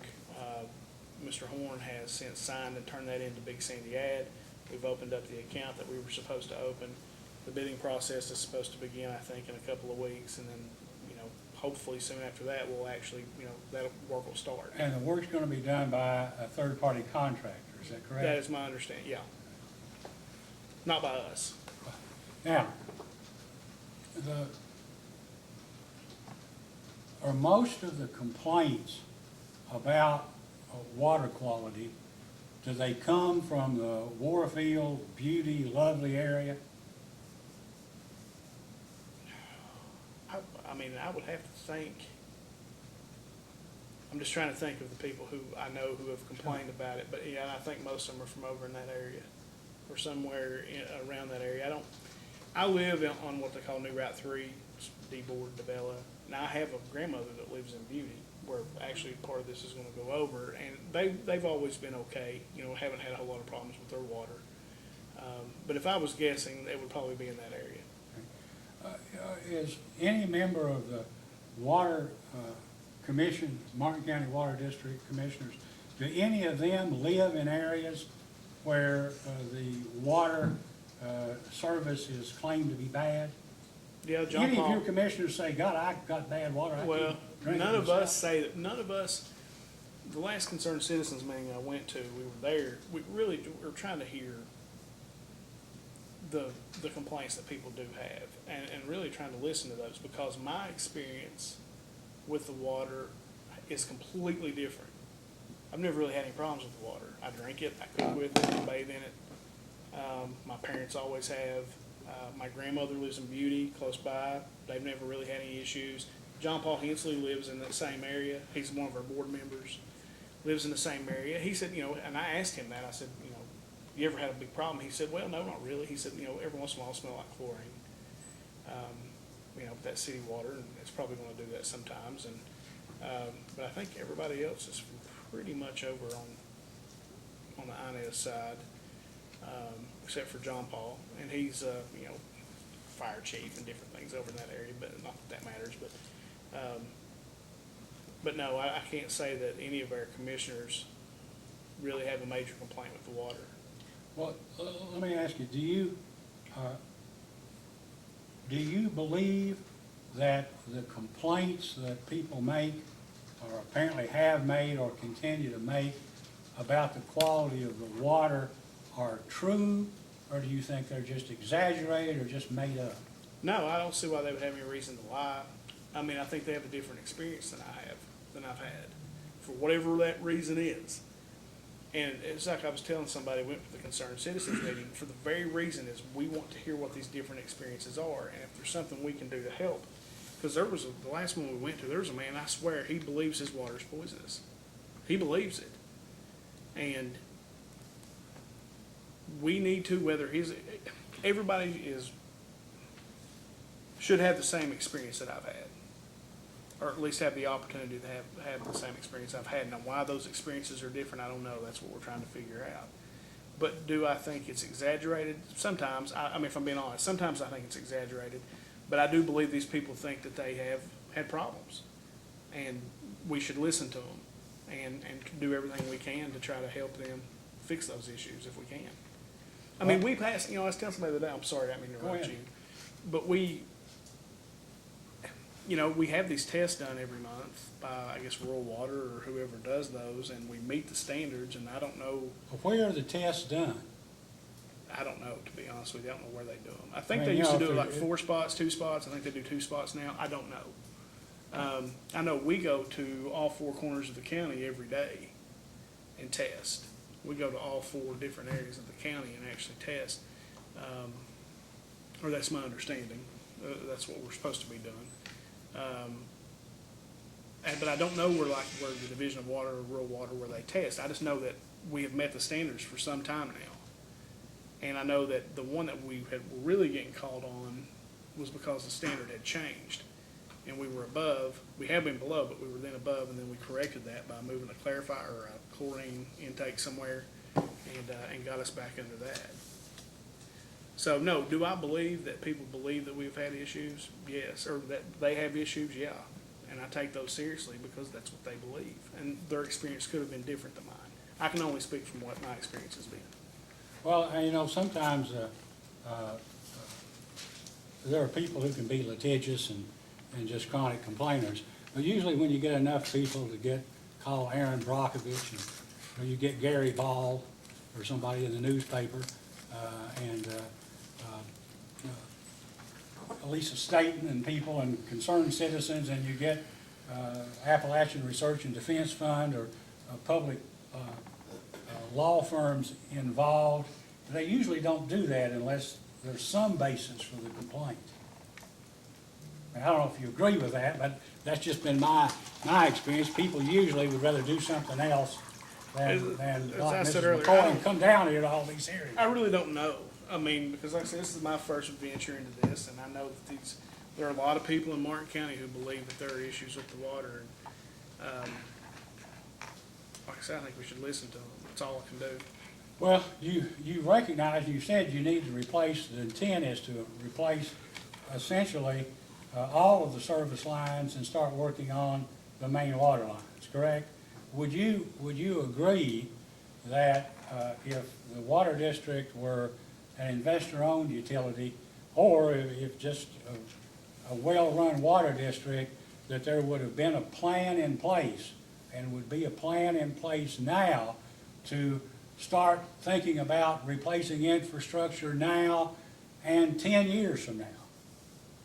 Yeah. You'd be using your depreciation Yes. money or something in a Yes. fund to That's keep where the we- system running, Yes, isn't sir. that right? That's where we aim to, that's what we're aiming to do. Is as I was saying, we have to be able to fund our depreciation so that we can start a capital improvement project. And that's what I'm saying, it all goes back to the rate increase, because without the rate increase, we're not gonna be able to pay our bills like we should be able to. And if we can't do that, there's no way we're gonna be able to improve our infrastructure. So you'd be using the additional rate increase above 23% that the commission staff recommended, that and what, 35 or so, at least a portion of that to begin replacing infrastructure. Yes, sir, every dime that we can. But that would depend as funds became available. Would that be fair to say? You'd be using money for other things. Yeah, I mean, we would be, but I think that You'd be paying down debt. We And would people be. would say, hey, you got more money, how come you're not paying me? I'm not the highest priority. Maybe I don't want to sell you gasoline, right? I believe that the surcharge account will help us take care of the debt. I'm sorry? Or provide legal service. Yeah, or provide, Well, I believe that the quicker we can fix the. You're a great man, Mr. Kimball. You and the accountant, I don't know, you'll be rewarded someday, as my grandfather used to say, That's what worries me. in paradise. Go ahead, I'm sorry. No, I was saying, yeah, there is some truth to what you're saying, but I believe that the quicker we can fix the infrastructure, the better off we're gonna be. Because, as I said, you cannot run a business efficiently when you're dumping half your product into the ground. Just can't do it. So we're either gonna fix the infrastructure or continue like we are. I mean, that's what I'm saying, the infrastructure has to be replaced, our service lines have to be replaced, and grant money's not gonna do it all. Just not. Well, this commission has been considering for some time and has actually been involved in granting water districts money under a pipeline replacement type program or an infrastructure program, which is based upon or would be based upon something like the surcharge for the bad debts, which could be used only for infrastructure projects approved by the commission. And you'd have to true up, this is what we're going to do, and this is what we spent for it, and at some point in time it ends, all right? But it seems to me if you're behind $1 million in debts you can't pay now, and your infrastructure is failing to the point where you can't predict from month to month how much money you're gonna have available, maybe some kind of dedicated funds solely for infrastructure for a time period at least might make sense. I think that'd be great. If the commission were amenable to doing that, the Martin County Water District would be required to provide a plan. Sure. We're going to do this, we've got some general estimate, here, and we're gonna be doing this first, this size lines. Would you be able to do that? Would you be willing? You take your engineer and probably some help from Kentucky Rural Water Association maybe to do it. I'm willing to do, our board is willing to do anything that this committee sees fit to repair our infrastructure, to repair the water district itself. We're willing to do whatever, within reason, obviously, and I can't see that would be without outside reason. Definitely, having funds dedicated strictly to infrastructure and that with your all's oversight would be, yeah, we would do that.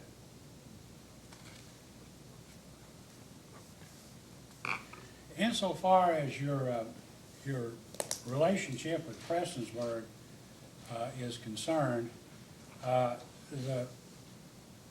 you're paying what, $7.38 for how many thousand gallons? For 1,000 gallons. For 1,000 gallons. So for 2,000 gallons, you're paying almost $15. Now, as I understand it, this was an arrangement that was first suggested by Martin County Water District, or somebody on behalf of the That's district. my understanding, yes. And has Mr. Campbell indicated they're willing to reduce that amount? Oh, yeah, no, absolutely. Well, and you're gonna have a meeting to discuss this when? Our next board meeting will be the third Tuesday of this month, and we're gonna discuss doing it then. Mr. Campbell and I have talked about it multiple times, because I think the old rate was $3.05. The original rate was $3.05, so it gives us like $1 more. And then we also discussed a true emergency rate, that we would work on a case-by-case basis, that if we have a situation similar to what we had in January, that we would reduce, even then, we would do just an agreement, but, based on whatever the situation was, hey, we'll do it for $1.75, whatever that is, and not even the higher amount if we get into a true emergency.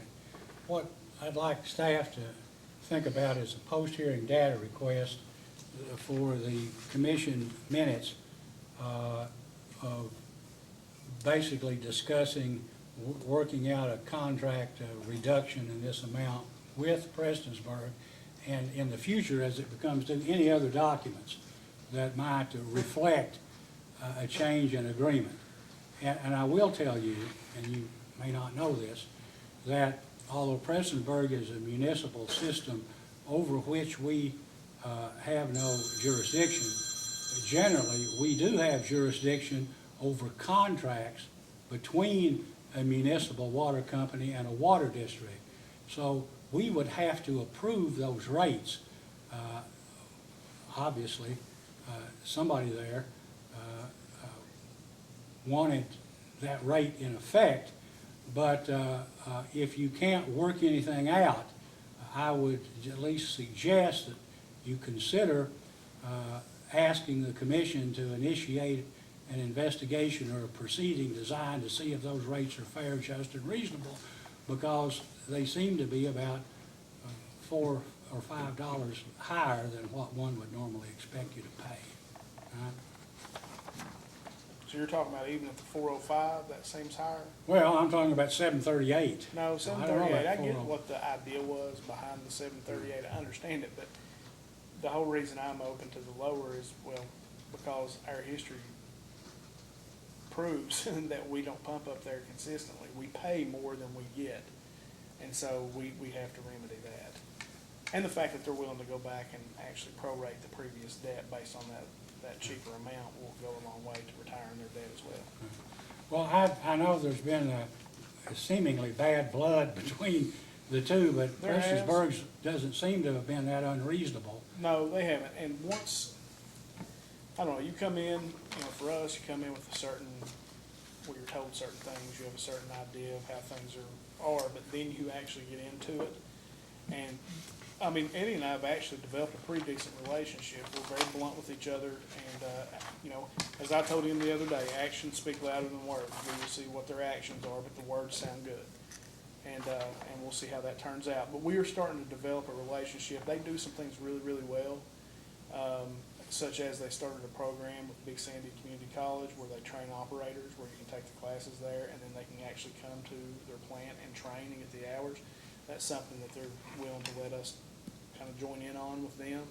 Something good that we can offer at Sheldon Clark, you know, for the kids that are soon to be, I guess, Martin County High School, coming out and maybe help train some of our local kids for that. Eddie and I have talked about that multiple times. And like I said, just the overall, in general, I mean, he's done this forever. He knows what he's doing. And they have a good water district, so, you know, as I tell him all the time, I strive to emulate what they do because they seem to do it very well. And so it has been, I mean, I meant that when I said it. I mean, it has actually been pretty productive in talking with them. And, you know, so I told him, I said, look, if we get a new GM hired, I'd like to have lunch with them and, you know, introduce everybody and kind of get everybody on the same page because it could be a good relationship. And they seem willing to try to help us. On your surcharge to pay or obtain loans or whatever, to discharge or reduce some of your outstanding debt, do you know about how much money is in that account at this time? Last Thursday, there was $51,200 and some odd dollars, I think. Does that sound right? And within a year, as I remember, that surcharge ought to generate between $160,000 and $170,000 Sounds right. a year. Yeah. So I know you had a motion pending to spend $10,000 of that, $10,000 on Thornburg and $10,000 on Evans. So is there a plan out there to use at some point in time in the future to designate certain percentages of that money that would go to creditors across the board, or is that something in the future you don't plan on doing that? No, I think the initial plan is to, like I said, get some money to CI, get some money to Evans's, then retire the Prestonsburg back debt, and then come back to Evans's and CI until we actually retire them. All the money would go straight towards that, just so that, until we can retire that past debt. And then from there, I mean, I would start, well, what I would do, but we'll see what the board wants to do. I would start with the lowest, smallest bill and just work my way up until I got to the big boys, and then every dime that we had would go towards paying those off. Well, I may be wrong, but I think maybe Ms. Sumter can help us later. She and Mr. Cumbo are the saints of this They sure are. organization. But maybe Zip Zone hadn't been paid in years. I mean, why do they still sell you gasoline? You'd have to ask them that. I'm assuming as a community service.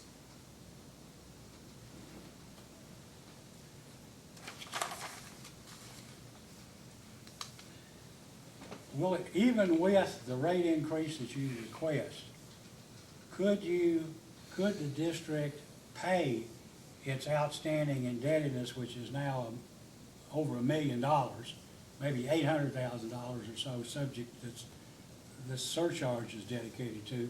Could basically it ever pay that debt down without the surcharge? I don't think so. I think we have to have the surcharge.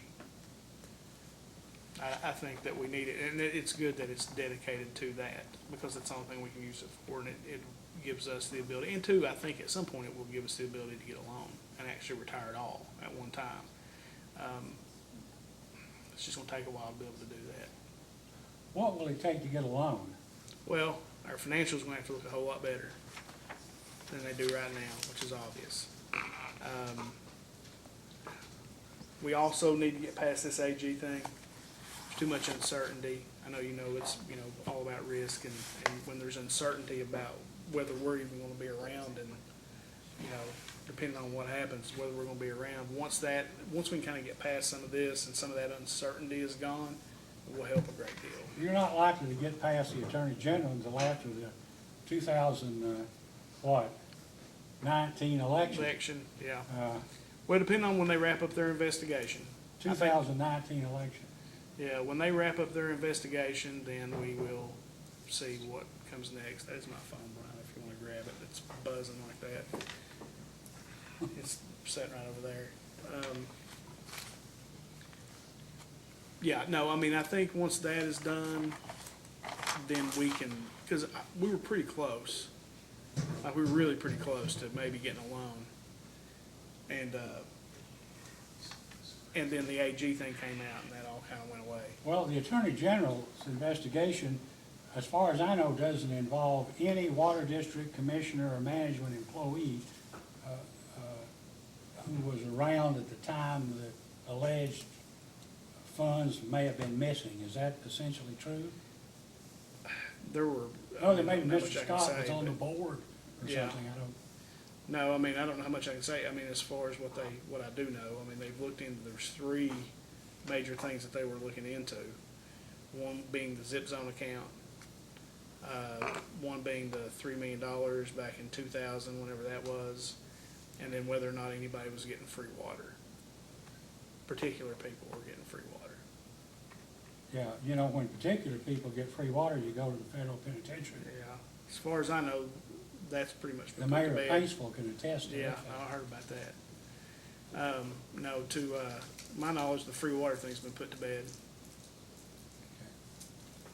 So, as far as I know.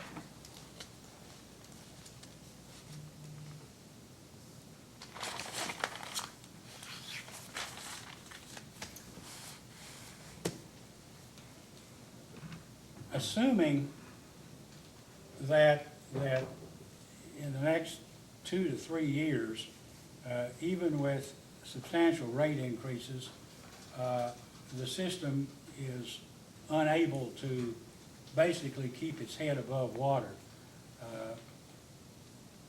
Would you think that the water district or the water district commissioners would entertain the idea of a sale or a merger with another water district? I think we would, yeah. I mean, I can't say where we will be in 2 to 3 years, but right now, I'm not sure who would even buy us. With all the issues that we have, with the debt that we have, with the failing infrastructure that we have, I'm not sure who would even buy us. But yes, in 3 years, if we can become financially stable and we can actually have some improvements, I'm not opposed to multiple options.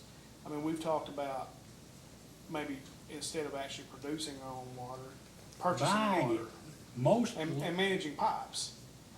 Essentially, but again, if we're buying it and we're dumping half of it in the ground, we're paying double for what it is. So if we can fix our infrastructure, that is absolutely on the table.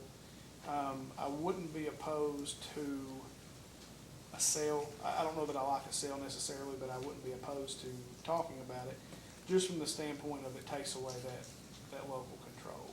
And then somebody can just do whatever they want to us, and I don't. But see, that's not really that really is not what happens. I mean, if you sold to Prestonsburg, for instance, a municipal, Paintsville, whoever, Pygel, I mean, the terms of that could involve having a couple of members of Sure. Martin County on their board. And if that's the case, then it might be something to And an consider. investor-owned utility, they're still subject to control of the Public Service Commission. The point is, the socialization of your costs spread along over a larger system. And of course, that means whenever somebody else's system needs upgrading, your people We pay for it have to too. pay part of that too. Sure. But in general, the overall costs per consumer go down. We are as open opposed to, to up. I know I am, and I think the other board members are too. We're open to anything that provides our citizens with clean, safe, reliable drinking water. We're open to anything. And like I said, I like the idea in time of maybe managing pipes and actually purchasing water from other places and just managing. I like that idea. Many water districts do just that Yeah, same thing. especially out west, some of the ones I've been reading about, a lot of them, they do. They pipe their water in from other districts, and it's a good way to do it. And I think for the size of our area, it may be a feasible way to do it. But, like I said, we've got to fix our infrastructure before we can even consider that. Well, that's right, and if you get into a situation where you think the seller of water's price is too high, you just ask the Public Service Commission to hold it. We just did one within the last 30 days on Marion County Water District. Now, that's an avenue that I've actually spent a lot of time looking into, because I think for us, long-term, it's probably something that we're gonna have to consider, especially as our population, if it continues to decline and when we go through the things we are, I think it's gonna be a feasible option for us down the road. That's my personal opinion, but. I have no further questions. Mr. Cumbo? No further questions. All right, you may step down and call your next witness. Linda Sumter.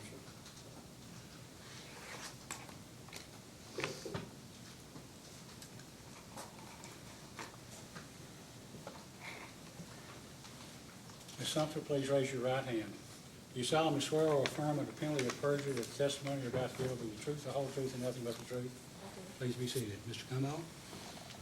Thank you. Ms. Sumter, just state your name for the record, please. Linda Sumter. And again, this commission is familiar with you, Ms. Sumter, but how are you acquainted with the water district? I am their CPA. You heard a lot of testimony this morning. I have. Are you in agreement that the current emergency rate that is provided, that the current emergency rate under which the water district is operating is sufficient to meet the needs of the water district? Are you referring to the 17 and a half? Yes. It is insufficient. You've heard a lot of testimony about some adverse events that occurred over June and July. Can you tell the commission in dollar figures what those events have cost the district? As they were referring to over the past 4 to 5 weeks, the repairs of the pumps at the river and the required maintenance of those was around $95,000.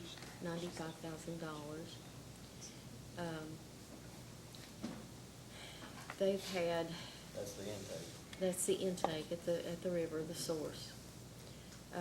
Besides the other maintenance that they have to do.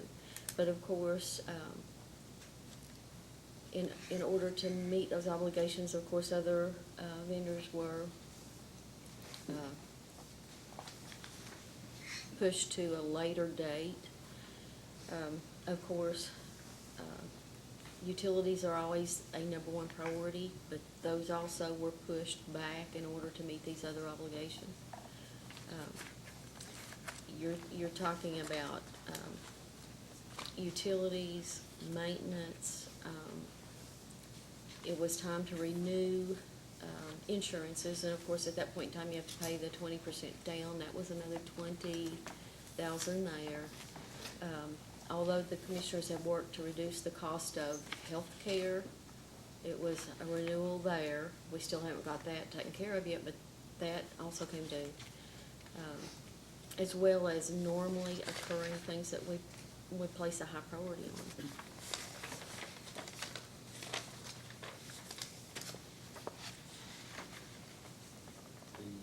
The AEP bill, is that around 30,000? Yes. That's an average Probably a month. short question, the amount that required to be paid. Was exceeding the 90 days. The district, according to, we use a hierarchy of what we feel like is most crucial to operations to prevent a discontinuance of operations. You take payroll is 70,000 a month, utilities are 38 to 40,000 a month, insurance 6,000 a month, loans, which are automatically swept from accounts, are 18.5 a month, chemicals roughly 12 if they're purchased as they should be. Labs, 6. Those are the high priority items. You're talking about 150 there when you collect maybe $200,000 a month. Those are just your starting points.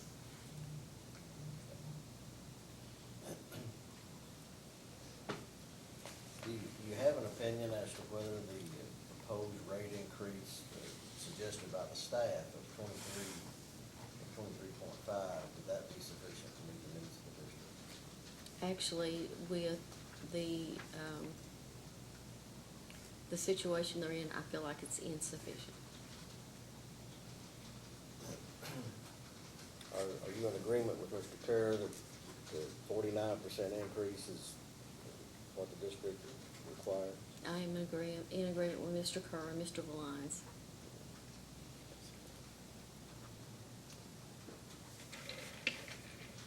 Over the course of the past 6 or so months, since Mr. Kerr and his colleagues have been members of the board of the water district, have they made improvements in cutting expenses and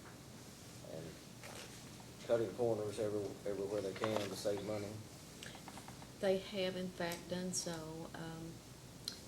Everything that they can possibly cut and still provide service to their customers.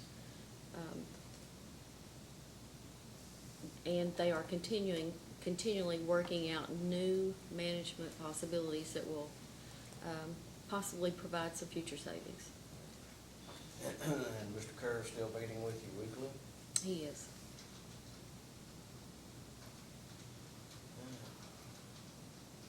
I think that's all the questions I have.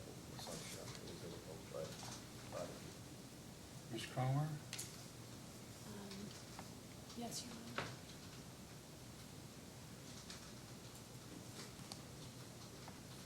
Good afternoon, Ms. Sumper.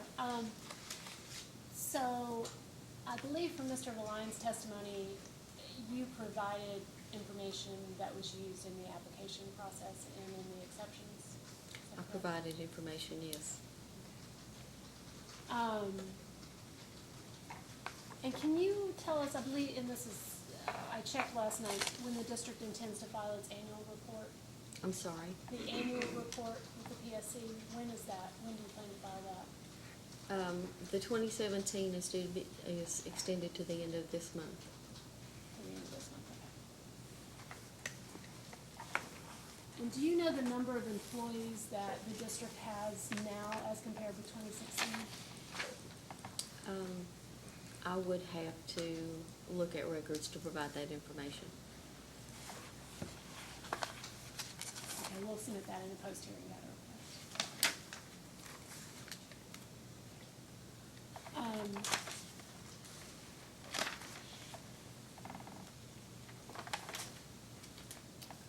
In the district's application, there's included in the application $67,543 in bad debt expense.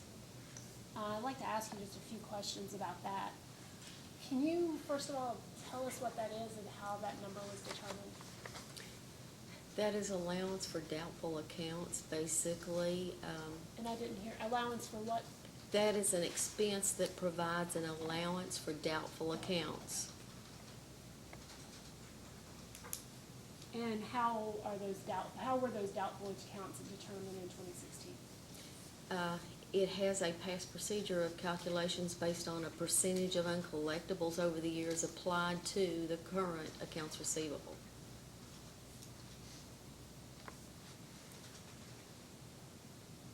So I was looking at the numbers for 2016. The bad debt expense was $67,523, and it looks like it was about 20% less than that in 2015, and 22.5% less than that in 2014. What would account for that variability? Because that's based on, the percentage of uncollectible is based to the accounts receivable at year end. So it's based on how large that account is. And when you say that account, you mean the accounts receivable account? Yes. So is it a set percentage of accounts receivable? It's an or- average percentage.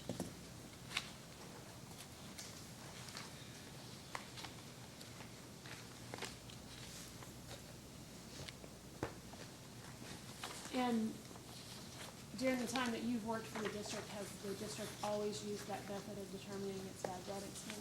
That was the method used when we became acquainted with the district. And is that still the method that is used? That is still the method and should be so until the accounts receivable decreases, which the district is currently in the process of doing. And can you explain why the accounts receivable decreasing would change the method? The district is looking over old uncollectible accounts, and the commission has instructed that doubtful accounts or uncollectible accounts in excess of 24 months be written off.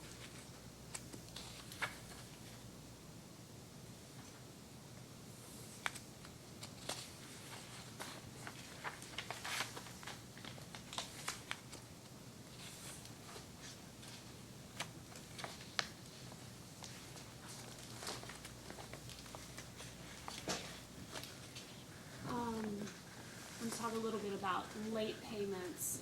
The district recently disclosed that the landlord for the Roy F. Collier Center charges over $100 a month in late fees.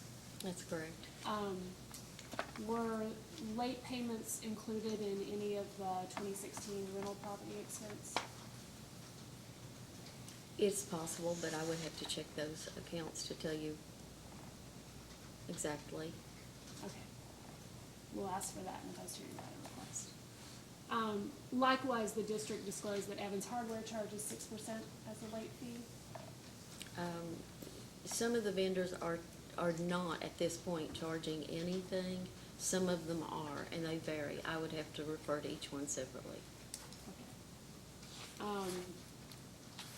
Well, in one of the responses to a data request, you had listed Evans Hardware in particular as charging 6%.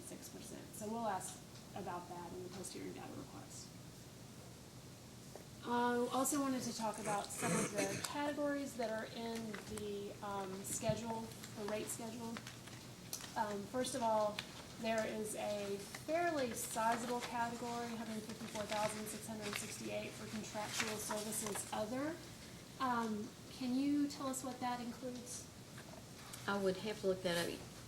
The district a lot of times will employ outside contractors if they have to do a road bore, or there has to be a major line repair where they might have to disrupt driveways, walkways, that kind of thing. And that they would, it's a more inexpensive method of having a contractor with equipment come in and do the work for them. And so you think it's possible that the nearly $155,000 was for that type of contract? I could check and tell you exactly what is included in that account, but without reviewing it, I cannot tell you that. We'll submit that in the post-hearing data request. And similarly, or in a related question, I did have, looking at the income statements that you provided, and I apologize, I wasn't planning on using these as an exhibit, but you've provided in the past income statements, and they have accounting codes that break down contractual services other into 5 different categories.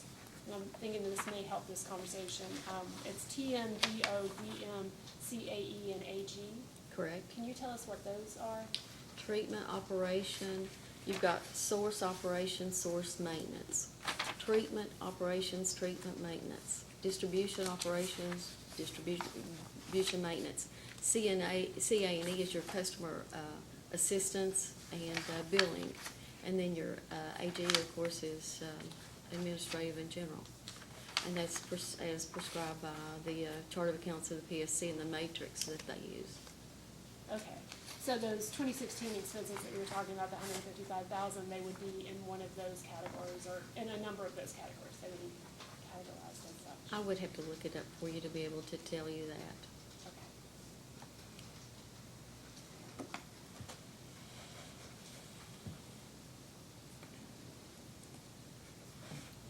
Where would pump repair be a contractual service, or does that go? It depends on if they have an outside contractor come and actually repair the pump, or if they purchase materials and supplies and repair in-house. Or if it determines to be part of a capital project. It depends on the repair itself.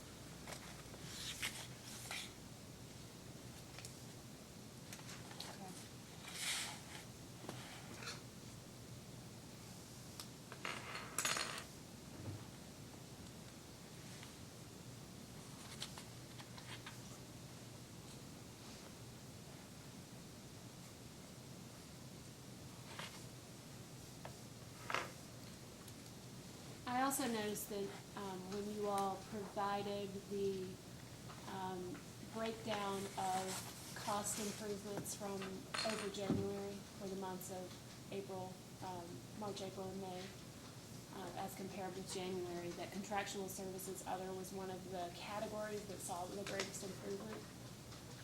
Do you know why that is? I would have to research that.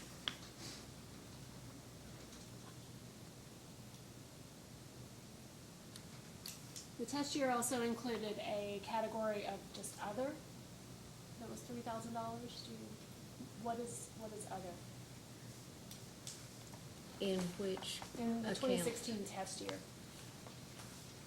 Of which account? It's just listed as operating expenses other.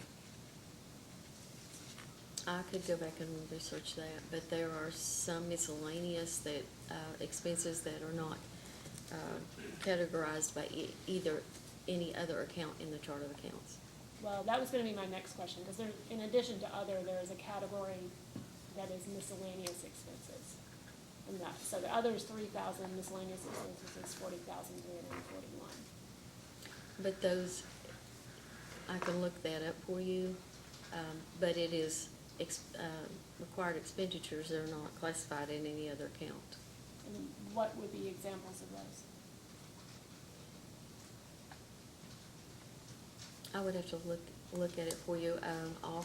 Just off the top of my head, I can tell you that training, some of those types of expenses are included in other. Okay. But We'll I could submit those. provide that for you. Okay, we'll submit those in a post-hearing data request.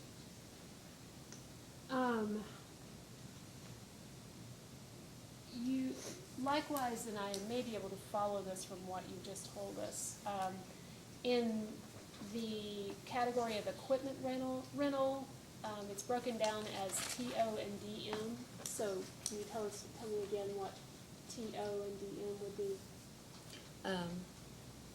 Treatment operations or treatment management, or Okay.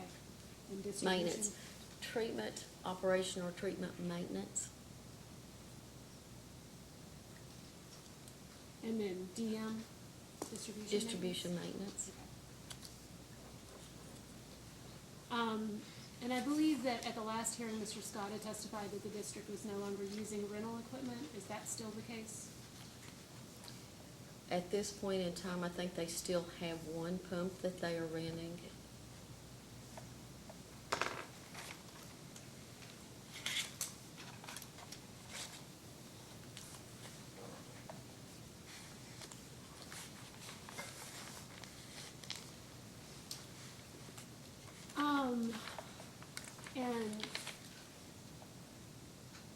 one more sort of line of questioning. And this is, you've talked about this and I still don't understand. Given that AEP has been at or near the top in your list of priority vendors all along, how did the district get in the position of being $30,000 behind over 90 days, as I understand the testimony so far? That is a good question. Utilities are a number one concern. But when you have a pump down at the river that is down and your source will happen to take priority over that, that's the instance that the power will be placed behind that type of maintenance. Well, can you tell us specifically, like, in April, this bill came in and we, you know, rather than generally, can you tell me specifically when the $30,000 was not paid because the river was prioritized? That's something that I could provide to you later. Okay, we'll ask for that in post-hearing data request. No further questions? Oh, excuse me one moment.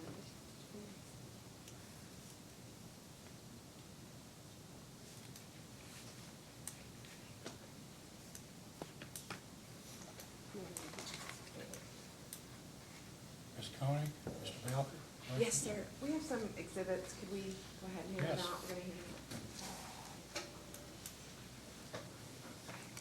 And let me just clarify, all of these are in the record already. We're just gonna refer to them to make it easier.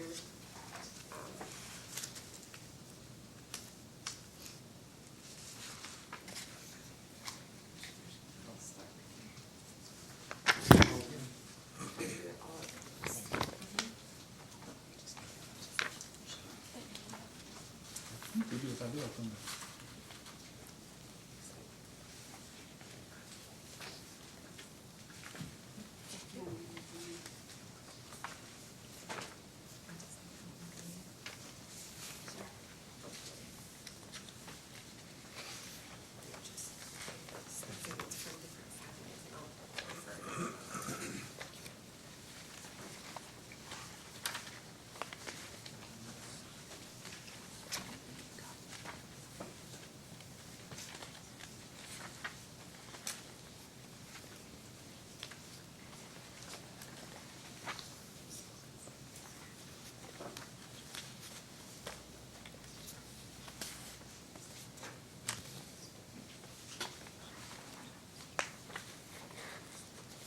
Do you plan on filing these in the record?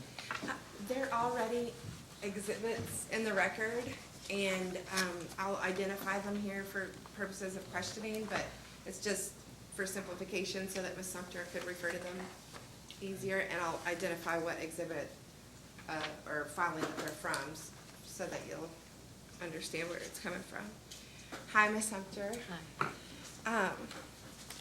Okay, to begin with, I would like for you to refer to the handout marked Exhibit 1. It is from Martin District's Notice of Filing Information in Compliance with Order of March 16th, 2018, Monthly Requirements. It was filed on July 16th, 2018, and identified as Exhibit 1. Okay. There is a report. On the third page, it's identified as adjustments made from 6/1/18 to 6/30/18. Okay. Do the amounts listed represent accounts written off for the period specified? I would have to go back, I did not prepare this document. I would have to go back and research it to tell you whether or not that is accurate. But I do know staff was working to identify the accounts over 20, the bills that were over 24 months old, as declared as uncollectible. Okay, who was responsible for preparing this report? Do you know who prepared this report? It would be one of the staff. I would think it would be Marcy Dawes. Okay. And who in the office is authorized to write off accounts? I think they have recently set a procedure that there would be a committee that would review any request for a leak adjustment or a meter read or misread. And it would be handled by a committee rather than a clerk. But what the staff was doing was in reference to the $650,000 that the commission had instructed the district to review and to actually try to write off what they deemed to be truly uncollectible, so that the accounts receivable would be a reasonable balance sheet account. Okay. We've had some testimony earlier about confusion on filings from the district and trying to identify what Martin District did in certain cases when we're just looking at the papers and the form. So my understanding is there is a policy in place to determine how or if an account is uncollectible. Is there a report that exists that explains why an account was determined to be uncollectible? Like with a detailed listing of why that account is uncollectible? Or what policy that account violated, or that would explain a little bit more to the reader why the account was uncollectible? The commission understood the instruction by the PSC to review their accounts receivable and actually work to determine a truly collectible and reasonable amount, as it should be, to be reflected on the balance sheet. The Martin County District at a board meeting reviewed and determined that billings in excess of 24 months would be highly unlikely to be collectible. So the staff started with some of the oldest bills on record, some of the oldest accounts. Can I Okay. interrupt for a second? Sure. So does this policy exist somewhere in It written w- format? It was in a committee meeting, and it would have occurred a couple of months ago, but there should be minutes reflected. So if it's in the board meeting, how does staff know what to do? Is it just verbal instruction that's been given to them to write these off after 24 months, or that are 24 months old? That you would have to ask staff. Okay, but you haven't seen anything that says, write everything off that's 24 months or older? I attended the commissioners' board meeting in which they made that determination. Right, but you've seen nothing in writing that validates it to staff or whomever? I have seen nothing. Okay. Number two, you are absolutely correct. What the commission would like to see is a balance sheet amount that reflects the potential for actually being collected, not for a number that looks pretty on a piece of paper. The only thing that I can say is that Exhibit 1 that she passed out lists the date that the amount was written off, and all it says is uncollectible, and then it gives the amount. So from the perspective of the staff and the commission, what should be included on this piece of paper is the age of the receivable that's being written off, because 6/26 doesn't mean anything to us. Just in the month of June, these balances were all written off, but I don't know that the date that they were originated. And the other thing that would be good is for the account number to be on there to show if there's multiple amounts being written off for the same account. And then we would have a better idea of what it is that's actually being disposed of in terms of amounts off the balance sheet. So I don't know if the report would originate from you or if it originates from staff. Would it originate from you? Okay, so at least you're hearing what I'm asking for when this, it would be good to know what the basis is by looking at the age I don't need the person's name or anything. An account number, if it can be printed off that way, would be Account number and date and Date, amount, is that correct? the age of it, so that when it became, in other words, if the first amount on there was issued in January of 2015, you put whatever the date of the invoice is what I'm looking for, okay? Account number, date, and amount, Yeah, correct? that way it gives us an idea of, I'm sorry, I didn't mean to interrupt you. Brittany. No, you're fine. Okay. So now I'd like you to refer to the cash disbursements journal. It was Exhibit 2 of the July 16th, 2018 filing from Martin County Water District. Are you familiar with this? I am. Okay. What does this document represent? Actual cash disbursements of the district for that period of time. Okay. On page 10 of the document, there are a large number of checks that are labeled as void. Can you explain why there would be so many voided checks? Because our system prints every invoice that's paid on a check stub normally. Well, it does in all instances. Normally, if we have an account this large that they pay several invoices, we will just print one check and blank paper behind that check. If that wasn't done, but the system will automatically void the following check if that isn't done. In other words, they paid a check which had, on 6/8, which had the number of invoices is usually just before that check number. It tells you exactly what invoices it paid.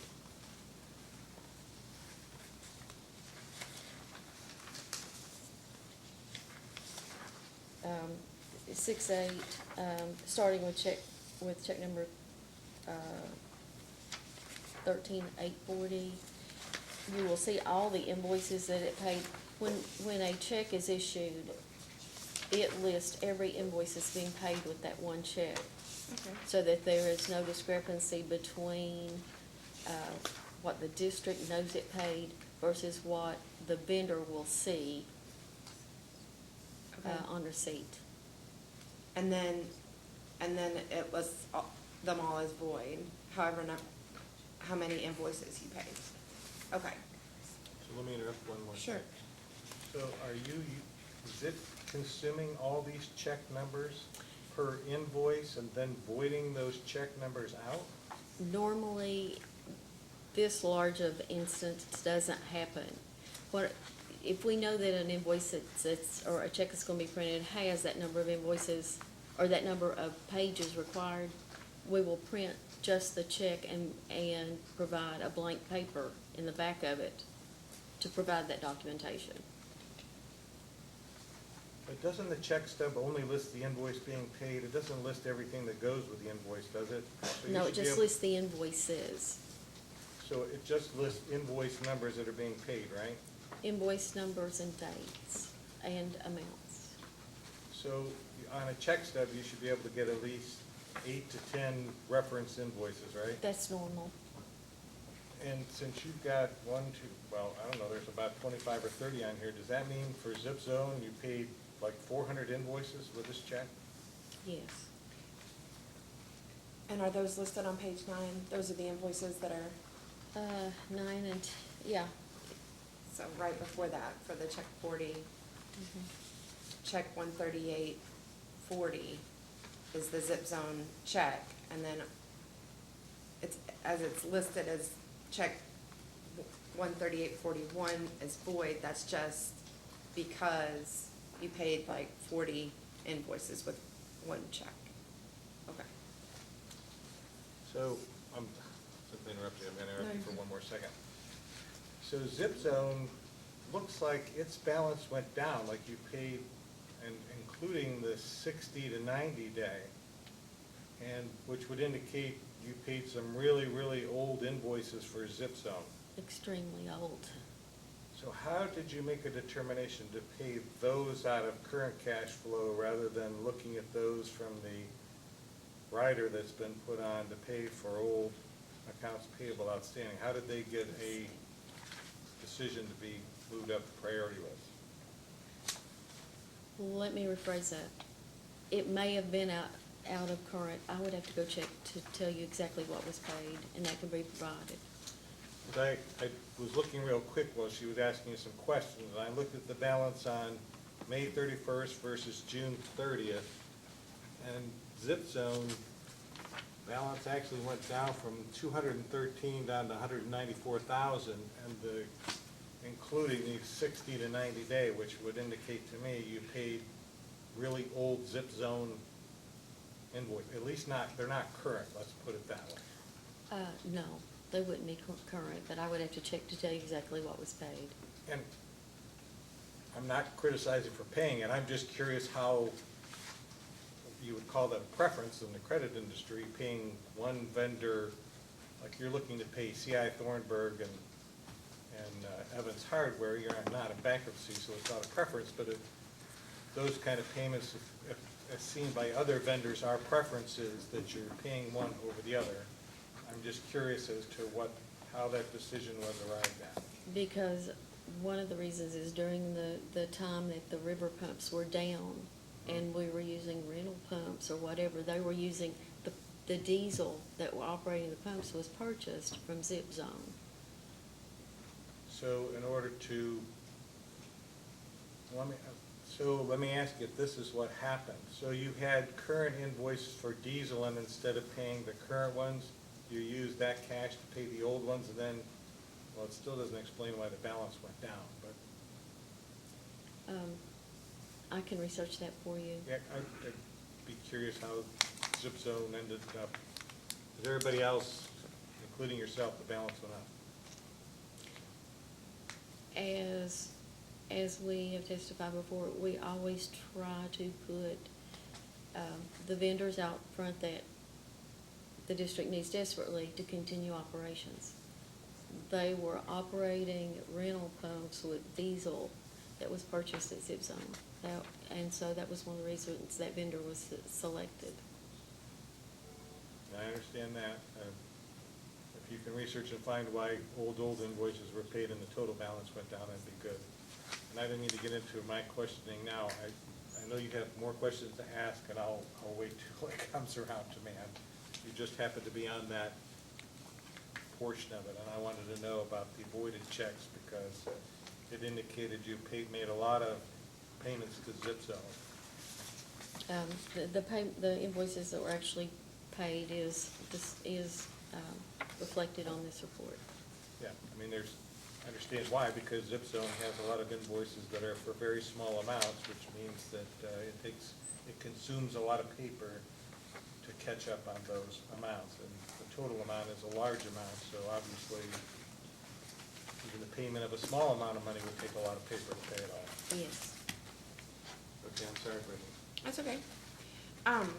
Okay, so we have a few questions about various checks in this exhibit. On page 1, there's a check 13829 written for mileage for Troy Horn. It's in the amount of $489.41. Correct. Do you know what that was for? For use of his personal vehicle. Use the federal rate. Yes. Do you know what your mileage rate is? Years ago, the board established that it would correspond to the applicable federal standard mileage rate set by the Internal Revenue Service. Okay. Should be 54.5, I think. Yes. Okay.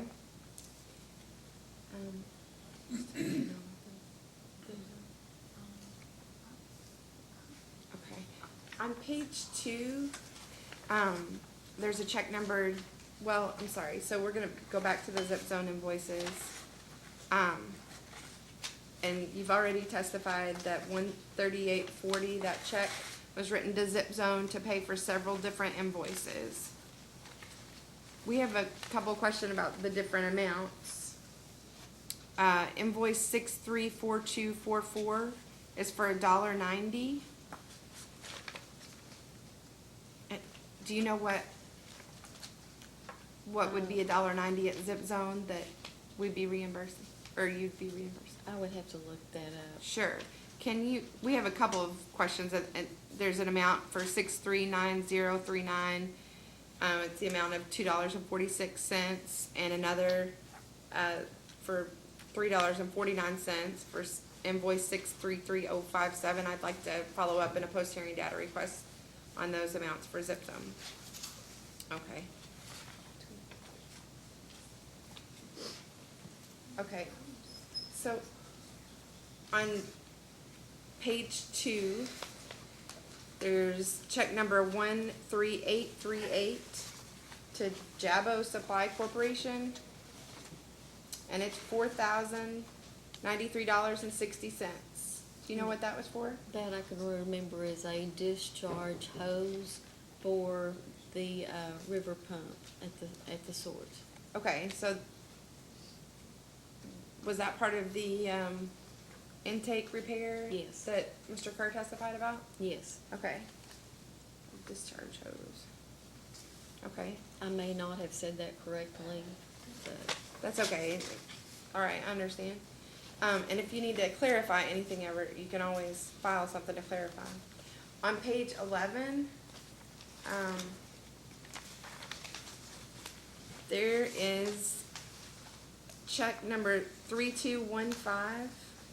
It references the debt service surcharge. correct. At that, it took the district several weeks to get the ability to transfer those, the debt service charge collected each daily, to be able to sweep the account. So up until that time, they had to actually issue a manual check from one account to another, from the revenue account to the surcharge account. Okay, so you were just paying what had been collected from the Yes. surcharge from ratepayers, you're paying that into the proper account. Correct. Is that, okay. On the same page, check number 13891 was made to Blue Water, Kentucky. Yes, that's the contract with Greg Heitzman. Mhm.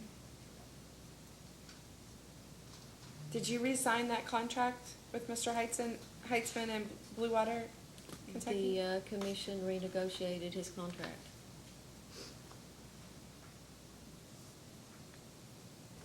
Okay. And on the bottom of page 12, there's a check written, labeled as correction for 63 cents. Can you explain that? I don't think there was a check actually issued, but I think that was a deposit correction. A deposit? But I can check that for you. I can run reference on that. Okay.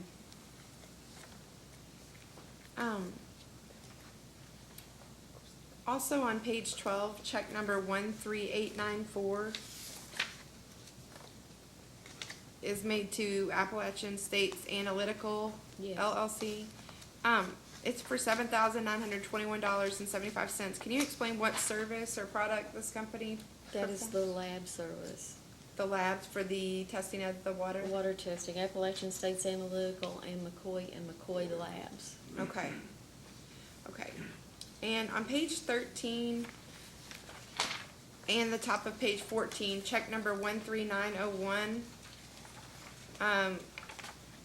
was written to Ohio Child Support Payment Central for $671. Yeah, that was withholdings, that was a garnishment. Garnishment, okay. Okay. That's all for that exhibit. And, I would like to take this opportunity to say that Ms. Cromer had asked you about certain vendors have charged late fees, and Mr. Curry testified that he felt like several did. She had asked you about specific ones. Could you provide a list and a post-hearing data request of all the late fees that are charged on your accounts payable? To let us May I know ask what if it's vendors for are a charging? specific time period or a long time period, or just a list of the vendors that are charging late fees? Some of the vendors are waiving late fees. Is it for a specific time period or just a list of vendors, or? Have you negotiated with some of them to Um, waive late fees and things like that? The interim GM has negotiated with probably every vendor they're working with. So a list of the vendors that's been negotiated with that are waiving the penalties and those that haven't, Okay. as of right, the current date. And so, whenever you're ready, just give me a sign. Okay. I'd like to refer to the handout. It's labeled Accounts Payable by Priority. This is an exhibit from Martin District's Notice of Filing, filed on July 16th, Exhibit 3.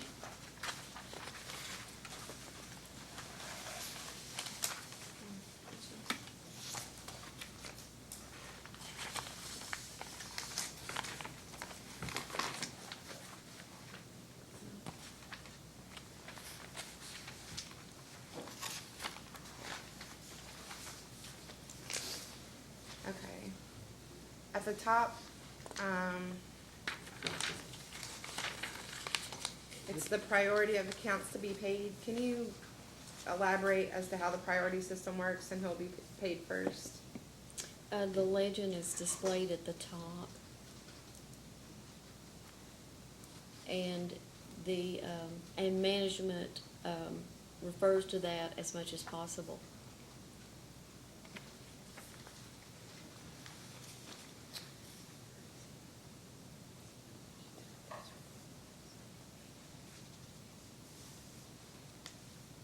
Okay, so utilities are labeled number 4, but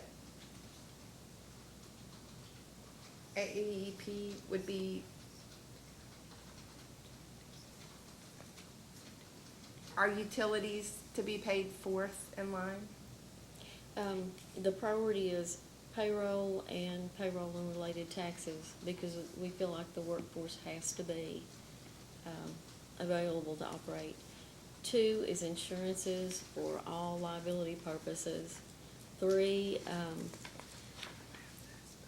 bond, I have a dark area here, but I'm sure it's bond and leases payable. 4 is utilities, 5 is chemicals, and on down. Okay. And not to say that at some point in the future that may change based on operations, but that is what's currently being adhered to. Okay. And then finally, the Exhibit 5 that you have, it is Exhibit 5 to your filing of yesterday, August 6th, 2018, and the 2016 142 investigative case. The exhibit seems to show daily sheets that are, well, there's only one daily sheet, but staff would ask in a post-hearing data request for you to provide a summary by day with a total for the month, so the commission can easily determine if the sum of the daily deposits matches total cash receipts. Sure. Is that okay?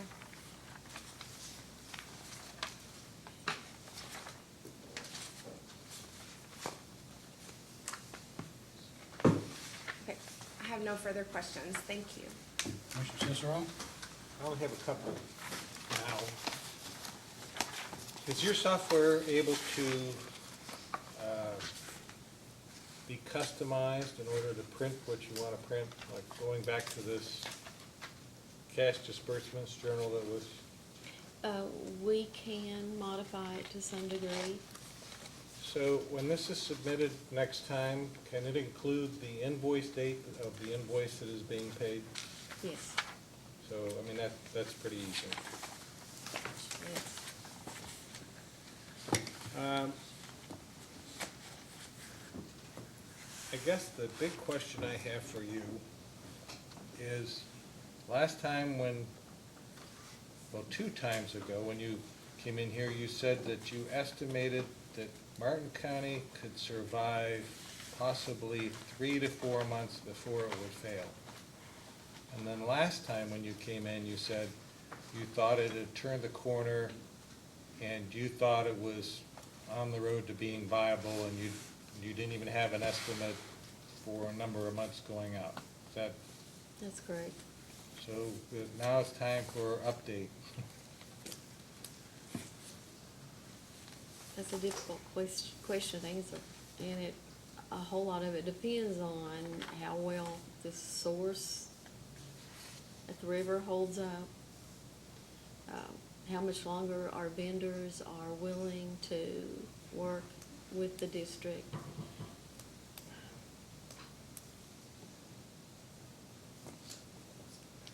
It's just a difficult time. It's difficult to place it in terms of a timeline. So if I can interpret, the first time you gave us an update, you thought the future was gloomy. And the second time you updated, you thought the future looked bright. And right now, it sounds like it's pretty clouded.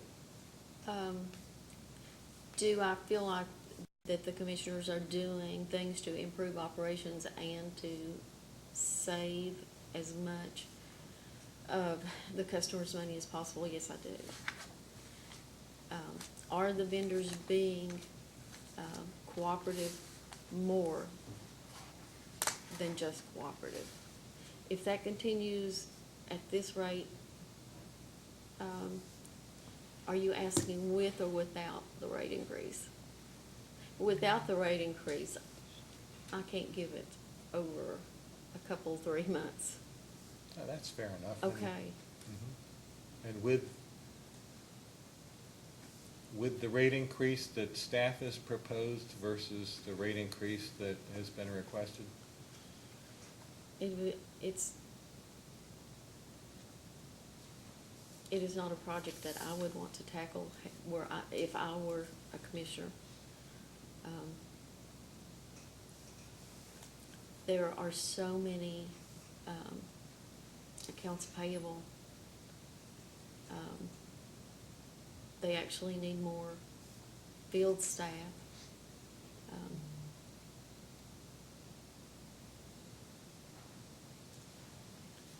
I still have to concur with Jimmy Kerr and Alan Valines. Okay, I'm just curious. I know it's all very subjective and nobody's holding your feet to the fire. I just thought it would be interesting to hear what you had to say. I don't have any other questions. I don't have any. I guess the last time you were in, the auditor, the company that does the annual audit, hadn't been paid. Have they been paid? No. They have not? Well, actually, they are finishing field work. They were here finishing field work about a week ago for 2016. The 2016 is still in process. And when was when should have the 2016 audit been prepared and filed? The 2016 audit should have been prepared by mid-17. So, have they done any work at all on the 2017 audit? They haven't. We have prepared the books and are ready to provide them. Actually, we've already done an initial contact because the Auditor of Public Accounts will be doing that audit. And we've already made contact with them. But they can't proceed until the 2016 is completed. So the Auditor of Public Accounts is going to do the 2017 audit? Correct. And they can't start until 2016 is finished. Do you have any idea when 2016 will be finished? They completed the last of the field work on site last week, We still have to provide them some more documents, and they will be wrapping. Well, I mean, why have they decided to do this? They apparently had determined not to do it because they weren't being paid.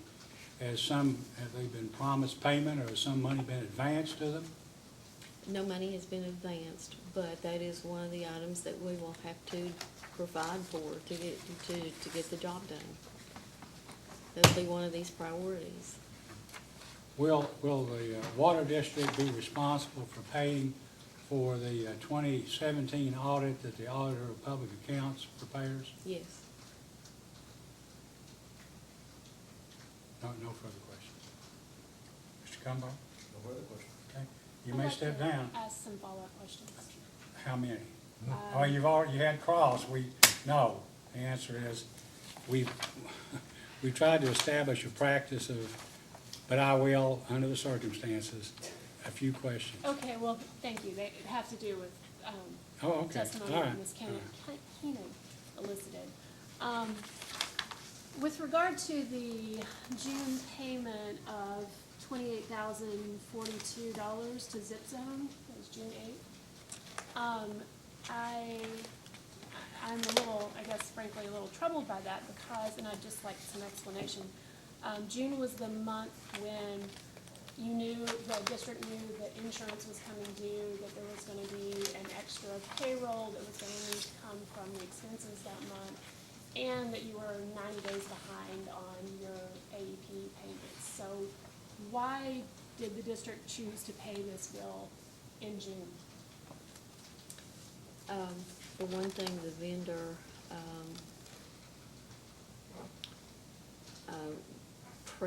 did somewhat of an inquiry as to payment of their bill. And the source was operating on diesel that was purchased from Zip Zone. What is somewhat of an inquiry on payment? What do you mean? Well, we get those on a daily basis, vendors that are calling or threatening collection. Are you saying that Zip Zone was threatening collections? They were calling about their bill. And who made the decision? Who were they talking to, and who made the decision to pay $28,000 of the past due amounts? That was a management decision. And were you consulted about the possibility of paying through the surcharge account? That was considered at the time. However, the length of time to make the request and actually get approval for the payment was under consideration at that time. Was it your understanding that there was some type of implicit threat that was coming from Zip Zone that that the district would have to pay $28,000 at this time? I would not determine it as an implicit threat. And so most of those conversations with Zip Zone were going through Mr. Scott, is that correct? Who else would know more about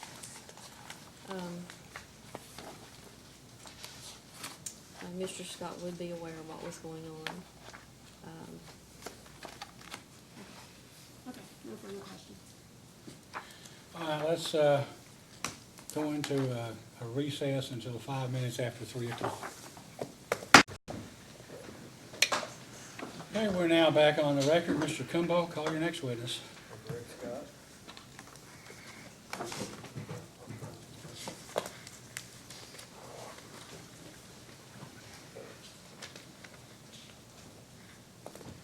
Please raise your right hand, Mr. Scott. Do you solemnly swear or affirm under penalty of perjury that the testimony you're about to give will be the truth, the whole truth, and nothing but the truth? I do. Please be seated. Mr. Cumbo? Thank you.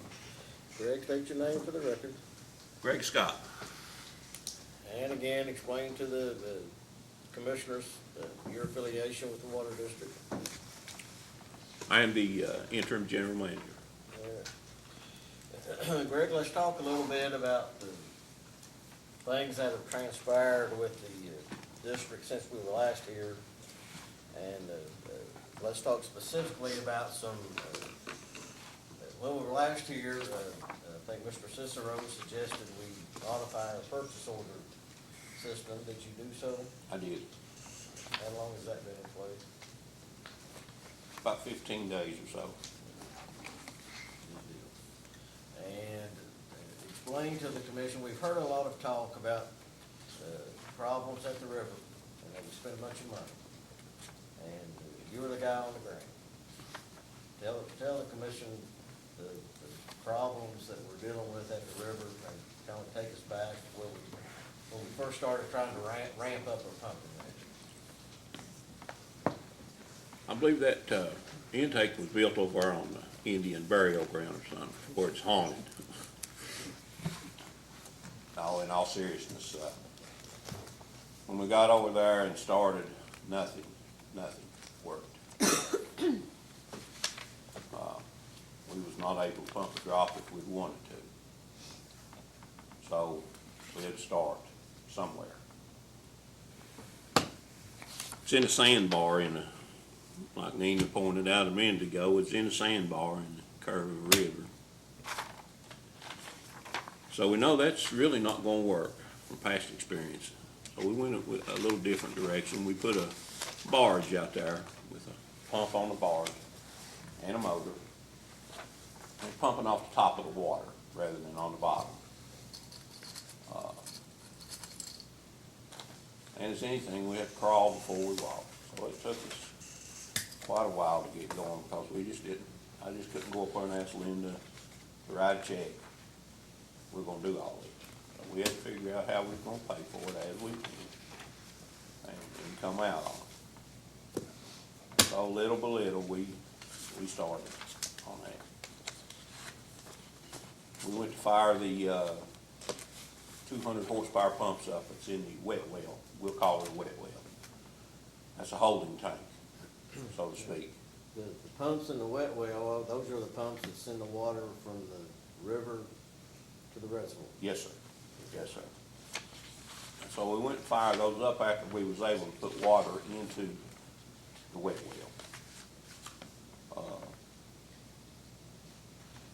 And there is this thing that goes with it, it's called a VFD. What that is a soft start, so that you don't hit that motor boom, and it just throws every bit of pressure on the line.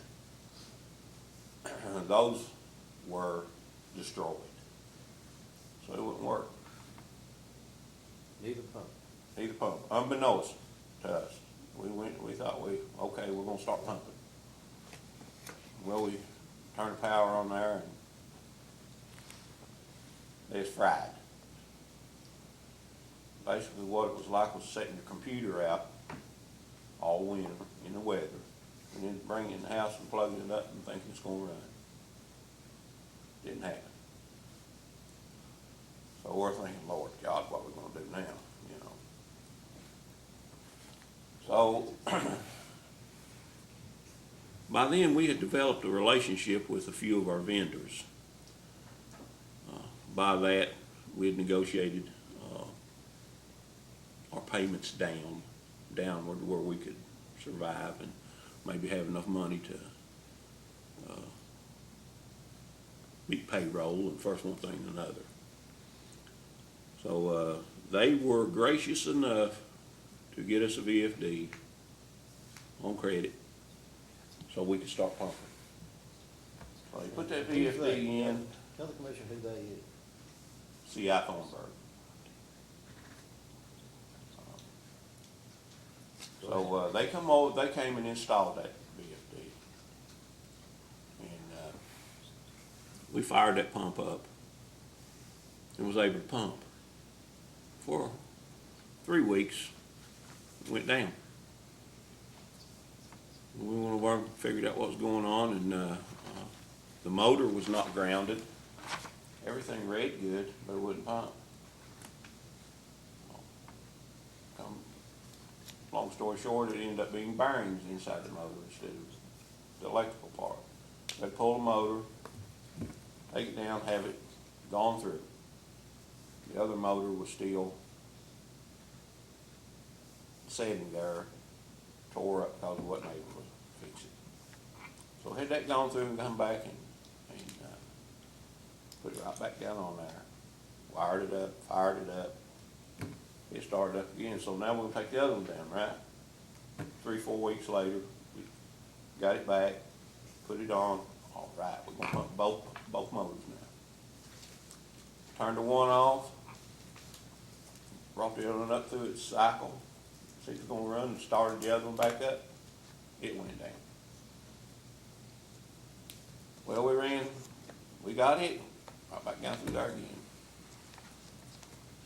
Virtually the same thing happened, only on the next time that it went down, it was a shaft bent. There's one thing right after another, and that's what we're doing, and we're down right at this moment as we're speaking. I just got a phone call, we're down again. So, I don't know, it's about to drive me drinking again. You heard Linda's testimony that we spent about $95,000 over there in the past Yes, sir. 6 weeks or so. Is that accurate? I would say, exactly, yes. I think when you and I talked about this earlier, there were other problems. The floats in the wet well quit functioning. Turbine pumps each had a bent shaft. We got problems with the check valve sticking. At this moment, we have, on one of the pumps, the check valve, is not working. A meter in the wet well blew out. Yes, it did. Telemetry system's down.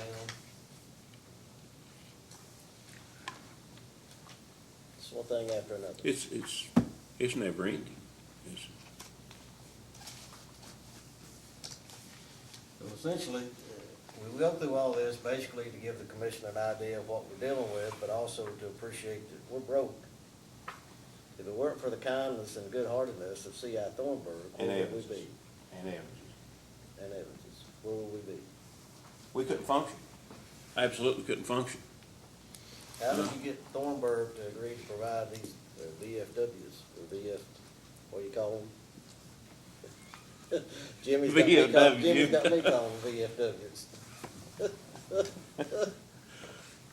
I met with our salesman. I'd met with him several times, and I'd also met with the business manager of C.I. Thornburg.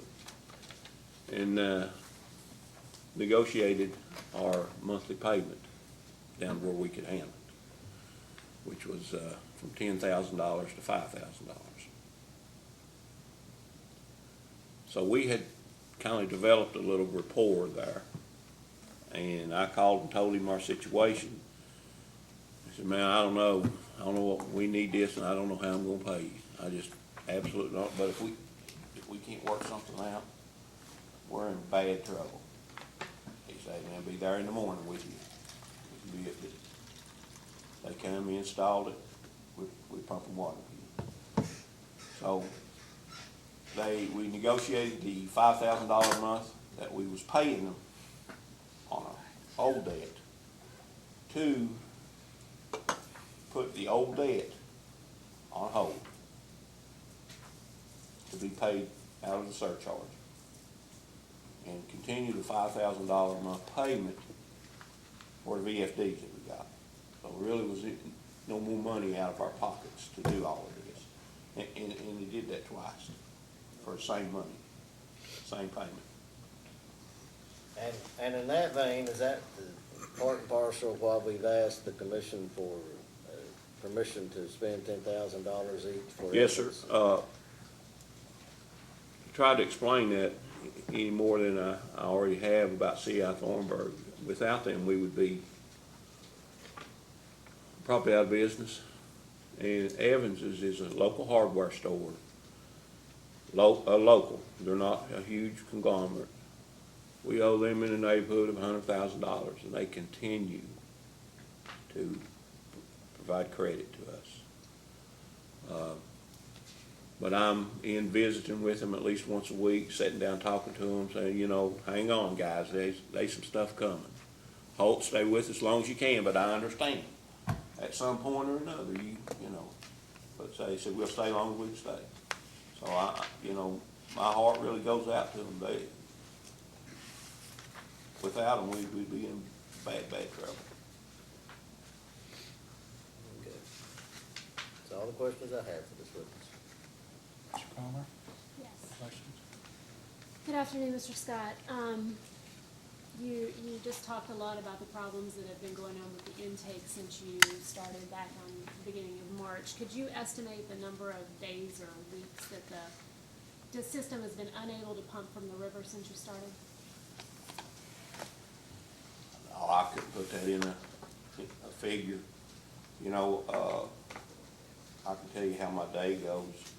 I'll check into the office, I'll check with Mr. Cumbo, Ms. Sumter, and check in with the girls at the office, and then I go to the river and nurse that thing along until we can, you know, try to get water over there. And when you're not able to get water, are you relying on rainwater in the reservoir, or? No, what I'm relying on is C.I. Thornburg, and I forgot Souls Electric, you know, I forgot about that bunch. We're continually trading out motors and changing things out and trying to fix things and try to figure out a better way or a different way to What I'm asking is, when the pump is not working, when you're not able to pump from the river. when the what- pump's not working, it's not working. Where are you getting water? What is the system relying on? Well, so far, I've not ever had it down for over a day or so. Okay, You know, we're working it just hard as we can work it. okay. And so far, no more than 2 days, but there's still that threat looming like right now, Okay. you know. Thank you for that. Is the district currently renting any equipment, Renting a diesel pump, a diesel pump? yes And ma'am. how long do you intend to continue renting? Lord, I hope I send that thing back this month. Okay. How much does it cost? $3,000 a month, $3,000 a month? yes ma'am. And I believe last time we talked, you were no longer renting that. I don't like renting, but I can't afford to buy one. Was there a period when you weren't renting?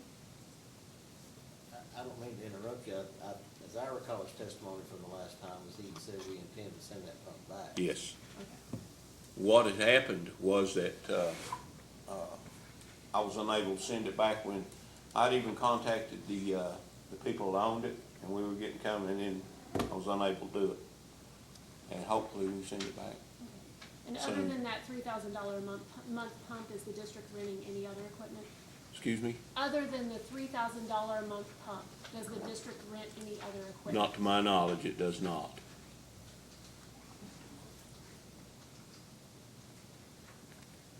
How many hours a week do you work? Are you full-time? Whatever it takes. I'll work as many hours as it takes. I don't keep up with them. But would you say that you're 40 hours a week or more? Yes.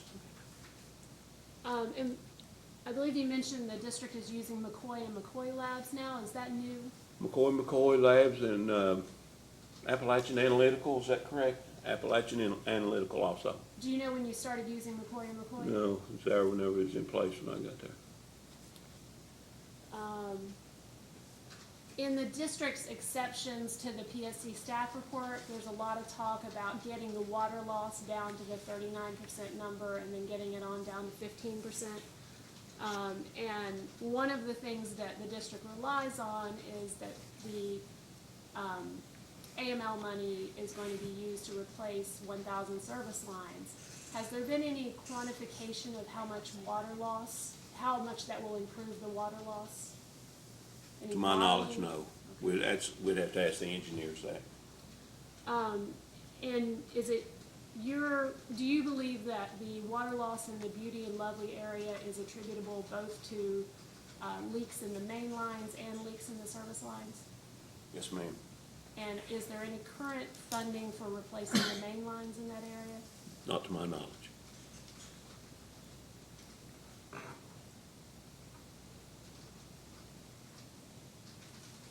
Do you believe that the current water loss reports, which I think right now are at about 72%, do you believe that's accurate? I do not. But that's the way the numbers works out. And what do you think is wrong with those reports?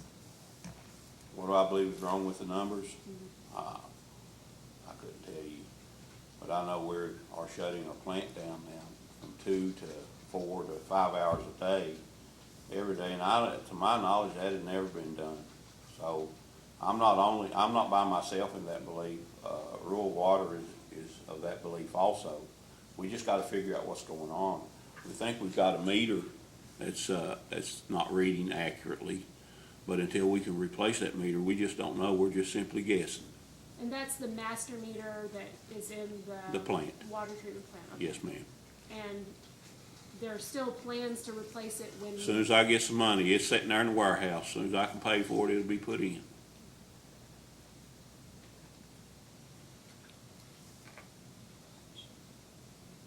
And how much is that master meter gonna cost? Somewhere in the neighborhood of $16,000. Okay. Is that for just the meter or meter? I think plus- there's a check valve that goes with that also, and labor, for them to put that in. I think it's somewhere, don't hold me exactly to a penny, but it's in that area, that ballpark right there somewhere.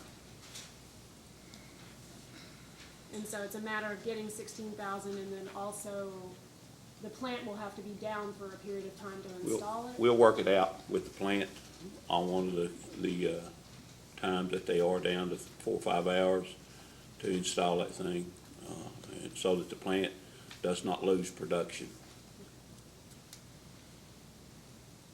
The district has been testing water in people's houses, taps, coming out of their taps. Yes, ma'am, we try to. But What now, are you we're testing for? we are extremely busy, extremely, and we will come when we can. What are you testing for? I don't know. I know bacteria, you know, but to tell you, give you a breakdown of it, I couldn't tell you. I think at the last hearing, you testified that the fuel procedures you put in place had resulted in substantial savings to the district. I think so. Do you still feel that way? I do. And are there, in addition to that, you've put in place purchase order procedures. Do you believe that those have resulted in savings? I do. And in what categories in particular? What kinds of expenses? On the PO systems, everything we buy, we PO it, everything. Well, is there a With particular? except, even without fuel. Now, I think we even, don't hold me to this, but we put POs on fuels, if I'm not mistaken, on a daily PO. I may have to back up on that, but, I know that how the system is. I don't know if it's put on a spreadsheet on fuel and stuff, but, I know everything else, we have taken their recommendation and gone with another, not only a spreadsheet, but a piece of paper also that has to be. So as to the non-fuel expenses, is there a particular type of expense that you feel you've been able to save the district money by implementing these PO procedures?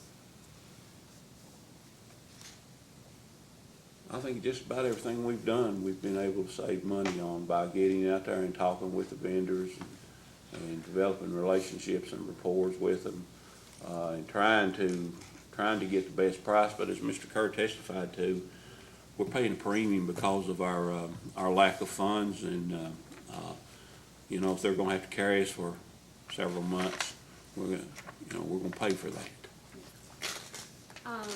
Just one final line of questioning, it's the questions I was asking Ms. Sumter at the end. Regarding the $28,000 payment to Zip Zone in June, did you make the decision to make that payment? Probably. And were you getting calls from Yes, Zip Zone? ma'am. And Yes, what ma'am. were they telling you?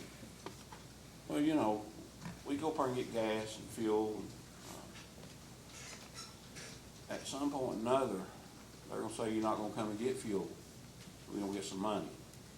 Was there a change? Because it looked like from your accounts payable that you had owed Zip Zone over $200,000. I'd say we owe $250,000 or better, but that was they had heard about the surcharge and all that kind of stuff, and we had to give them some money to appease them for a little while.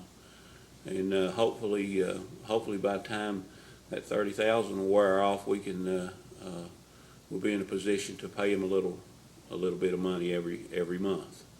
And so the district had moved to use the surcharge money for paying Evans Hardware and C.I. Thornburg a certain $10,000 each. Why not use the same? Why We not didn't use have the same money procedure? whenever we made that request. We just had like 25,000 or something in there, and I made that request to pay Evans's and CI because we'd already give Zip Zone 30,000, so that quieted them down for a little while. And So you had already paid Zip Zone when you filed the motion for? I think so. Evans I and think CI. so. that was definitely part of the scenario in my mind.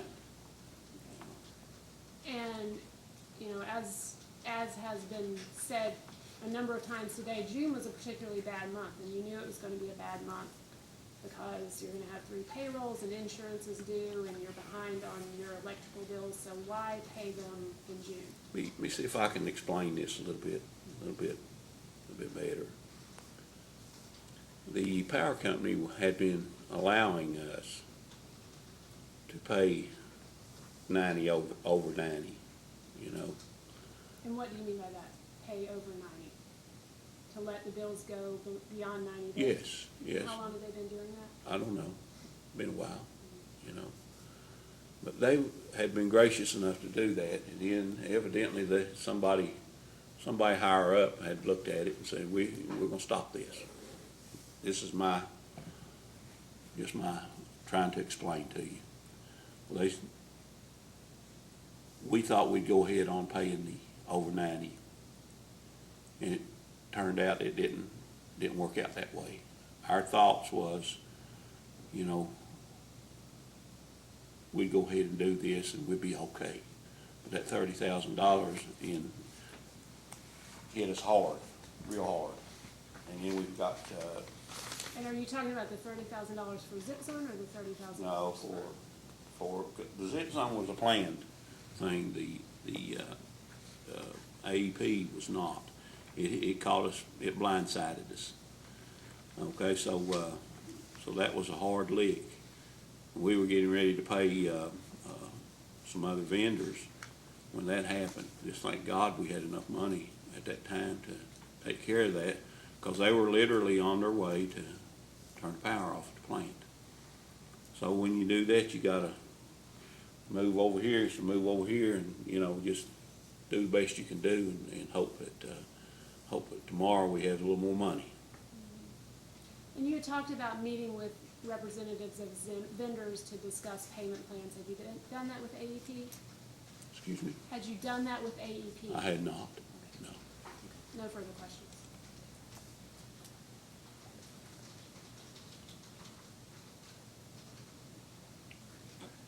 Ms. Coney, Mr. Belcher? Thank you. Hi, Mr. Scott. How are you doing today? I'm doing well. Great. I just have a couple of questions for you. Okay, Yes, ma'am. you just testified that you changed the purchase order procedure system, correct?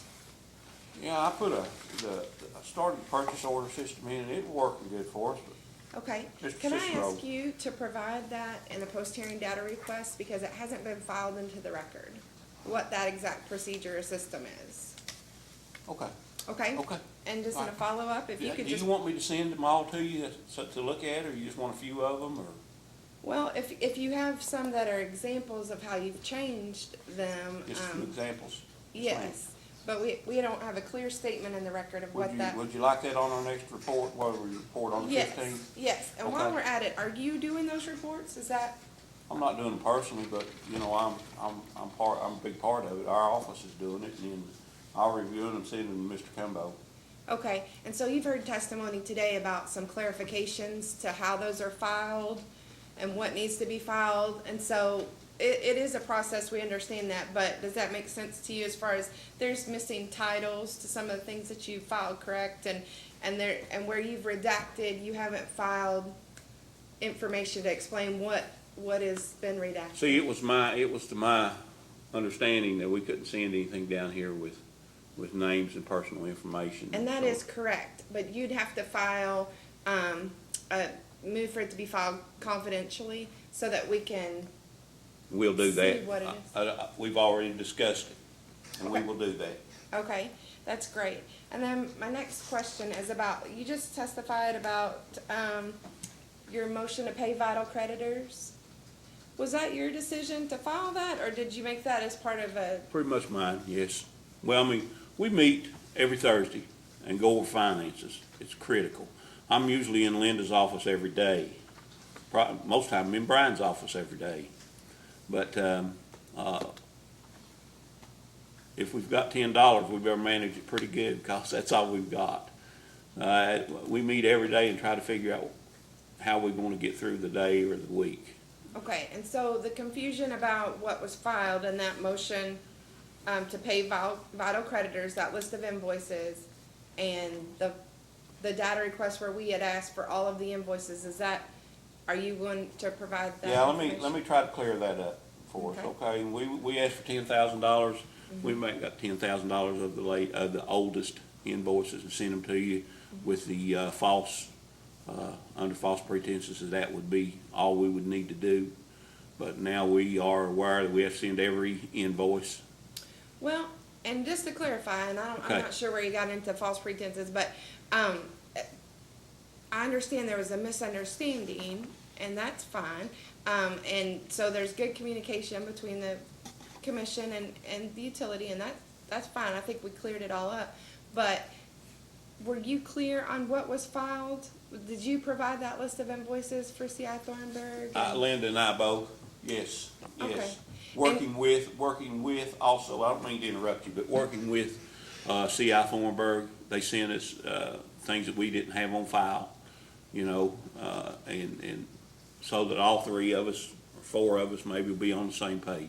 Okay, and is it understandable that if you file the list of invoices that we want to see those invoices? Yes, ma'am, it is And now. that's just documenting, okay. Yes, ma'am. Okay, And listen, anytime that there is a mix-up, call, we'd be more than glad to get you anything that you want as quickly as we can get it. okay, okay. And so, and just to clarify, so it is, there's been a lot of testimony about the plan to pay accounts payable and who's priority and things like that, and you're just, when you said that you had made the decision to pay Zip Zone, to try to keep that ma'am. relationship, Keep that door open. door open, and then surcharge, but that was part of a plan that you discussed with the board and Ms. Sumter, and, or is that Not just? so much with the board, but with Mr.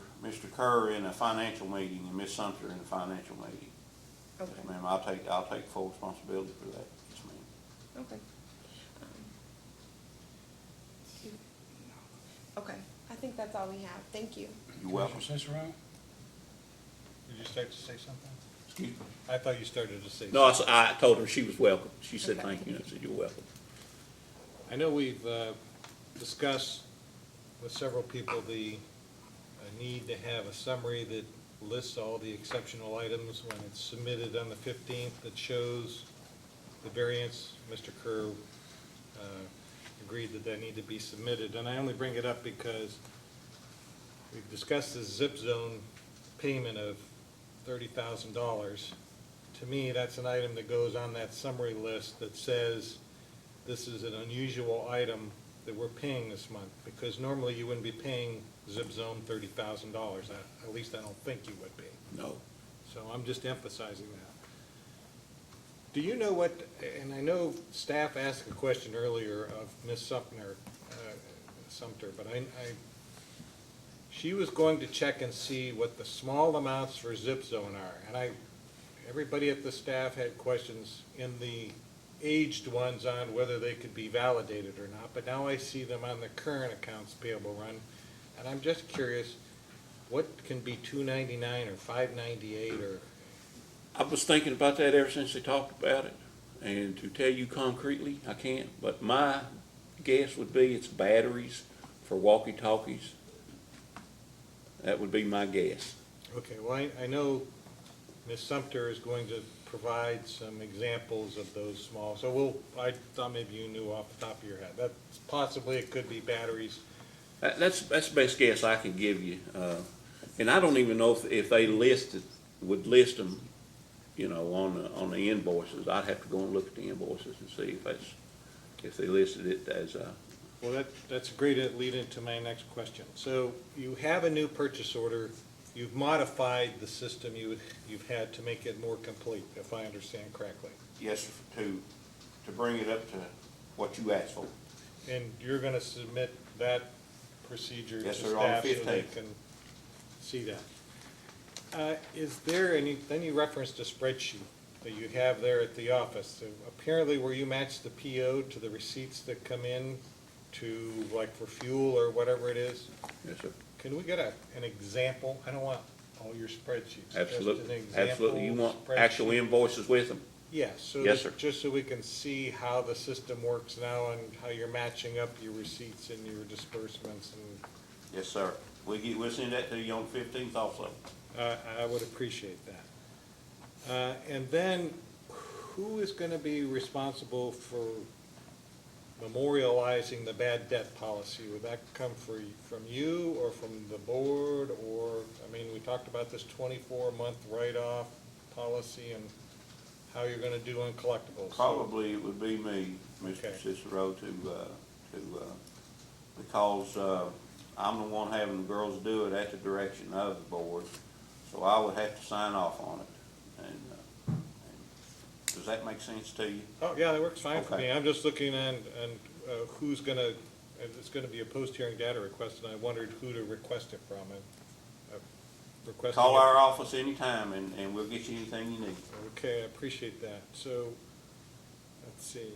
You said something about, when you were putting together the list of the C.I. Thornburg invoices, you sat down with Mr. Kerr, C.I. Thornburg, Ms. Sumter, and yourself, is that? Just me and C.I. Thornburg. Oh, okay. I thought, well, any rate, it doesn't matter. Was there invoices that you couldn't find on file? You said you No, sir, wanted. just trying to cover the bases. Okay. I wanted them all. I didn't want to have to go back 2 or 3 times and raise everybody's eyebrows. What would they Okay, do so you just here? went back to them and asked for copies, so you made sure that Yes, sir. what they had in their files was the same thing you had in your files? Yes, sir. Was there any missing, do you know? To my knowledge, there was not. Okay.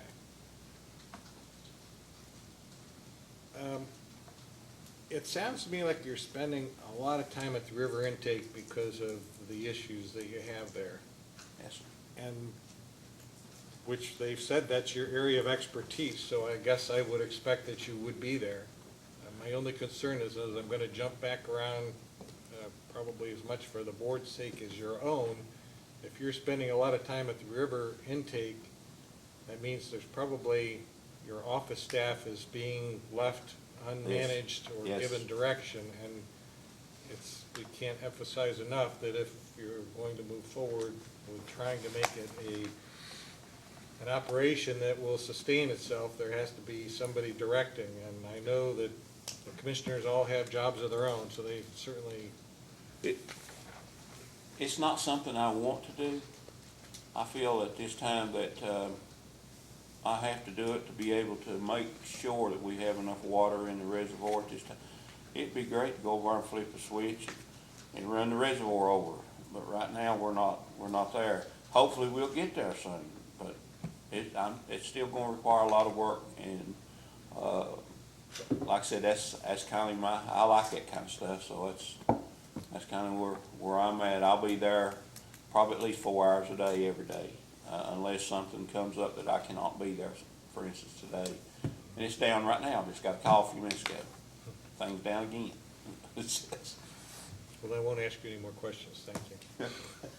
Thank you. Commissioner Matthews? I'm confused. Doesn't take much. I stay that way.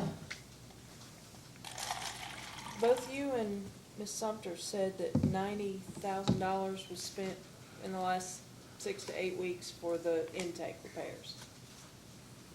No, not 6 to 8 weeks. Since March, Okay. April. Yeah, I have written one place last few weeks and last few months, so Okay. weeks or months. And then you talked about, okay, tell me one more time. Yes, for- ma'am. For the slow and special here, what the $95,000 was? What made that up? Each VFD was, one of them was 19,000 and some change. Okay, which will Okay. forever be immortalized as a VFW.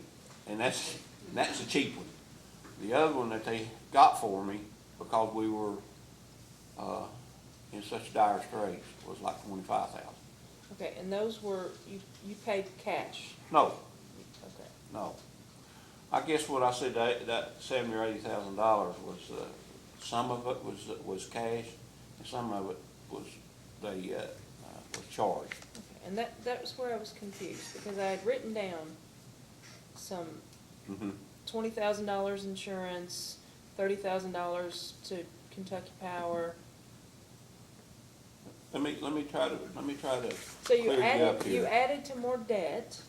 Let me try to clear you up. We got monthly payments that we've negotiated with these vendors, okay? And that's the 5,000 a month. One's 5, one's 3, one, you Okay. know, one's 25, you know, but it all adds up. And, now, for the most part, I try to be COD, for the most part. Because that's what we talked about the Yes, last ma'am. time, that you, I've got you were Evans on a Hardware. cash-only basis with a few of your vendors. So Can't blame 'em. really the only that, unless I can think of something else, the only thing I can think of that I'm really charging right now without normal utilities is Evans Hardware. Okay. I don't have any more questions. I was just confused. Mr. Scott, I guess Ms. Cromer asked about sampling, I guess in various parts of the county at customers' homes. And I think you indicated you all did that or tried to do that. We or try something. to, if it's requested, we try to get out there and do as much as we can. Okay, well, when someone requests it, who goes out and takes the sample? One of the employees that is trained in that. And where do they get the bottles or the containers in which they collect the water? To the best of my knowledge, it comes from McCoy and Appalachian Analytical. And then presumably, those samples are identified by name of the customer, date, sample, and then somehow delivered or sent to McCoy and McCoy or the other group, And correct? delivered, sir. To Pikeville. Yeah, and then you get a report back Yes, sir. of what the sample is, and Yes, sir. do you maintain those reports? You know, I had a question the other day about that, so I made a point to go up to the plant and ask Tom, and Tom's the guy that really runs the plant. And I asked him about that, and he said he keeps them back there in a notebook. He said, I keep them back there in a notebook. He said, they'll send them to me on email, and then they'll send me the hard copy, and I keep it on a notebook on file back So there. he keeps what, the hard copy or the email? The hard copy. He may keep the email too. I didn't Is query the any cut- further. The customer who asks for that the sample be taken, is the customer sent a copy of the test results? Don't know. I can't And answer. one would think if a customer asked that the water be tested, the customer would be entitled to know what the test showed, right? One would think, yes, sir. So, since you've been since you've been the interim manager, have there been tests conducted? To my knowledge, there was 2, to my knowledge. Other than, before you came in as interim manager, I guess was it Mr. Hammond? Yes, sir. Joe? Yes, sir. Was he, during his regime, were water tests or samples being taken at customers' I really homes? can't answer to that, sir, because I don't have any knowledge of that. That's just something that we're trying to build our PR, so to speak, back up. And, you know, that's not a free service, although it costs us. You know, and as you all fully know, right now, we're on the ropes. And the more of that stuff that we do, I mean, we need to do PR stuff to show that our hearts are in the right place, and it is. But with that being said, you know, we have limitations that we have to go by. Well, I mean, everybody, you have 2 reports, apparently. Does that represent all of the requests that have been made since you've been interim manager? To my knowledge. Now, let me take that back. There's been one more request, and to my knowledge, they haven't gotten out there yet and done it. That was, just one more. Thank you. I have no further questions, Mr. Kimball. Everything else? Okay, you may step down. Do you have another witness, or is this, I want to call Greg Heisman so we can stay here a lot longer. well, that's up to you, you know. Well, he promised me he'd be very brief. We just need to touch a couple issues.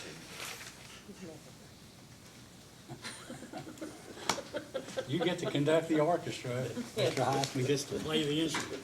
Please raise your right hand. You solemnly swear or affirm under penalty of perjury that the testimony you're about to give will be the truth, the whole truth, and nothing but the truth. I do. Please be seated. Mr. Gumbel? Greg, state your name for the record, My name is Greg Heitzman. and state for the record your affiliation with the Water District. I provide services through Blue Water Kentucky, management services to the district. And just a couple of issues that I want to cover, and then maybe have you hit cleanup for us here.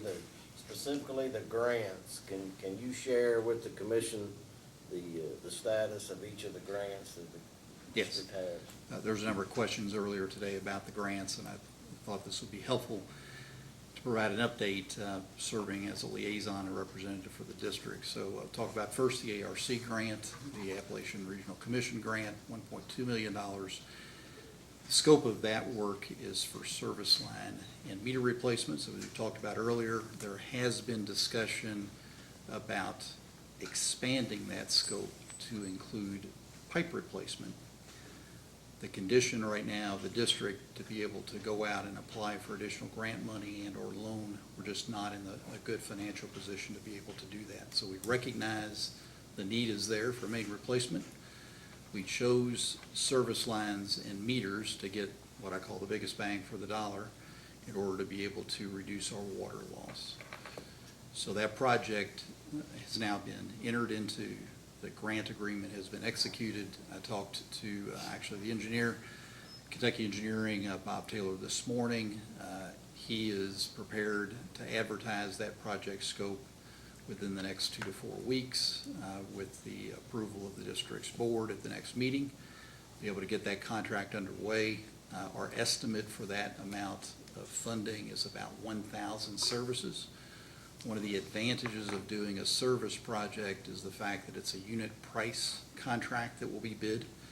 So for example, if we go in and do a lump sum bid for 1,000 and it ends up being the lowest bid is 1.6 million, well, we don't have the extra $400,000. So by doing this as a unit price contract, if we're able to get 1,200 services done for 1.2 million, we will. If we're only able to get 800 services done for 1.2 million. So we can essentially fill up the bucket and maximize the value of that grant and get it done as quickly as possible. We're also going to entertain looking at multiple contract awards so we get to have contractors work in parallel so this work doesn't take 2 years to get done. So we recognize that the service line leakage is a significant contributor to our water loss. We want to tackle that as best as possible. We see this being done in probably 3 or 4 phases. So if we're successful here, we would be positioned in a year from now, 18 months, to go back and apply for an additional grant from either ARC or other funding agencies to do additional service work and also evaluate water main replacement work. So that project is, the decisions have now been made and we're proceeding forward on the ARC project. And how is the money being managed on that project? It's a good point. What we have done is we are entering into an agreement with the AD. The Big Sandy AD essentially will serve as the project administrator. So essentially it's a multi-party agreement between the district, the AD, and the state in order to properly manage these funds. So essentially it gives us a good check and balance of how the funds will be administered. So essentially we'll have an engineer role with the design and the construction administration. We'll have a construction contractor or contractors, and then the AD will essentially serve as the project administrator. Okay. So that's the ARC. In a similar fashion, the AML, which is Abandoned Mine Lands Project, and that particular project is focused, as we've talked about earlier today, on the source water, the intake, the supply line from the river to the reservoir, and also the control system. And what we've recognized, because of the emergency of what Greg has testified to is we've had to put a lot of effort and energy into replacing some of this existing motors and pumps. And some of the work that was originally proposed under the AML project has been addressed, but clearly not all of it. So what I did in the past 2 weeks, I've contacted Mr. Bob Scott, who runs the AML program, to find out, do we have flexibility with the scope, so when our new engineer comes in, to be able to look at what has been done by the staff, and then be able to have some flexibility to readjust some of the scope and still retain the full $3.4 million. And he said yes. Now, there were some questions earlier about how much could that scope change. And the AML project has two parts to it, one part of which has to be tied into economic development. And when I originally met with Mr. Scott many months ago to formulate this grant, is the project has to tie to economic development, and the best way to do that is to be able to have a project related to the source of supply and the reliability, because without water for a community, you can't have economic development. Whereas a main replacement project is not going to tie directly into economic development. So what that means is that we should have a good ability to adjust, make some minor adjustments to the scope. It will still include the control systems, the supply line, et cetera, but be able to take advantage of the work that has been done by Mr. Scott. I do agree that it was testified earlier by Mr. Kerr that we will not be able to use grant funds to be able to pay for expenses that have already been incurred. Those are going to come out of operating expenses. But we should be able to free up some of this scope to be able to reapply it to other areas of the plant, whether that's the clarifier that is in need of renovation, clarifier number 1, or chemical feed systems, et cetera. So there's a significant amount of investment that is still needed at the plant. So with that, the AML project grant, that has been executed. The next step is I'm working with the AD. They will issue an RFP. What we expect to do is in late August, early September, accept proposals from the engineers that the AD is actually calling RFQ, request for qualifications. An engineering firm will be selected, working with the AD to make sure that the district has a voice at the table in selecting that engineer as part of the arrangement. And then what I would anticipate is by mid-September to the end of September, we'll be under contract with an engineer who can then review the scope of the work at the intake and at the plant, finalize that scope, get the design out, bid the project this fall. We do have up until November of 2020 to be able to expend those funds. So we have confirmed that we have a total of 3 years from the original award, which was November of this past year in 2017. So the AML project, I want to confirm, is now moving along, and we will have a new engineer that will provide the design services and contract administration services. Fantastic. And if you have nothing more to add in that regard, you heard some questions about our request for a rate increase, and it's my understanding that you sort of work hand in hand with Alan in putting this rate proposal together. Yeah, I'd say Alan is the expert, has more experience than I do with respect to doing water rate analysis. But essentially, I'd summarize it this way and provide kind of a wrap-up is, essentially, the commission grant us a 17.5% initial, and that's been very helpful in being able to kind of plug some of the gaps that we've had, created some cash flow. The surcharge is accumulating money. We get these approvals through that allows us to pay off some of our debt. So the original strategy was this twofold.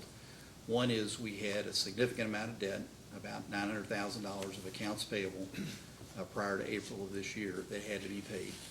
And the surcharge is an effective way, in my judgment, to be able to make those payments at some point as our finances stabilize. Hopefully we will be able to get a loan and then be able to address that debt on a timely basis over the coming years. So that can check off essentially our debt obligations prior to April of this year. Then the second part is the rate increase. The base rate increase is needed to maintain an ongoing concern and a viable business, so to speak. And the 17.5% is, in my judgment, is not adequate. I worked with Alan very closely to look at the staff's recommendation and justification of roughly 24.5%. In reviewing what the staff included and what it did not include, worked with Alan, and we prepared the document that Brian then submitted. And we feel very confident that we can justify 34.5%, which has been submitted, to the commission for consideration. That plus the surcharge, the $4.19 surcharge, if you add those two together, the surcharge is roughly about 10% or so. So essentially, this gives us the equivalent of roughly about 45%. The original request was 49% when the original request came in, not including the surcharge. So the surcharge is a very viable solution. What will happen is once those debts are paid off, the surcharge goes away. And we've heard a lot of testimony about what I call pushes and pulls. In some cases, we've made some progress with expense savings, but at the same time, we're incurring more expenses. The reality is whatever rate increase the commission ultimately decides on, if it's not adequate, what will happen is we'll continue to use our depreciation funds to be able to balance our operating budget, and it will just put us further behind and be able to make the investments on the infrastructure side. I am very optimistic that we can continue to apply for low-interest loans and grants, but we have to get our financial house in order from an operating point of view. And we need this rate increase as soon as possible in order to be able to put that chapter behind us and take, in a lot of cases, a lot of reactive work and be able to start putting it in a proactive to begin to address the aging infrastructure. We have about between $10 and $15 million of infrastructure need that has to take place. We're well aware of what the commission has done before with surcharges. We're also well aware that because of our size and because of our financial condition and our low income for the county, that we are eligible for low interest loans and grants. And we're positioned very well to get those, but we can only accommodate so much work at that point in time. So our decision at this point is get these two grant projects underway, make them successful, demonstrate to the public, to the commission, to the citizens that we're responsible, get this project underway, begin to bring our water loss numbers down, stabilize our finances. This time next year, we'll be in a position to apply for additional grants and or low interest loans that would allow us to make the next investment in the plant and main replacement. So, from my view, is the rate increase of at least 34.5% plus the surcharge is the minimum the commission should consider in order to be able to allow the district to be financially viable. Thank you, Greg. No further questions? Ms. Cromer, Mr. Gardner, question? Just one question, and it's just a confusion on my part. I wasn't clear on, with regard to the ARC grant, were you indicating that the scope might be changed to allow for the replacement of some master line? No, if I said that, I apologize. It is focused on solely service lines and replacing meters. And that was a decision on our part. I worked with the engineer of record, which is Bob Taylor of Kentucky Engineering. And the reason we chose that route is to get the most work done in the shortest period of time with the greatest flexibility for the use of the money. So the main line replacement that may need to be done, that money's gonna have to come from somewhere else? That is correct. Okay, no further questions. Staff has no questions, thank you. Mr. Cicero, questions? Your contract was renewed with Martin County Water District in June, May?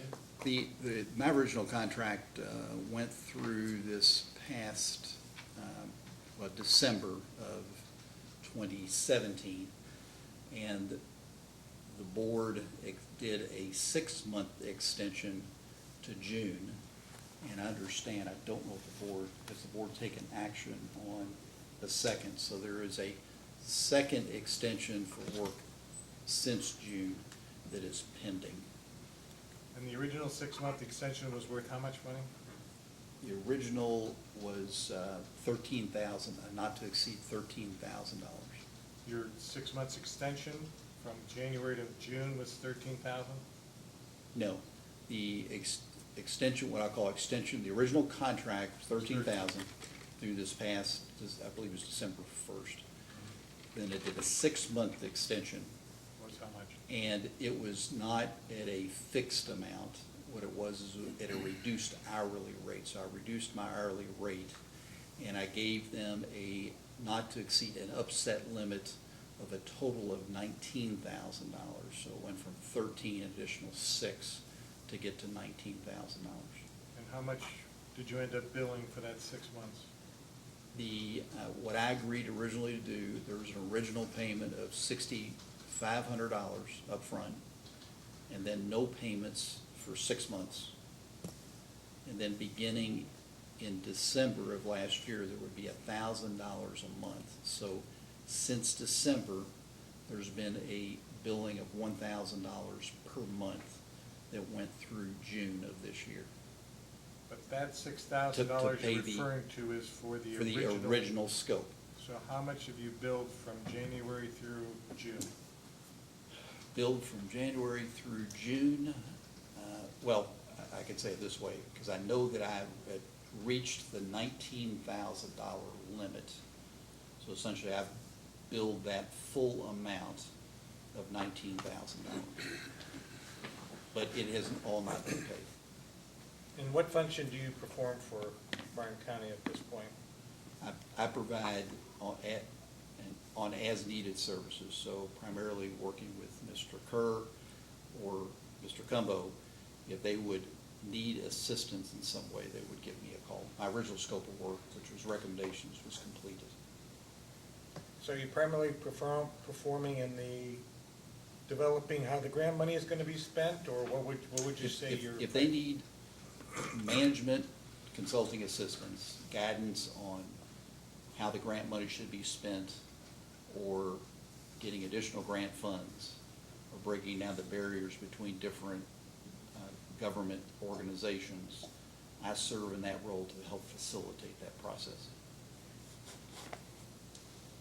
So a good example is this, is the original AML, when we first looked at the AML project, we didn't think would be eligible.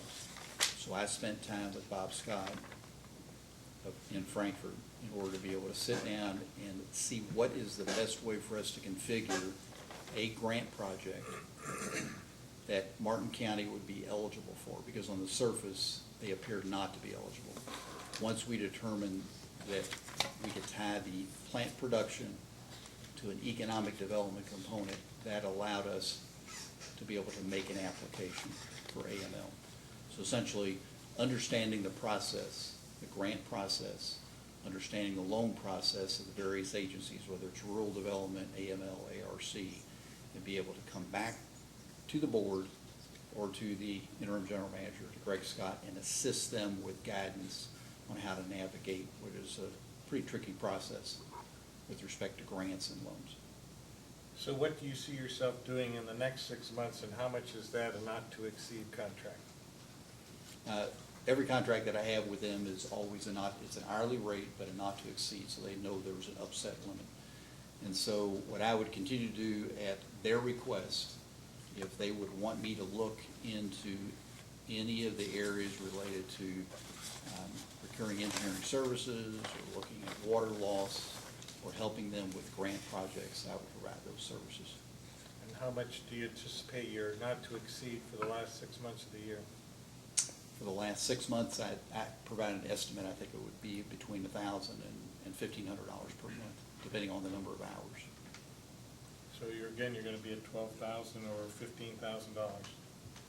Yes. Is there a not-to-exceed, or is that just your estimate? The latest not to exceed, I believe it's at, I want to say it was at 24,000.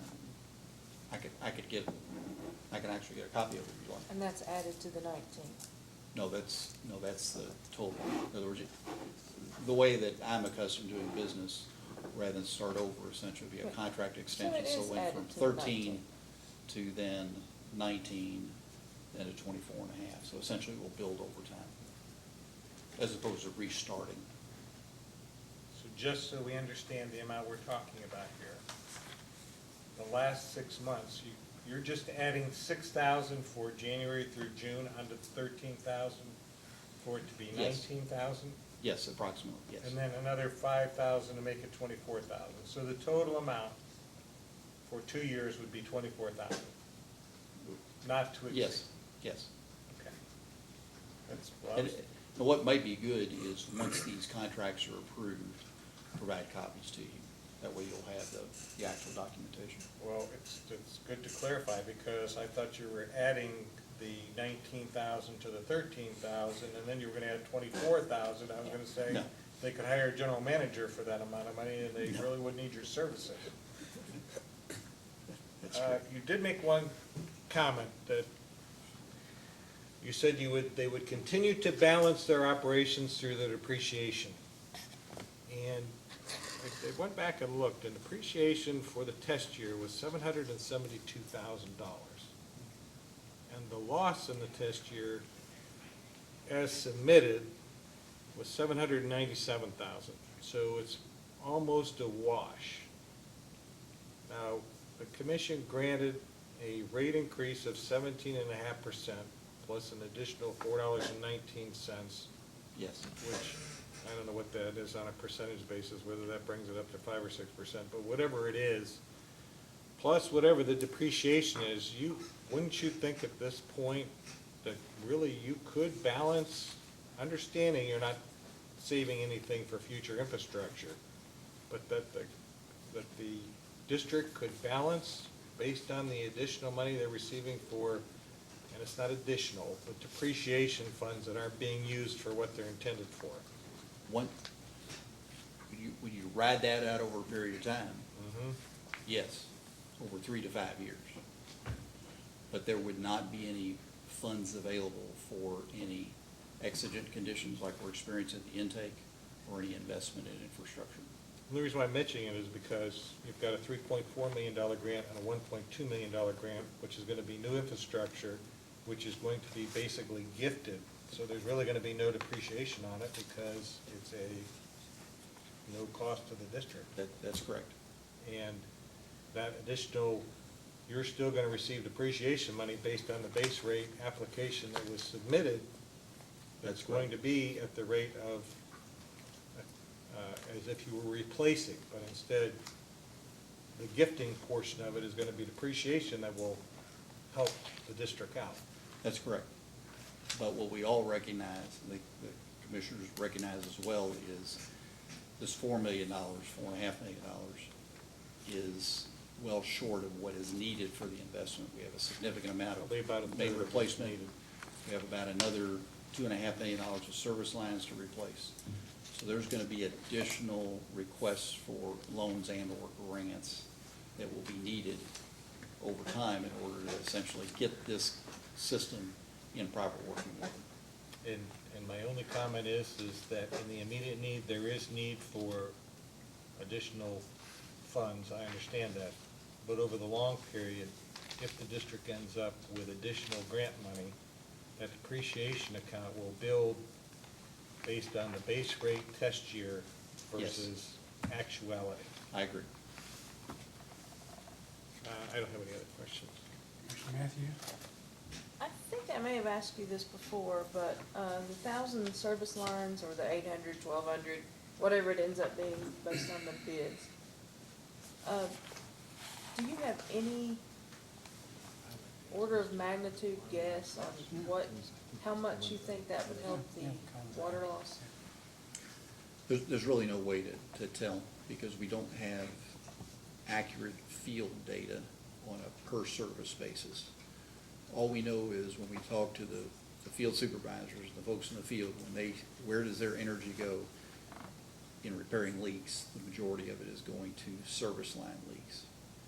And essentially, the service line leaks from water main in the street up to the meter are causing a significant amount of volume loss. If I gave an estimate, it would purely be a guess. And you may not know this, but I know in the past there was some patch it, we don't have pipe, put another clamp on it, sort of approach to, Yes, call that a Band-Aid. yes.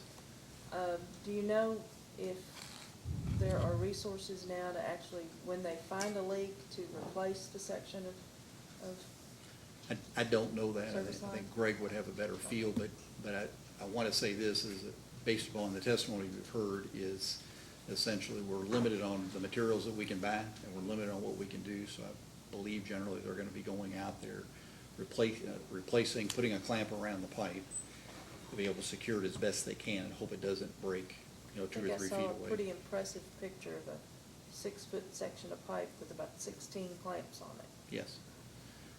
The other thing I will say as well is, if you look at the type of failure of pipes, the pipes that are essentially, whether they're ductile iron, PVC, or cast iron, that are the water mains in the street, typically, this isn't always the case, but typically when they fail, they're going to break and essentially have an event that essentially stops traffic, erodes the street, et cetera, and you repair that, and they're generally designed to take higher pressures. Whereas the service line experience that we have, because it's undersized, understandard, non-standard service line material, plastic, essentially the leaks evolve and they'll weep and they can go for days and months with continuous leakage. So that's why the belief is putting the priority on service lines give us the greater value at this point. Now, the good part about this is we're going to essentially be able to, in 18 months, get a good history and data to understand, with a $1.2 million investment, what type of water loss reduction do we see with some actual input of data. For every $100,000 spent, how much does that correlate to get to your answer that you would like to see? That'll help us with the decisions that we make in 2019, 2020, whether our next best project is service lines or a water main replacement. That's all I have. Mr. Heisman, you indicated, I think, that the work in replacing meters and service lines under the ARC grant basically would be advertised for bid within a short period of time? Yes, sir. Tell us, if you can, the expertise, if any, or any particular expertise or experience is needed by a contractor who would be replacing these service lines and meters? Well, in my judgment, a service line replacement is not as complex as a pipe main replacement and is not as complex as, say, plant-related work. That's a generalization. So we're going to have to, the contractor will have to be capable and competent with respect to excavation, operating a backhoe, having the ability to be able to join pipes together. Typically, in many cases, a service line can be extracted and pulled out with a new pipe pulled in behind it. So it's what I'll call point-related work rather than continuous line work. So it gives you a lot more flexibility. In other words, you communicate with the customers, and you would go, house by house replacing the line as opposed to doing a line work going down the street.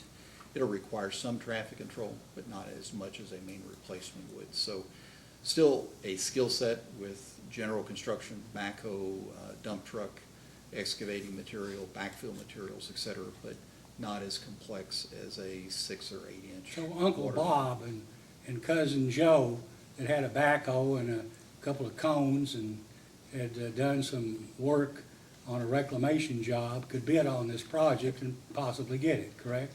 If they have the experience in doing pipe work, yes. I hesitate to say anybody with a pickup truck and a backhoe. I would like to see someone that has experience, and obviously there'll be bonding requirements on the job in order to make sure that there's surety for the project to be performed Will these properly. people, the bidder, be required to post a bid bond Yes. I and a would expect they performance will. bond Yes, I would expect they and a will. payment bond? Yes. That's standard practice in the industry. Now, the engineer is going to apparently write the specs and be responsible for advertising for the bid. Is that Yes, sir. correct? Yes, sir. And who is going to evaluate the bids? the commissioners with the engineer, Big Sandy add, who? The scope of the work, what the typical practice is, and I would expect it here, is that the engineer, part of their services will be, the bids will be solicited, and the engineer will review the bids that are submitted and determine and validate the qualification and the performance payment and bid bonds. So it'll be the responsibility of the engineer to assure all of that paperwork and experience is in order. And then they will provide a recommendation, and that recommendation essentially will go to both the ad as well as the district. And then my understanding is the district would then, based upon that recommendation, enter into a contract for construction. Will that recommendation be in writing so the public can see it? Oh, yes, So that yes. we can see it? Yes, absolutely. Have you ever had experience with any water district or anyone else you represented where something like the following happens? We already know who's going to get the bid, we just haven't advertised for it yet? I have not had experience. Well, maybe you'll get that chance. Oh. Let's hope not. I Well, will yeah, say, let's hope I will not. say this, if I'm involved with this particular project, that will not happen. There will be proper documentation. Is this a big project? I mean, you can't replace a lot of pipes for $1,200,000, can you? When we look at the number of service lines, we're expecting to replace between 800 and 1,000. And that's the advantage of doing service lines, because we're typically doing 3/4 inch. We get a much longer length than it would be if we were doing 6 or 8 inch adjacent to an existing roadway. So it's a fairly large project that will impact 1,000 customers. Is this the type of bid that'll be scored? You know, where there's a scoring or a point process where so many points is given to whether you're local or not, or your No. experience, or the No, this- size of the company? No, this project will be awarded based upon the unit prices, the best value, the lowest price, we'll get the contract. Now, But what the we, lowest price isn't always the best bid, is it?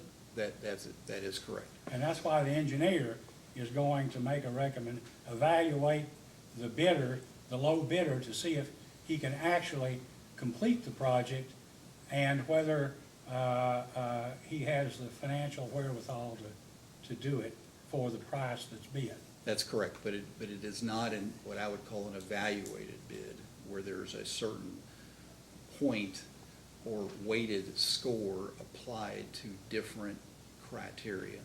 So what will happen is a bid will come in on a unit price, and essentially then the engineer's responsibility will be to validate that the contractor submitting that price has the necessary experience and bonding capability.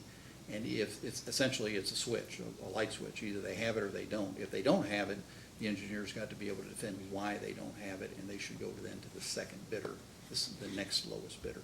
Well, I read an article in the Mountain Citizen within the last 30 days or so, I guess, where maybe it was middle of June, where maybe representatives from the water district, maybe were before the fiscal court, or somehow it was in the paper, and the statement was made that under the ARC grant, that if there was an overage, if repairs or whatever, replacement exceeded $1.2 million, the district would be responsible for it. I did not see that article, but in this particular case, the discussions I've had with Mr. Taylor is by doing a unit price contract. So what'll happen is each unit, each week, we'll get a report. And we may do 10 services, might do 20, might do 30 services. There's gonna be an accounting for the amount of work that is done on a unit price basis, a per foot basis. So what we're gonna do is we're gonna maximize the value of that grant. And essentially that prevents us from making an obligation of the district that would exceed $1.2 million.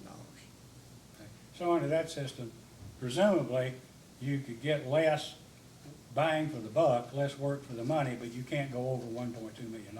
Correct. So the district can't be financially responsible for paying for work that's done, or for which there's no grant money available, correct? Correct.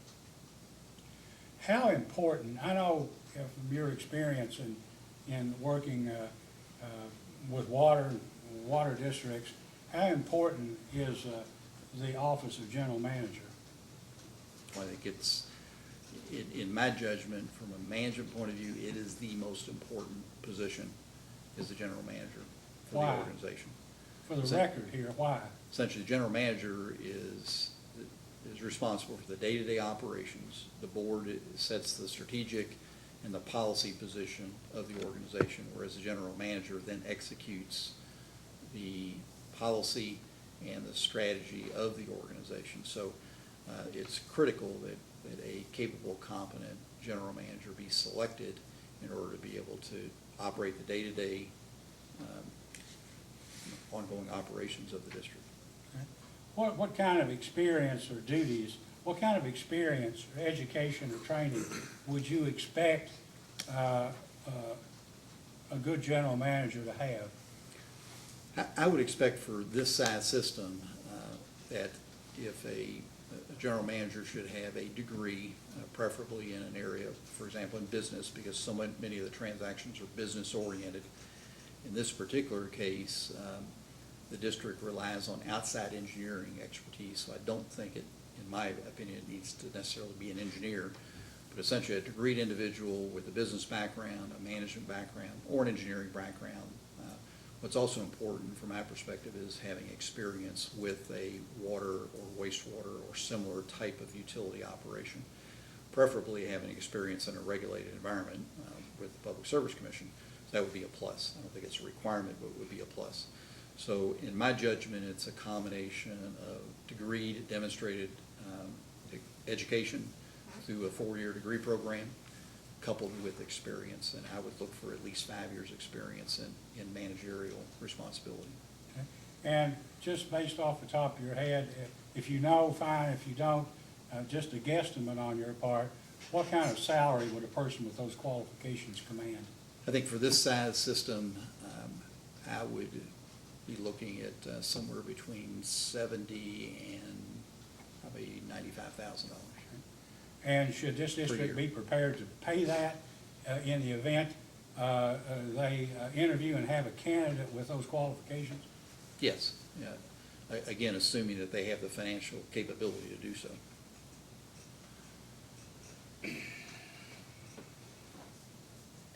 Well, yeah, that's part of the issue. Well, I'll tell you what I think. Yes, I'm sir. not speaking for either of the other two commissioners. But what my vote is in terms of what this district ought to have has something to do with who they hire as the general manager and the qualifications that person has. Because if they don't have a good general manager, I agree with you, there's no way they can possibly succeed, and it's going to be difficult enough if they have such a person. Would you agree with that? Yes, I agree. I have no further questions. Mr. Cumbo? You may step down. Mr. Kerr, would you take the stand one more time? I think Commissioner Cicero has a question or two that he'd like to ask. You remain under oath. Just one quick question. Yes, sir. So there was only 4 objections or 4 modifications that Martin County Water wanted to make to the staff's report in terms of increasing the amount of revenue, right? I noticed in the report that Martin County currently pays 100% of the monthly premiums for all employees' health, dental, vision, and life insurance. And of course, the commission has adjusted the amount of revenue required because we don't believe that 100% payment of those type of premiums is market competitive. That doesn't mean that Martin County can't still pay those, they're just not going to receive a rate increase for those amounts. Does Martin County still plan on paying 100% of these premiums? Well, we recently adjusted the plans. Okay. Because these guys had something, I guess, I don't know, I'd call it a Cadillac plan. It's probably something that I had 10 years ago. And, so we did adjust that. I can't remember off the top of my head what the savings was. Now, we do pay for the single premium, for the single, just the single policy. And then if I'm, again, not mistaken, if you have a family plan or a Parent Plus or something like that, the employee pays for that. Okay, I'm only asking the question because when a utility comes in that claims to be financially destitute, and then I see them paying 100% of benefits when most of the industry, and it's supported by statistics, don't pay for those kind of benefits, and then to hear, in the case of where you would say, well, we accept the staff report, well, we're not gonna modify what we pay our employees, we're still gonna pay it out, because believe me, I've heard that story too, that, Sure. well, you're not gonna give it to us, but we can do what we want to, and that's true, you can, but it's hard for an entity to come to the commission and talk about being financially destitute, but still be willing to pay, as you called it, in your own words, Cadillac insurance plans. Yeah, no, we adjusted that, I don't know, it's probably going on a month, 2 months ago, that we actually put that into place, and the plan has already changed. I mean, their plan's already changed, and it saved us some money. And then it'll be something that we look at again. I mean, I know in my personal career, my health insurance has probably changed 10 times, over the years, as, the Becomes more deductibles and get more higher. expensive. Yeah, the deductible gets higher, I have to pay for a portion of it, something along that line. So we started with more of like an 80-20 plan, which is pretty standard in the marketplace today. That's what they have now. I can't remember exactly what the savings was. $9,000 comes to my mind, but it's. That's all right. As opposed to hearing data requests, and I'll write it down with these other ones. I'm just curious of what the plans are now, because. Yeah, no, we did change them. We voted to change. We had, I'm very happy to hear that, because it's very difficult to justify. No, you're right. It is. I mean, that was one of the first things we looked at. I mean, two, getting our guys are making, a lot of them $11 an hour. I don't know that I would do what they do for $11 an hour, I mean, and so having some other kind of fringe benefit, I guess, is nice, but we can't afford those plans Actually, anymore. I would rather see you pay your employee More, yeah. more at a Yeah. market rate and pay a market rate benefit so that people feel some kind of engagement in what their health care costs are than Sure. to have. I think you'll see that with That's this, because good. that's what we've done I'm happy to already. hear Yeah, that. we have done that. That's all I had. Everybody else will get a chance for another question or two, limited to benefits, employment benefits. Anybody? Okay, you may step down. Thank you. Any other witnesses? No other witnesses for the district. Ms. Cromer, Mr. Gardner? We have the two staff witnesses. they're that here. Mr. Green, if we call you first, and you take the staff report. These questions are taking us back down to the weeds, as you might expect. So, Please raise your right hand. You solemnly swear or affirm under penalty of perjury that the testimony you're about to give will be the truth, the whole truth, and nothing but the truth. I do. Please be seated. Mr. Gardner? Thank you, Your Honor. Please state your name, Jason Green, and what is your position with the Public Service Commission, Mr. Green? Public Utility Rate Analyst, And how long have you been employed with the Public Service Commission? a little over 16 years. Okay, the staff report indicates that you reviewed Martin District's reported revenues and rate design, is that correct? That is correct. Okay, so I'll ask you a couple questions about revenues. So in the staff report, it looks like there's several revenue questions, and they're highlighted by reference A, B, and C. Do you see what I'm talking about? Yes.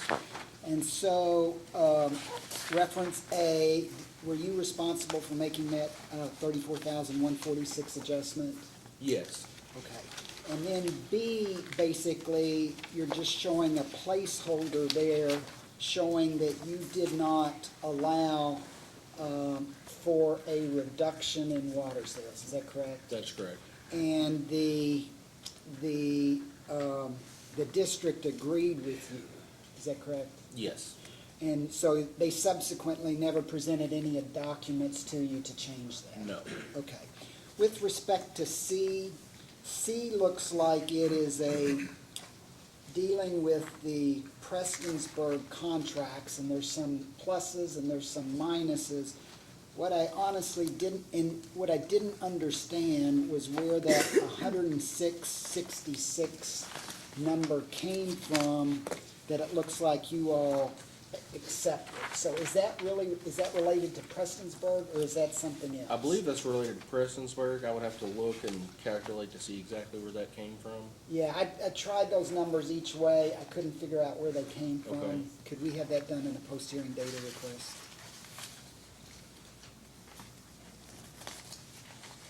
So we'll put that as a post-hearing data request. Is that okay, Mr. Chairman? That's fine. Okay, thanks. Yeah, That- you know, the way we do it now, they all have to be in writing. Sure, And we'll sure. discuss the Yes, sir, dates. yes, sir. Excuse me, sir, that can also be cleared up with our other Okay, witness. I'll if ask you'd her like that to witness. Say Okay. that. That'd be great. So we'll put it in a post-hearing data request unless Ms. Miller can answer it. Okay, that's all the questions I have for Mr. Green. Okay, Mr. Cumbo, any questions? Commissioner Cicero, questions? No, no questions. Commissioner Matthews? No. I have no questions. Anything else? All right, you may step down. Thank you. Ms. Miller? Thank you. At this time, I'd like to call Ms. Miller, please.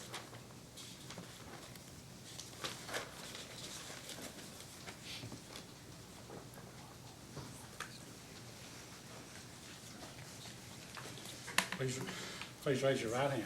You solemnly swear or affirm under penalty of perjury that the testimony you're about to give will be the truth, the whole truth, and nothing but the truth. Yes, sir, I do. You may be seated. Counsel? Thank you. State your full name, please. My name is Ariel Miller, Ms. Miller, with whom are you employed, the Kentucky Public Service Commission. and what's your position?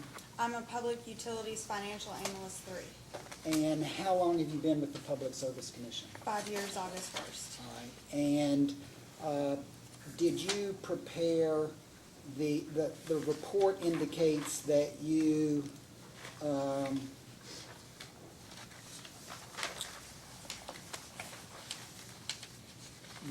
reviewed the calculation of the overall revenue requirement, is that correct, in this report? Yes, sir. And did you physically go to Martin County to do that, or did they provide you the documents? There were multiple steps in the process, but one of them involved that I performed a field review at the utilities offices. Okay. And that was done in January, I believe. Okay, approximately, and I'm just trying to get a range of this, how many ARF applications have you worked on at the commission? I think that I've processed and issued, and had staff reports issued in my name on approximately 18. Okay, and about how many times of those 18 or others did you do field reviews, would you say? As far as an ARF application, all of them. Okay. Let's go to the question that was with respect to item number C in the staff report, the contract with Prestonsburg, and then how it appears in your all's on page 5 of the 10666. I couldn't figure out how those numbers were computed. Could you help me with that? Yes, the 106.66 is other water revenues, and that was what was reported in the test year for late fees and penalties. Okay, so that has nothing to do with Prestonsburg. No, Okay. the reason that the two Cs are there is because they propose to increase other revenues by $180,000, and water sales for resale $62,000 and $792. And I disallowed those for rate-making purposes because the contract hadn't been finalized. Okay, well, that makes sense to me, since as I kept looking at those numbers and I couldn't figure out where the 106 came from. So that makes sense. Okay, I appreciate that. Next, with respect to late payments, whether it's a late charge for rent or, past due payment for goods or services, typically are those allowed for rate-making purposes? I would say no. Okay. Do you know, in the application that they provided, did they break it down so you knew in the test year how much were late payments, or how much were fees for late payments? They did not. Okay. So it's possible with other questions that there could be additional disallowance of expenses if there were late payments, if there were fees for late payments, is that correct? Potentially, yeah, if they overdrafted their bank account or something like that, then generally, we wouldn't allow that in rates. Okay. On the debt service coverage working capital, I'm kind of jumping around a little bit here, but it's pretty standard to use that 120% figure to determine what the ratio should be, is that right? Yes. And did you have an opportunity to look at any of their loan documents to see if in fact the coverage required by their loans was 120%? Yes, CARE, the Kentucky Rural Water Finance Corporation, is in line with rural development, and they both require 120% debt service coverage. Okay.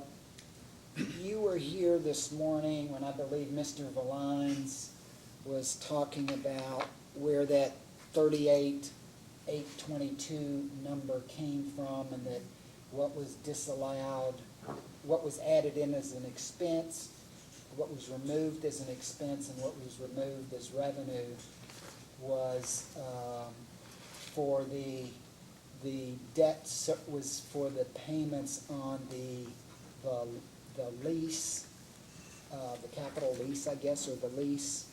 Did you hear that, and did I repeat that accurately? I believe you're speaking about the Kentucky Association of Counties lease. Yeah, and he wasn't 100% sure that it was a CAECO lease, but yes, that's the one I'm referring to. Yes. And is that typically done also where those are added into principal and interest payments in that particular line on this schedule? Yes, the lease payments would be included in the average annual principal and interest payments. Okay. The reason that the additional working capital doesn't add up to exactly 120% of the average annual principal and interest payments is because I excluded for rate-making purposes the CAECO lease, because it's a lease payment, it's not subordinate to other debts. Okay. So that's why it was excluded from the 120%? Yes. Okay. So in effect, as he described it this morning, was accurate? Yes. Okay. And you agreed with that? I agree with it, Okay. yes. And you heard the questions previously about on depreciation relating to the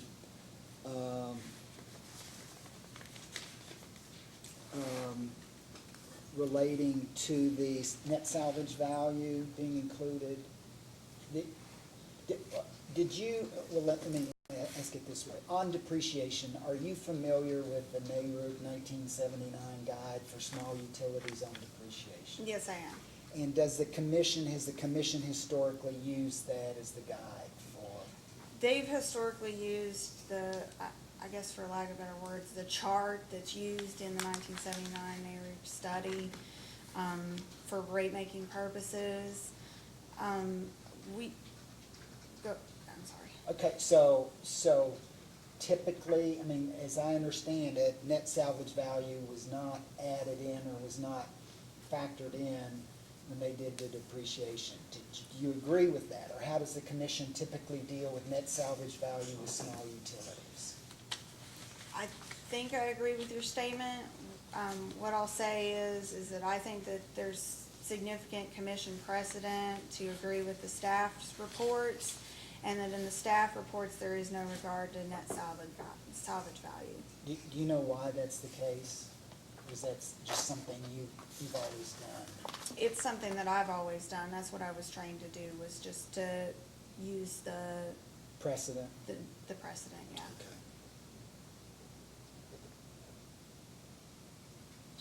Okay. When you consider bad debt expense, what kind of evidence should there be that this particular debt was actually written off in the test year, as opposed to an average of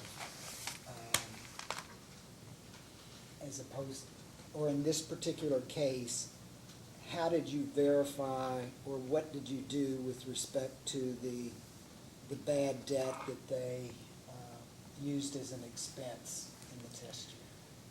Usually what I do when I'm looking at bad debt is I examine the general ledger and I just make sure that there weren't any adjusting entries at the end, that it was all written off in the test year and that there weren't any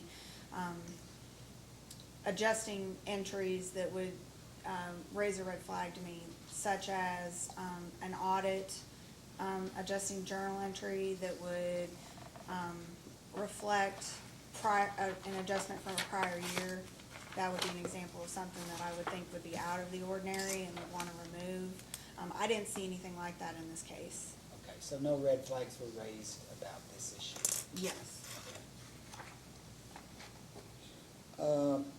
In Martin's response, one of the 4 items that they raised had to do with retirement expenses and a change in 2017, I believe, or maybe it was 2018, that increased the percentage. And they were requesting an additional expense as being known and measurable of $21,275. Do you agree with that at this point? If you'd had that information at the time, would you have agreed with it? Tell me how you I agree with the concept, and I don't necessarily agree with their number, but I agree with the concept, and if I had known that information at the time I was drafting the report, I would have made an adjustment for it. Have you since made an adjustment yourself to figure out, I mean, you said you don't agree with the number. I've kind of calculated in my mind what I think the number should be. I was actually, if I recall correctly, I was thinking that it should be a little bit more than that, like give or take $1,000. Okay.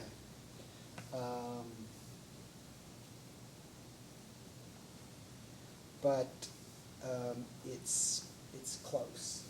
It's close, yes. Okay. I guess we'll talk about whether we want to do a post-hearing data request on that. We will talk.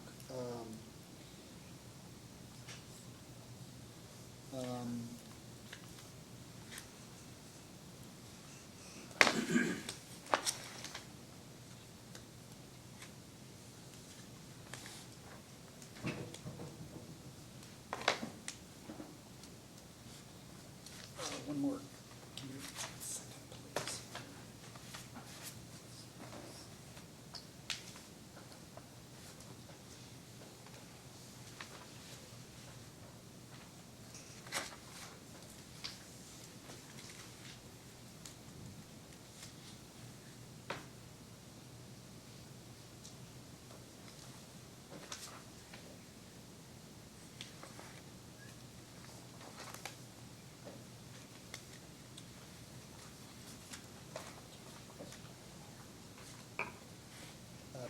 That's all the questions we have, Your Honor. Mr. Cumbo, questions? Just a couple. Ms. Miller, on page 7 of the staff report, you reference employee wages, and you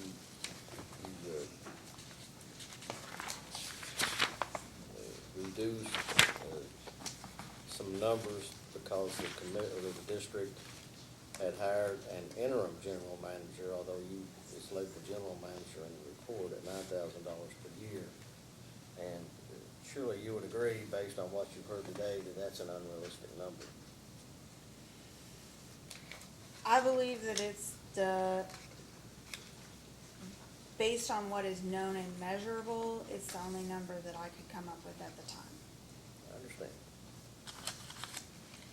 $9,000 a year is not a realistic number for a competent general manager of a district of this size.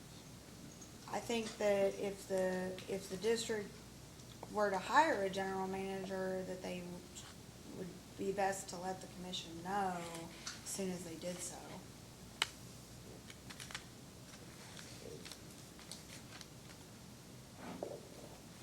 I don't think that's responsive to my question, but I'll let it go. I'm sorry. No further questions. I have a question for us.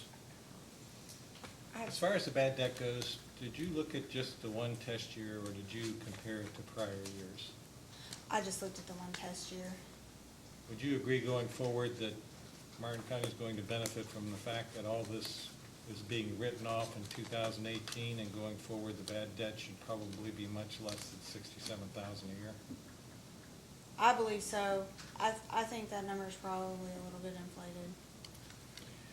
Secondly, as far as salvage value, would you agree that given the dilapidated state of the Martin County system, that salvage value is most likely zero, no matter what the circumstances are? I've seen some recent depreciation studies that actually cited negative salvage values Or the tear out? for transmission and distribution mains, and I think that in this case, if the salvage value isn't zero, that it might be negative. Thank you. I don't have any other questions. I'll get back to you. Commissioner Matthews? I don't have any. Okay, Ms. Connie? Thank you, sir. I just wanted to clarify, you, in response to Mr. Gardner's question about there were no red flags raised with the issue of bad debt, could you clarify, because were there issues with the way that they accounted for the bad debt, and were there questions as to how uncollectibles were noted, or am I confusing issues? No, I didn't have any questions in the test period. What I was trying to explain to Mr. Gardner was that I looked for, in general, when I'm processing a rate case, I look for red flags. And one of those red flags is that sometimes there will be an audit adjustment that inflates the bad debt number.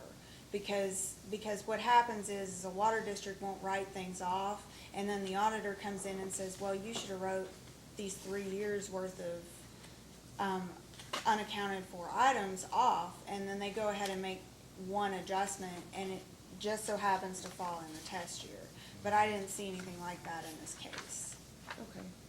And then also, in response to Mr. Cumbo's question, $9,000 for the general manager is the salary that he's being paid. That's what's in the record, correct? Yes. Okay, and could you just make up a number or guess at a great salary for a GM, or what would that be according to best accounting practices for you to create a number that doesn't exist yet for a salary?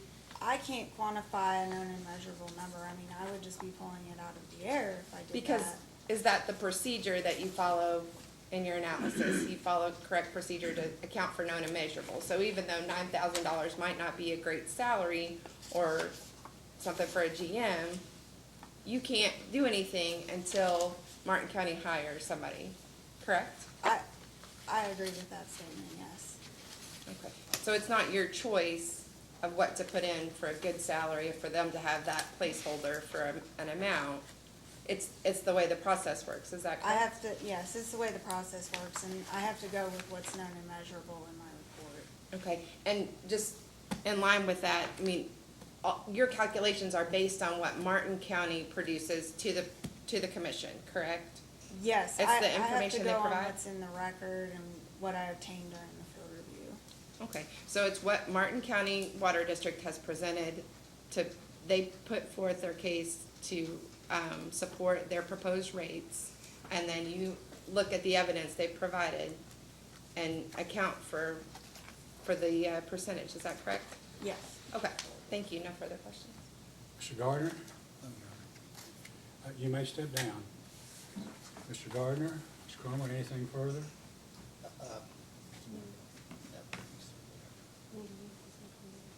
I'd like to speak to Ms. McCoy.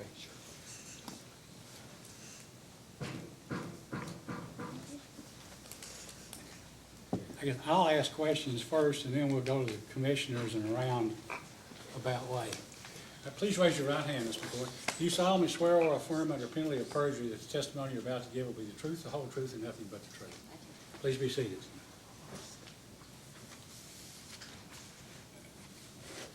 Please state your full name and address for the record, please. Nina McCoy, Inez, Kentucky. Okay. Are you presently employed, Ms. McCoy? I'm a retired school teacher. Okay. And how many years did you teach school? 31. I believe your husband is a member of the Martin County Board of Education. He Is that is. correct? Now, what position, if any, do you hold with Martin County Concerned Citizens group, which is the intervenor in this case, at this time? I suppose I'd be the chairperson. And does that group, Martin County Concerned Citizens, does it still exist? Does it meet? Does it you communicate with members? It does exist. The last meeting that we had was June the 20th. What? I know I was gone to California and I couldn't be there, but there was a meet, that was the last meeting that we had. Can you tell us approximately how many people belong to Martin County Concerned Citizens? Do you have to get a card or pay dues or sign a roster or anything? No, the way we've done it is basically to go around the county to different locations to try to get people to come out in the area that's closest. So Inez or Warfield or Pigeon Roost, and at the different places, people come that are closest to that place. So then we have them sign a list if they're interested, and we have about 90 signatures. Are, at this time, to your knowledge, are there still areas of Martin County or customers of the Martin County Water District who still have concerns or complain of various problems with the water they receive? Well, I think that, you know, like right now, I think most everybody's getting water, but then there are times where we see it usually is on Facebook. And it's the farther outreaches of the county, so we'll see somebody put on Facebook, this is my water right now, and they turn the spigot on and nothing comes out. In terms of people who, customers who turn on the spigot and get water or receive water, communications directly with you or things you've seen on Facebook, are there complaints about people that the water smells or that the water's discolored? And if so, can you tell us what you know about that? I mean, I do hear that, mostly on Facebook, but I know that also I've had, you know, people tell me that they get rashes from it. It's like they know it's from the water because they get into the bathtub and the rashes only, you know, how high the water went on them. That type of thing. It's or only they below are water level, right? itching and they're showing me the, yeah. So those are the kind of, you know, incidentals I hear. Now, as I mentioned to one of the earlier witnesses, we get the Mountain Citizen newspaper, and I try faithfully to read that every week. And it seems like most times there's an article and/or an editorial and at least one letter to the editor every week from Sister Wilma Spalding.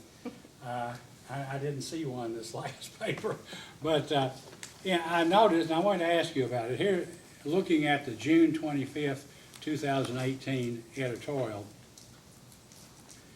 it says here, many have, in an editorial in the middle of it, many have resigned themselves to having to live with horrible water quality and terrible service. It has nothing to do with perhaps the good intentions of the new water board. People just don't trust consuming this water, and they have even less confidence and trust in the water board and management. Do you have an opinion as to whether that statement is accurate or not? What's your... You know, so many years of distrust, it's not going to be quick. You know, you're not just all of a sudden going to say, well, we have a new water board, and so everything's fine now. I mean, you still have a lot of the same people in there, and you still have a lot of mistrust of just how the system works. Like, for instance, I mean, I got a call. Actually, Mary got a call. Mary called me, you know, there's a leak. So can you go out and see what they're talking about? They said they'd called the water And so there's a leak on Castle Branch, so we go out there to look at it, and we see it bubbling up through the concrete in 2 different places. So we put that on film, and then about a week later, the water company does show up, and they evidently did work, cut the concrete, did the work, and then left, and then we get a call from the same people saying, now it's worse. They did the work, and now it's worse. And so we went to look at it, and it was in fact twice the bubbling, more water coming out. And the person said, well, it appeared what they did, I was watching them, is they used the machine, they took out the concrete, the blacktop, and then they just broke a line as they did that and said, well, there's your break, fixed what they broke, covered it back up. So obviously they didn't fix the first line, and then they covered it up with gravel and drove over it, and it probably broke again. And then he said, but I'm not calling again, because it's just wasting my money if they come back out here and don't fix it right. So that's where you have, it's like they tried, they did with their part. I'm going to call them, I'm going to tell them. The people came, but I don't know why it didn't work. And when I told other people about this, they said, well, that's probably what happened and why there's that leak in my road. And then another one said, yeah, I've got a leak in my road. That's probably what happened there too. They probably put gravel on it, and then when we drove over it, we broke it again. So that's the kind of thing that it's going to take more than just a new board. It's going to take new management, new practice, the people are going to have to feel like that when they call, they're not just wasting the money that they're paying already. Well, I know that from what I read in the paper, there always still appears to be a distrust or a lack of faith in water district management. And as you say, it goes back many years,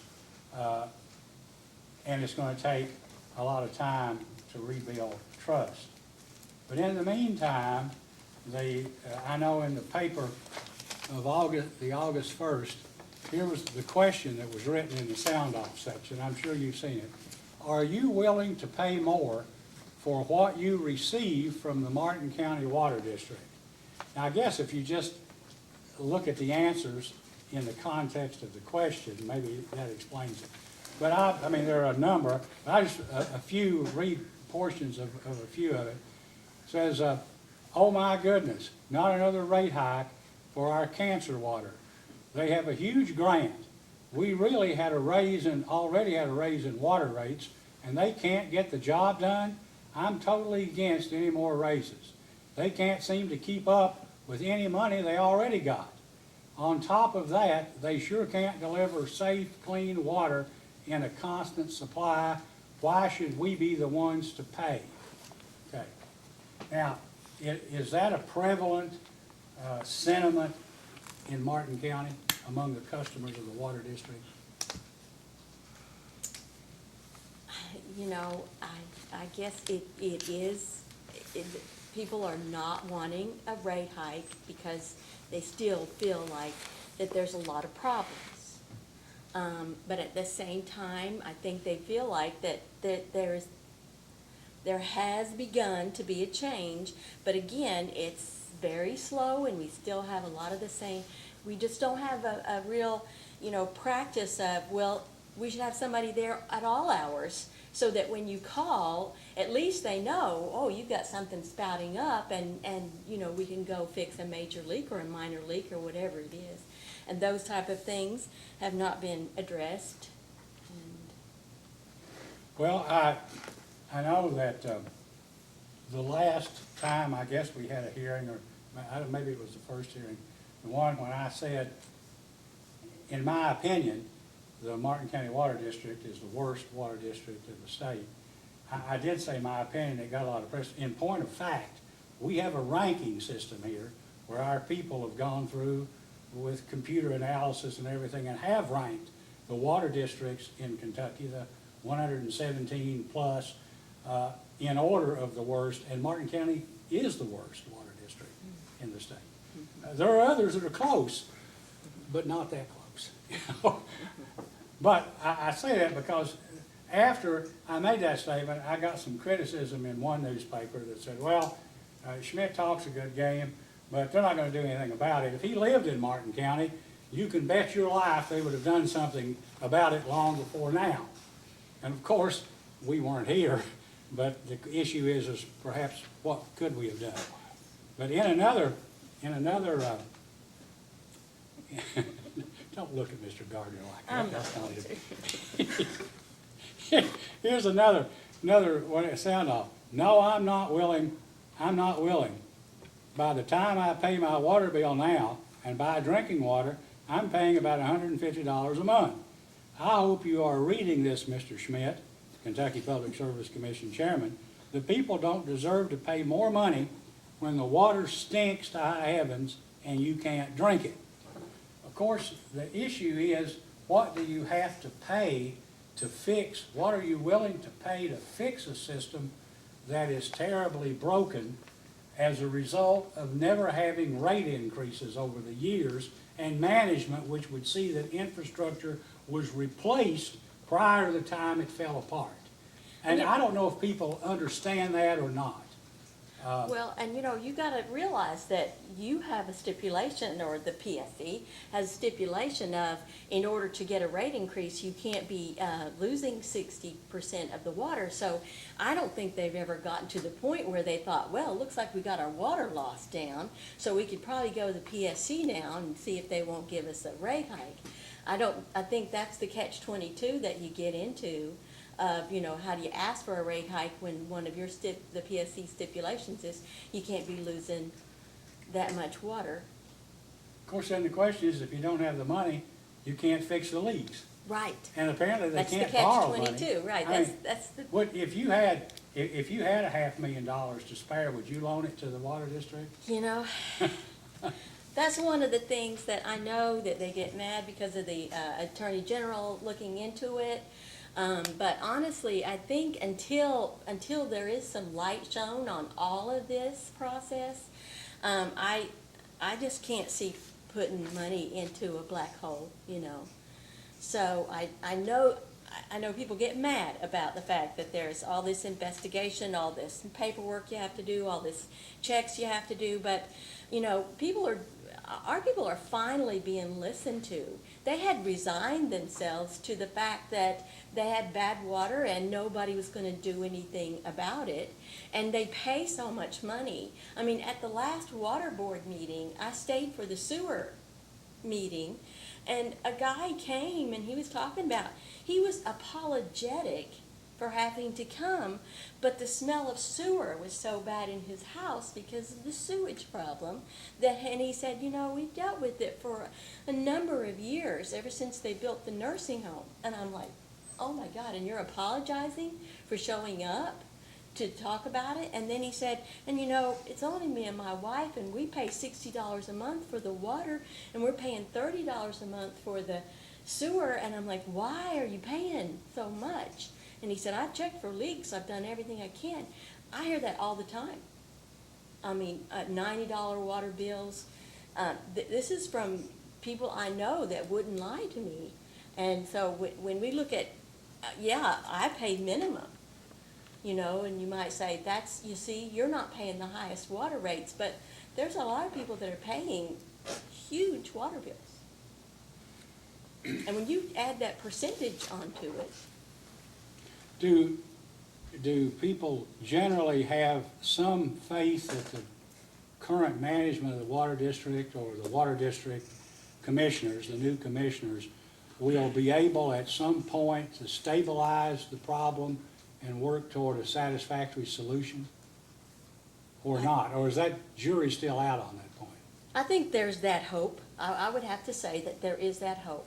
But our county is in such a mess that it's hard to have any type of hope in anything. Just like now, the water going to the new school, I've had 5 or 6 different calls from very reputable people saying that that water line is not being laid correctly according to the people who are working at the school, and it is being inspected by a politician's son, who may or may not have a you know, whatever qualifications that you need to do that. And the people working at the school are worried about the water to the new school. The people on the Board of Education are worried about that. And then it's just going to be buried, and there we are again in the same situation where we found ourselves in. And we got a sewer line running next to a water line that aren't being properly separated. And so you end up being to the point of not trusting anybody. And everybody doesn't trust everybody else. We know who's gonna get the bid, who's gonna do the work, we just haven't let it out for bid yet. Right. Two of the people who responded to this issue, are you willing to pay more for what you receive from the Martin County Water District, basically said, and I raise this because of your answer the last time you testified, basically that they were basically, well, let's see. They were sort of fed up with the district. Here it is. Martin County water is hard water with chemical and sulfur that destroys galvanized pipe.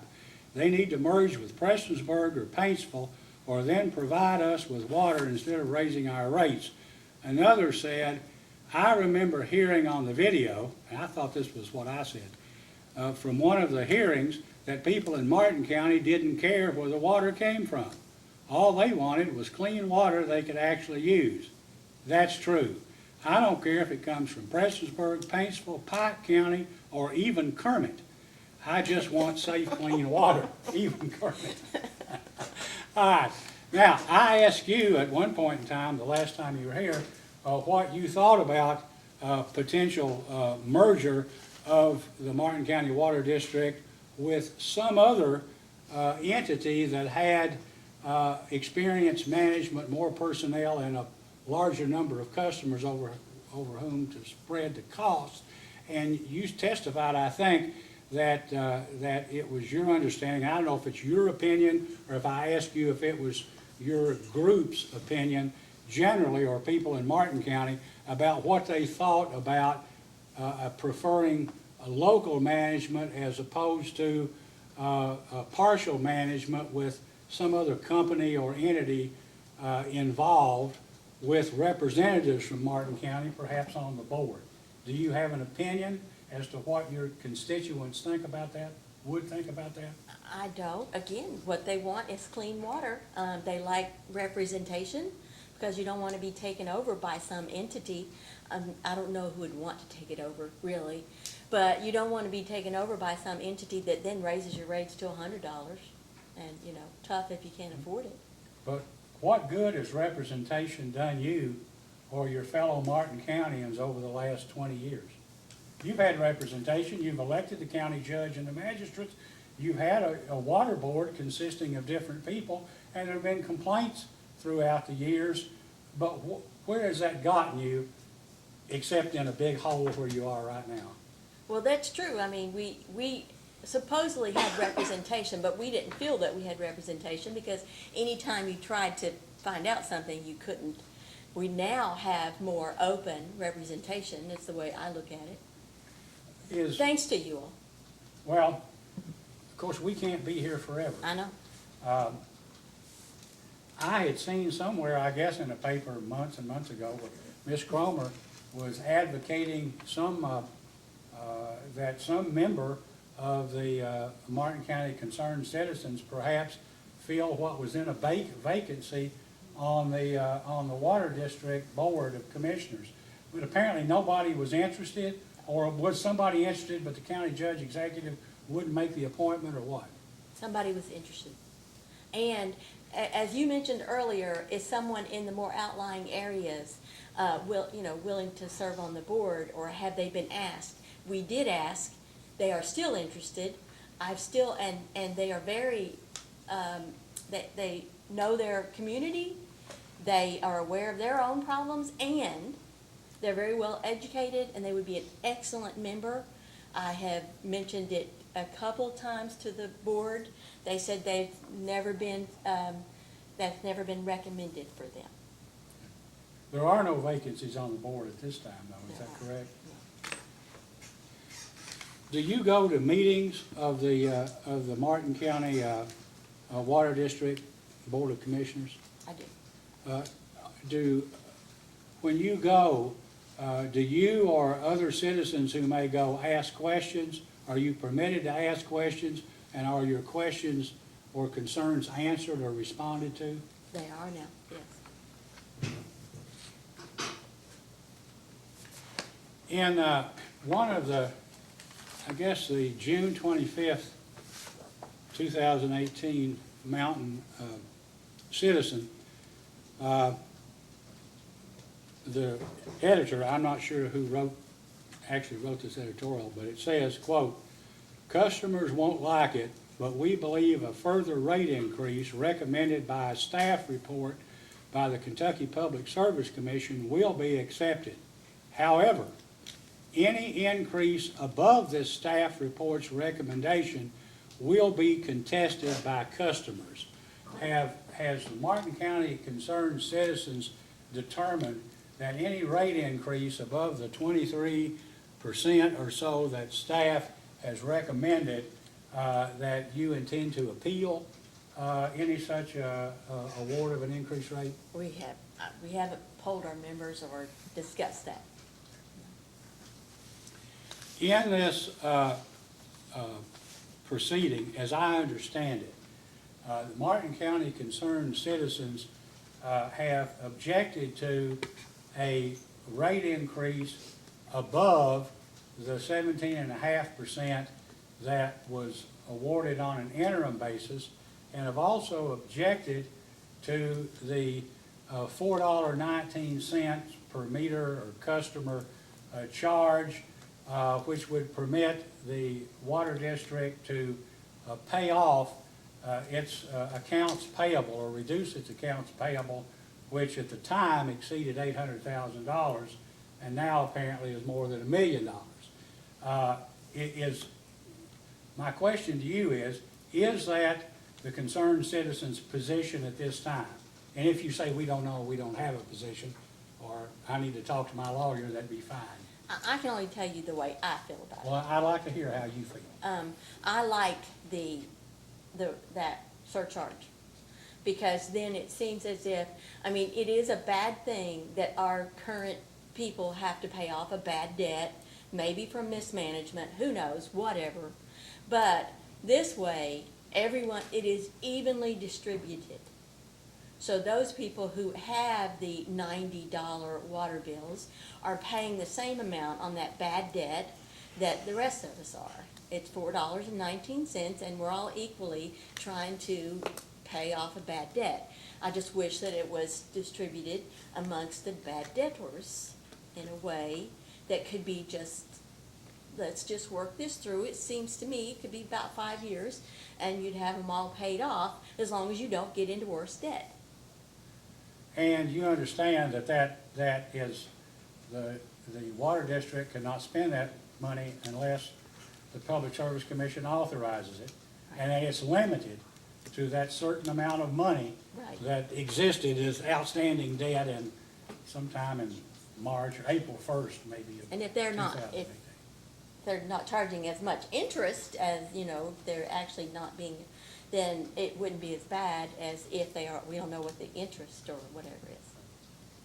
When you say it would be better, in your opinion, if there was some, I think you said this, I may be misinterpreting, some systematic way of applying the surcharge money to various debts on a monthly basis or something, to be basically reducing the overall amount, is that the? I mean, yeah, but I'm not an accountant, but at home, that's what I would do.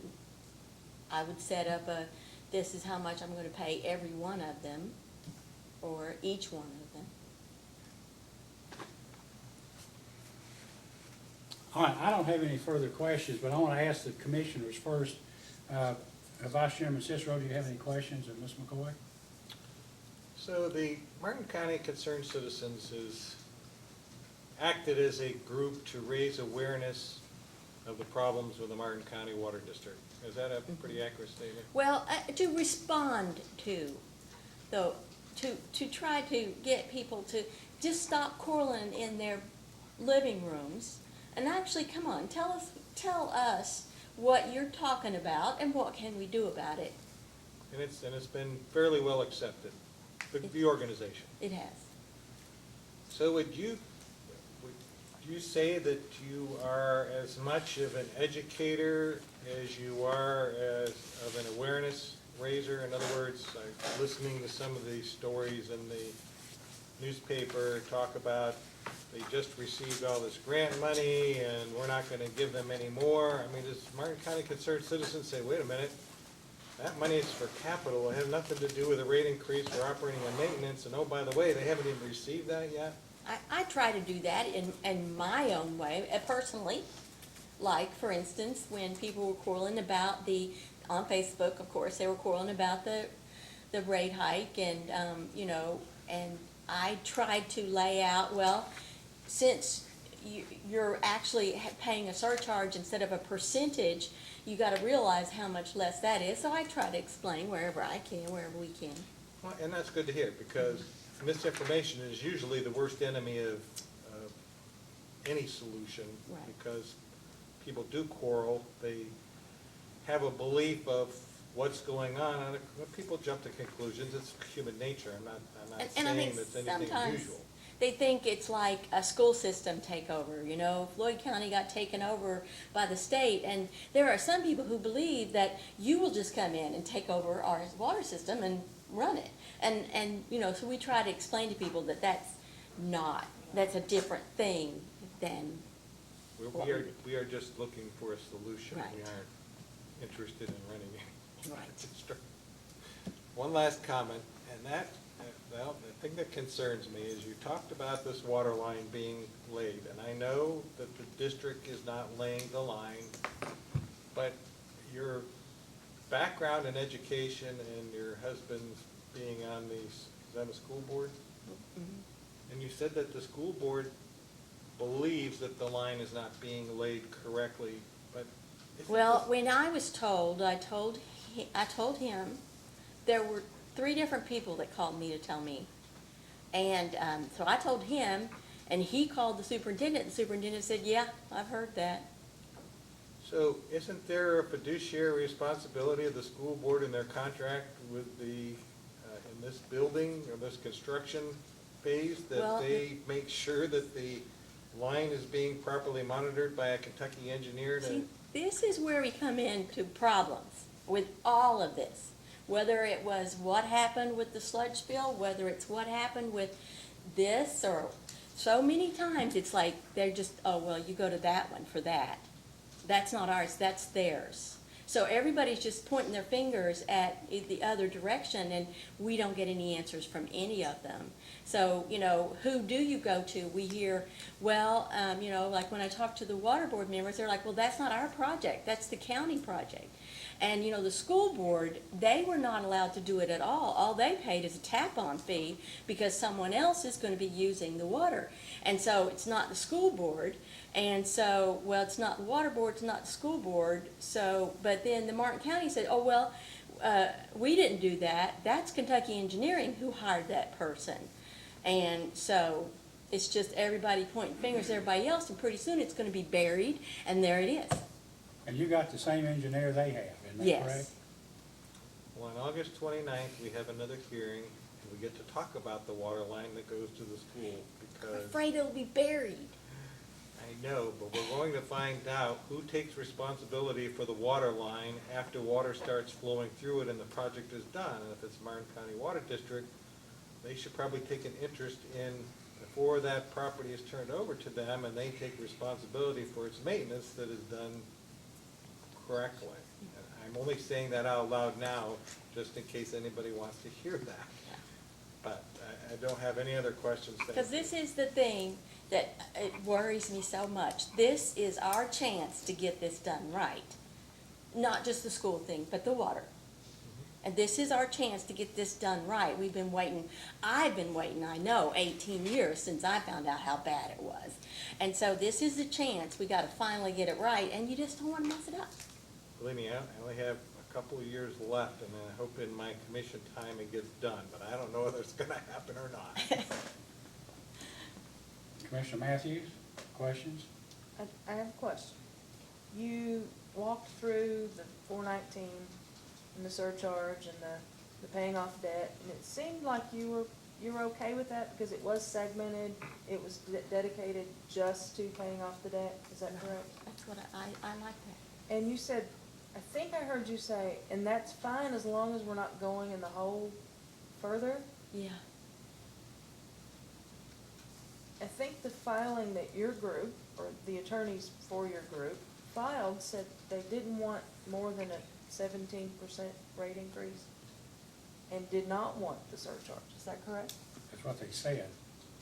Yeah, Can I change their asked mind. about that, and, it was like that, that's sort of asking the current people to pay off. And this is only me who thinks this. I'm not speaking for concerned citizens, but, I know nobody's gonna say, yeah, I want a rate hike. Give me a 14%, whatever it is. So, I just like it because it is a proportion just for paying off the debt. So do the attorneys speak for the concerned citizens? I thought you were the chair. What we would call me the chair, just because I'm the one that shows up at all the meetings. But, they probably speak more for what those people are saying. But again, I pay minimum. I'm not one of the people that's paying $80 a month.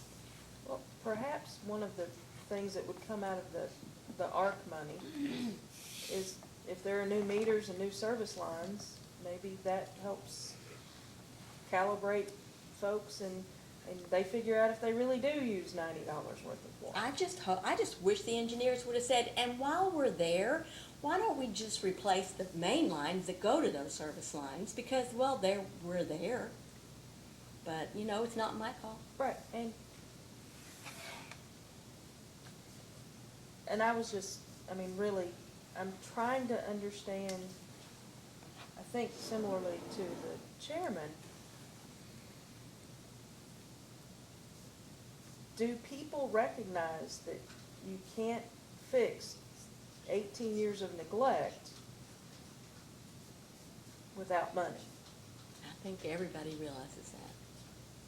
But everybody wants But somebody else. Yes, and everybody wants to see first. We have sat here and listened to the fact that they didn't even have to do purchase orders. They just went and they bought stuff, and people were doing overtime that was probably not necessary, and we've heard all that. So we would like to see, okay, we got our 17.5%. Now, let's see somebody manage this.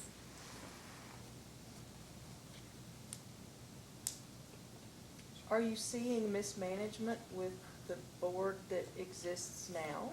I'm not, but I'm not seeing, And you- we hear today that they need 17,000 just to put a new meter on. Was it 17,000 to put that new meter on? But instead, they pay Zip Zone 28,000 and don't fix that one thing that might have even let them know that they're not losing as much money.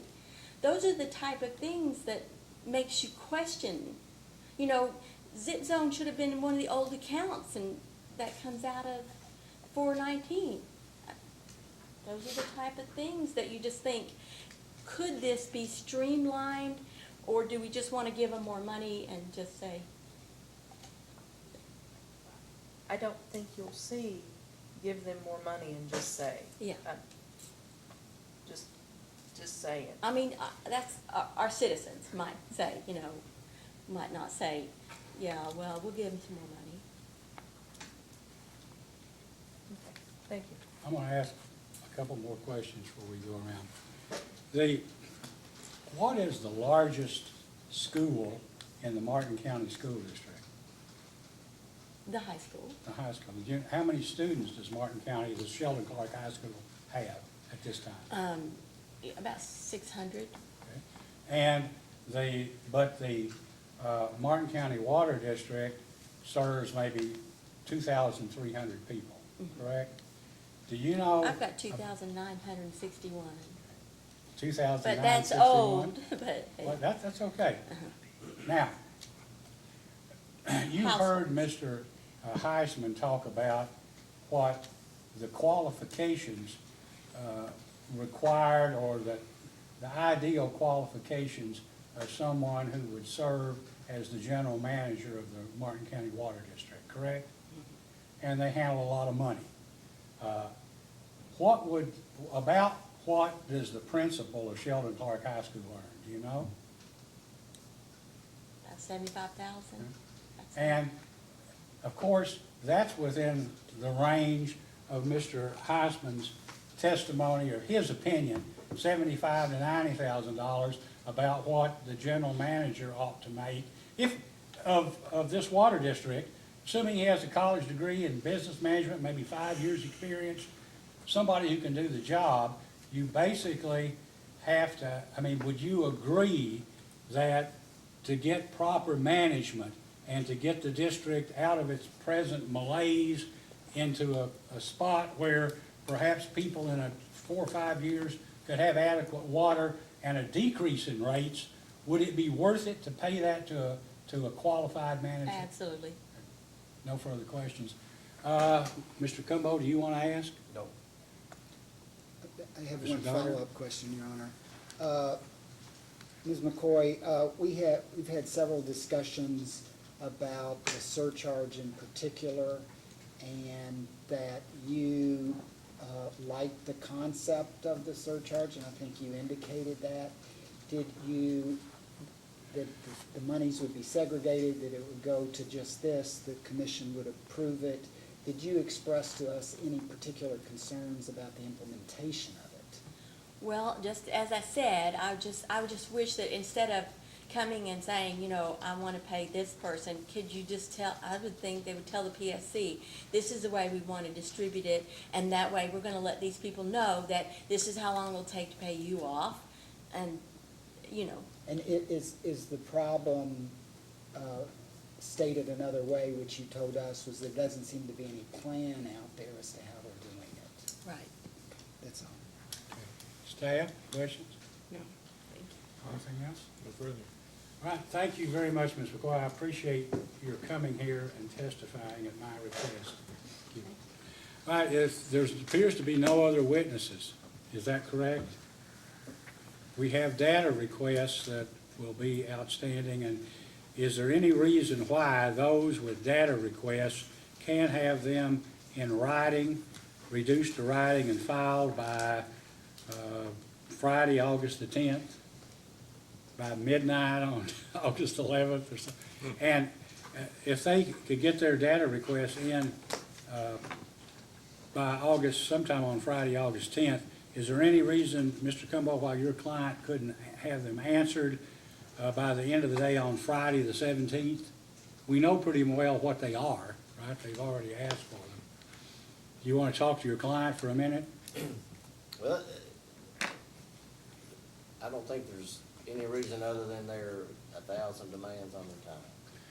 Well, that's how it is, and sometimes, the old statement they tell you in football, when the going gets tough, the tough get going. It's time to get going. If you've got the staff to do it, if you don't, I'll be glad to give you more time, but your client wants this decision made as quickly as possible. But I will say this, personally, I'd like to see your manager hired, or know who you're going to hire, or who you can and what your salary scale is, because in my personal opinion, there's no point in pouring money down a rat hole. And if you're going to get a quality manager, fine, and if you're not, I don't see much hope in continuing this process. Go ahead. I hate to editorialize, I'll have to get a job there for Miss Staten. But what? Tell me. Yeah, talk if you want. You want 2 weeks to answer? That's fine. I think we'll make every effort to do it in 1 week because we believe this matter is urgent. Okay, well, if you get to the 17th and you need more time, file a motion and ask for an extra few days. Yes, ma'am. Did you? Yes, I'd like to ask for the opportunity for a post-hearing brief. Okay, I'll tell you what, why don't we wait till we get those in, and then I'll have staff contact each of you and ask about a time period, and then the staff we'll do a subsequent order, but after each of you been contacted by staff to get your opinions on a brief, if you want to file one. I mean, I think we know the issues, and our council knows issues. You may file a brief, and Mr. Cumbo may not want to, but we'll do that after the data requests have been answered. All We're right? not looking for much time on that. Yeah, I mean, it won't take much, okay? All right, is there anything else that anyone would like to bring to our attention? If not, this hearing is adjourned.